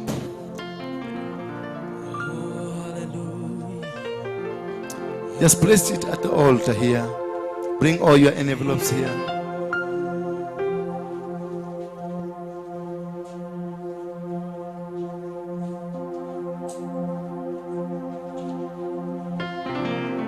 Naleta sadaka za sifa kwako Bwana, heshima na mamlaka zipokee. Mtakatifu, mtakatifu, na kuita mtakatifu. Oh Yesu, wewe mtakatifu. Naleta sadaka za sifa kwako Bwana. Nenda tu hapa. Heshima na mamlaka zipokee. Mtakatifu, mtakatifu, mtakatifu, na kuita mtakatifu. Oh Yesu, wewe mtakatifu. Mimi naleta sadaka za sifa kwako Bwana. Heshima na mamlaka zipokee. Mtakatifu, mtakatifu, mtakatifu, na kuita mtakatifu. Oh Yesu, wewe mtakatifu. Mimi naleta sadaka za sifa kwako Bwana. Heshima na mamlaka zipokee. Mtakatifu, mtakatifu, na kuita mtakatifu. Oh Yesu, wewe mtakatifu.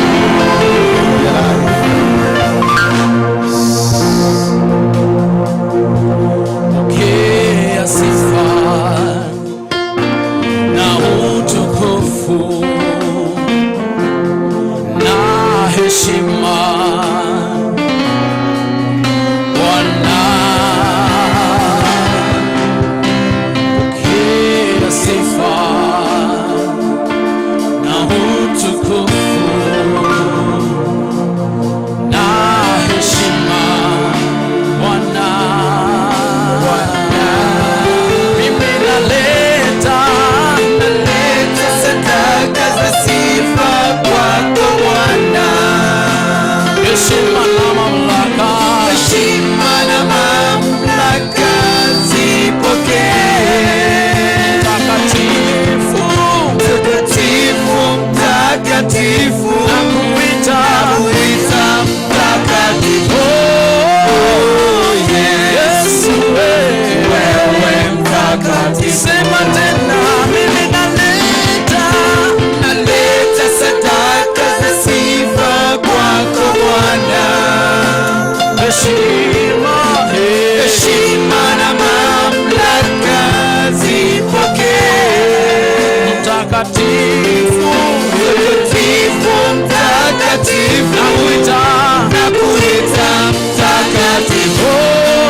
Hallelujah. Hallelujah. Hallelujah. Hallelujah. Hallelujah. Hallelujah. Hallelujah. Hallelujah. Hallelujah. Of God.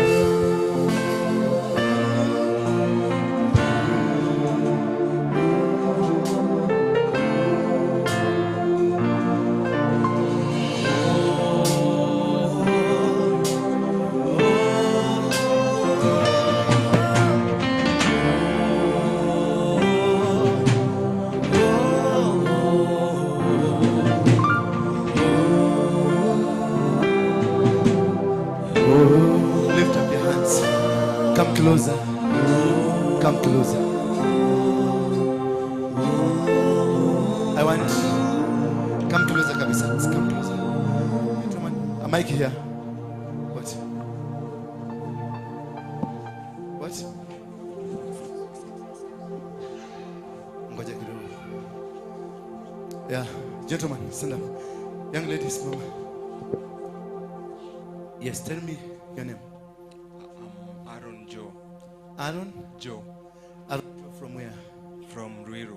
From Ruiru. Yes. You tried to test me. True? No. You're trying to play around with my psychology. No. Wherever you are. You No. called me. Yes. Why did you call me? Because I need, as I said earlier before, yes, a clear direction yes, of walking with God. Yes. Yes. Then what had you said when you called me? I had texted you, but you never replied. You never. What was the text? The text was, I have nothing. I told you I wanted to come to meet you yesterday if it was possible. Kama jana ungekuwa free ukaniambia nikuja 9 AM, right? Yes. By the time usiku pale nilikuwa enyewe nilitafuta fare. Yes. Can you give me the meaning of what you have? The stood. What I have understood. The stood. The stood. Stood. Stud. Do you know what a stud? Oh, these ones. Yes. What's the meaning of them? Of what importance are they to you? These ones. They have no importance. Why are you putting them if they have no importance? Why did you put on a shirt?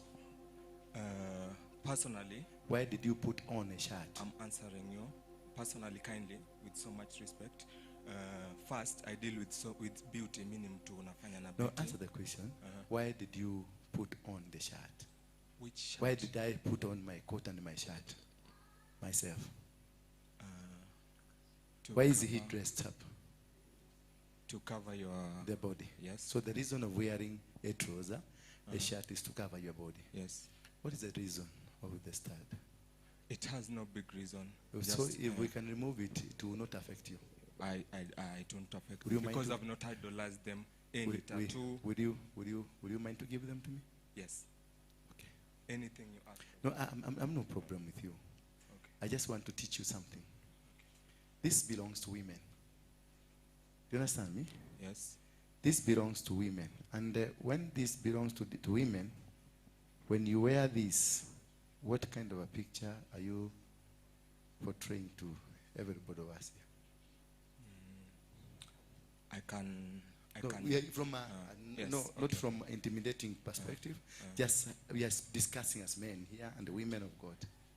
It's not a good view. Yes, a good view. Yeah. So these men here will think, what do you want? Just yes. Yeah. Then the normal. Actually, when I was coming, that's what was on my thought. Yes. So they will think you are a gay. Yes. Sindio? Yes. So if you are accused of it, will you be able to come out of it?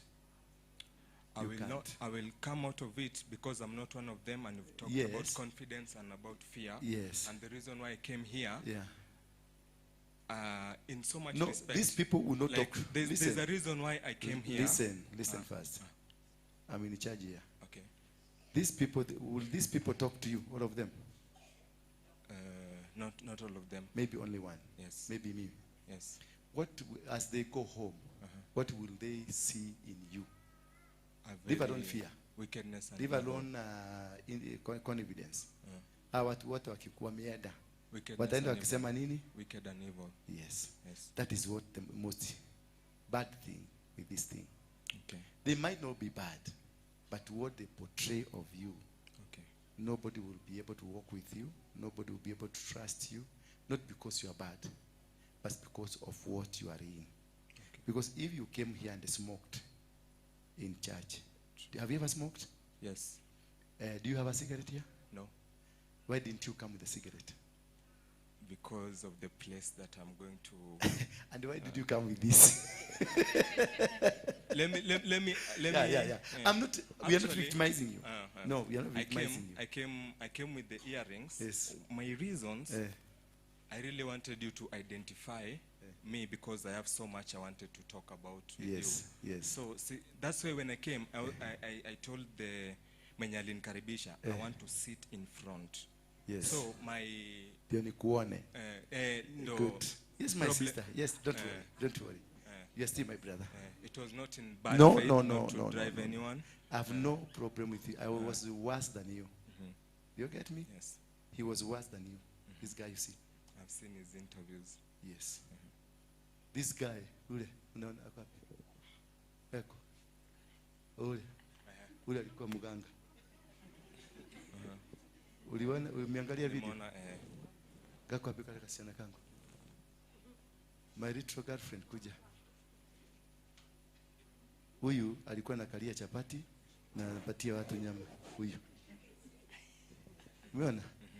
So you are neither good, you are not close to these people. They are above you. Amen. But this is namuitaga ni girlfriend yako. Amen. Yes, I have to show her love. Amen. I have to show her that she is human and nobody will intimidate or frustrate her.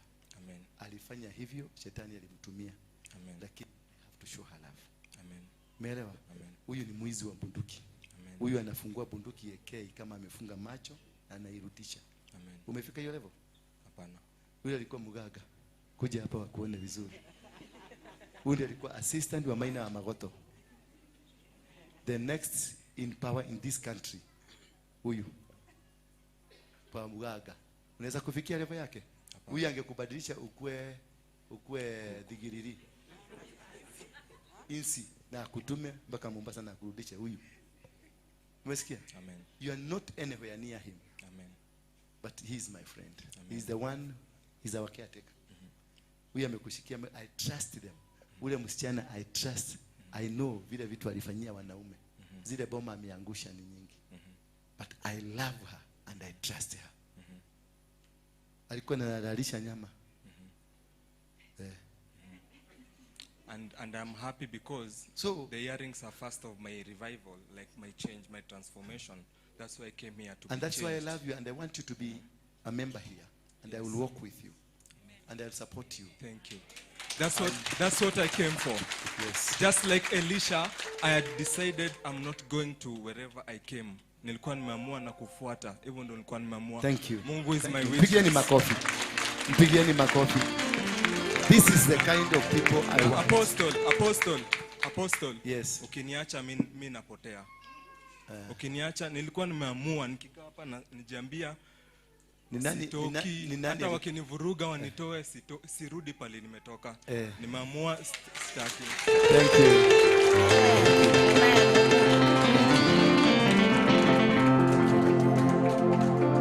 Nitatembea na wewe. Sawa. Thank you. Okay. Umeokoka? Bado. Nikijaribu sana. Umeokoka? Kabisa. Uko 100%. Mia kwa mia. Are you sure? May God of heaven bless you. Yes, every demonic power over your life be destroyed. I bring down all the forces of wickedness, the spirit of witchcraft, and the spirit of fornication. Out! In the mighty name of Jesus Christ. Come out! I break every evil bondages and the evil altars in your life. Out! Out! Out! Wherever they took you, I retrieve you in Jesus' name. Kuna mtu mwingine angetaka kuokoka. Somebody else you feel that you need God in your life. You need to be forgiven. Yes, you've been going to church, but you're not right with the church. Somebody else, quickly, I want to pray together with this man. There is a special grace ambayo imeachiliwa kwa huyu. Just come and join this grace. You want to be forgiven fully. You want to walk rightfully with God. Just come close up. Kuja tu, unajua unajihisi. Kuja, wacha kuniangalia na macho ya nini, kuja. I know you are not. Wewe. Yes. Create some space. Somebody else. Kuna mtu hapa. I feel there's somebody here. You feel now you need kujazwa tena upya. Unahitaji ujazo. Kuja tu. Just join them. Just join them. Wacha kuniangalia na macho ya huruma. Just join them. You in a t-shirt. Yes. Wewe. Join them. Yellow. Join them. Yellow. I'm talking to you. This side, we have 2, 3, 4 people. Just come. That you feel, yes, I'm a Christian, but kuna kitu missing between me and God. That I need to be reignited. Kuja tu. I'm waiting for you. Kuna watu watatu hapa. Yes, you are a Christian. You are non-Christian. You've been going to church. But kuna makosa, you are not complete. You really need God. I'm waiting for two more people. 2 more people. Just come forward. This is a grace. Kuna special grace imeachiliwa. And your life will never be the same again. When I got saved, it is a special grace that was released. And since then, I have been a life changer. When you tap that special grace, when it has been released, it is good to jump into it. It will make you a different person altogether. I'm waiting for 2 people. 2 more people. I know you are struggling between you and your heart and your legs. 1 more person. 1 more person. This moment is for you. Says it. This moment is for you. Just says it. Take it over. It is a moment for you. It is a moment that you've always waited for. It is a moment that God has prepared purposely for you. This day was for you. 1 person. I'm waiting for you. Let me show you what is happening to you. Kwenye chini ya miguu yako kuna moto inawaka. Yani unasikia kuna kimoto. Unajaribu kuinua mguu, ni mzito. Kama uko mahali uko hapa, inua tu mkono wako juu, wewe ambao unasikia hivyo. Inua tu mkono wako, nitakusaidia. Nikukushika wamekushika. Inua tu mkono wako. Yes, join them. Join them. Naruti kutoka mbali. Yes, sir. Sasa unikaribishe Bwana, narudi. Yes. Narudi.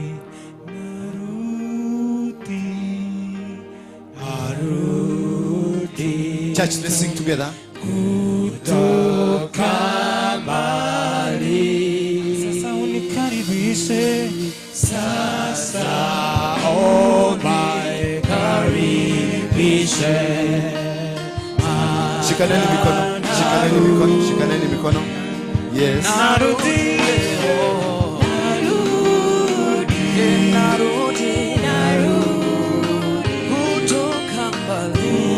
Kutoka mbali. Nikaribishe.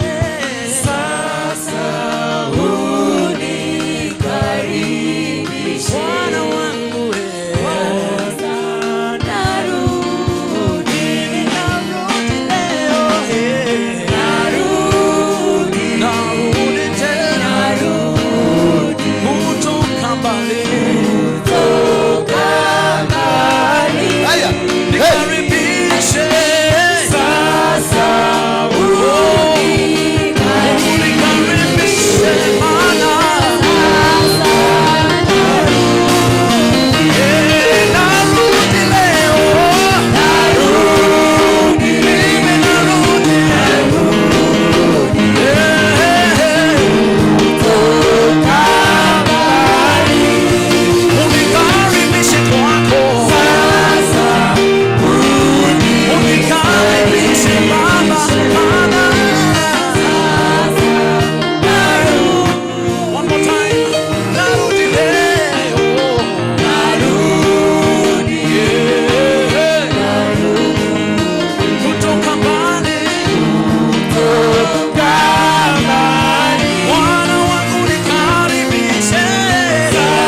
If you know you are dirty, your hands are not clean, don't usinyoshe hapa.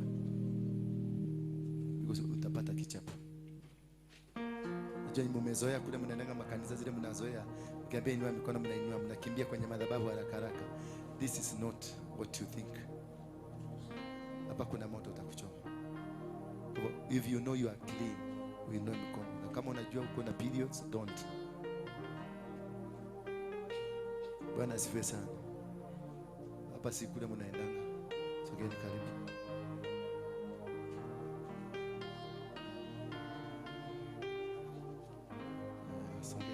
Songea kidogo. Songea tu kidogo. Huko kidogo hapo. Songea. Songea. Mami kuja. Sogeza hiyo kitu.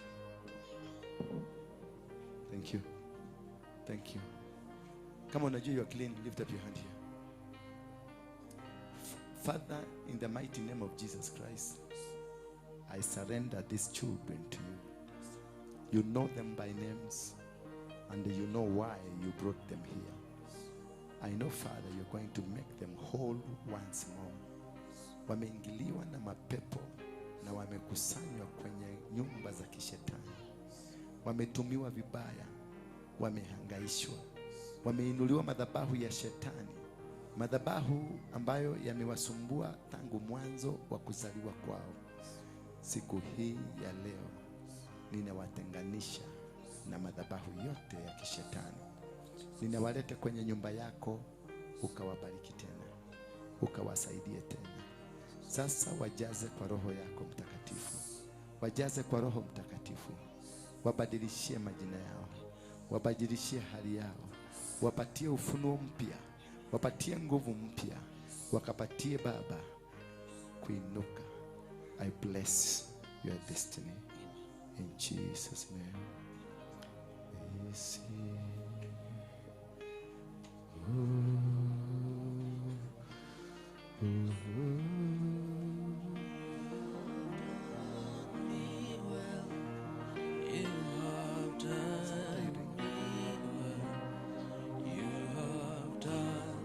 In the name of the Father, the Son, and the Holy Spirit, receive now a new orientation, a new power from you. In Jesus' name. May you be filled by the Holy Spirit. Kutoka leo usionewe tena, utukufu wa Bwana uonekane kwako.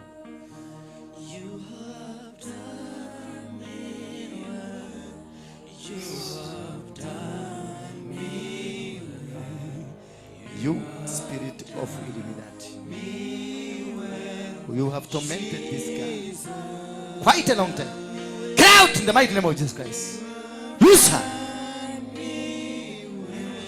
Loose her.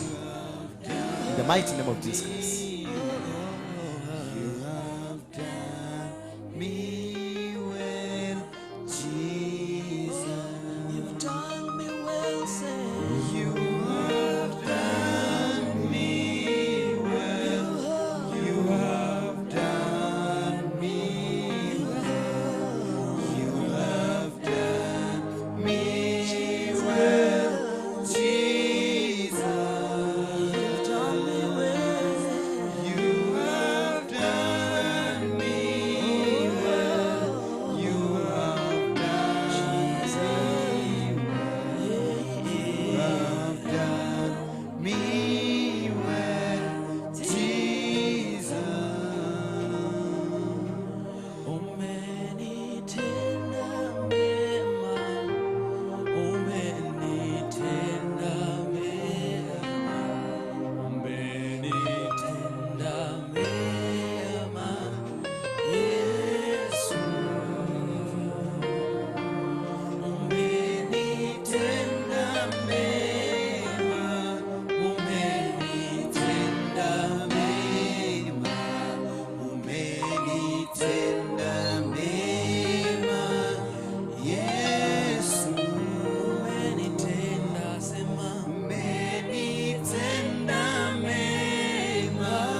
Yesu asifiwe sana. Amen. Hallelujah. Amen. How many of you feel that you have been blessed?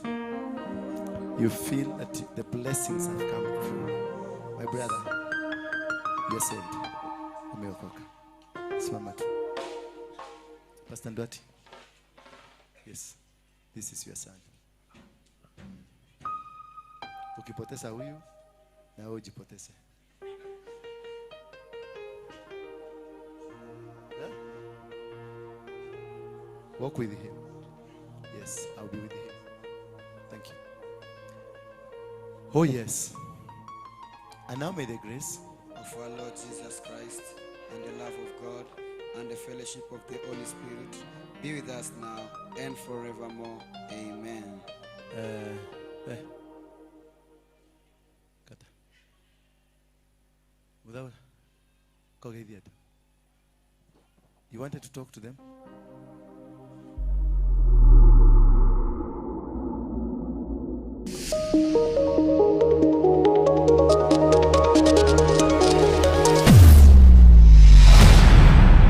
Bethel Clouds TV, empowering lives.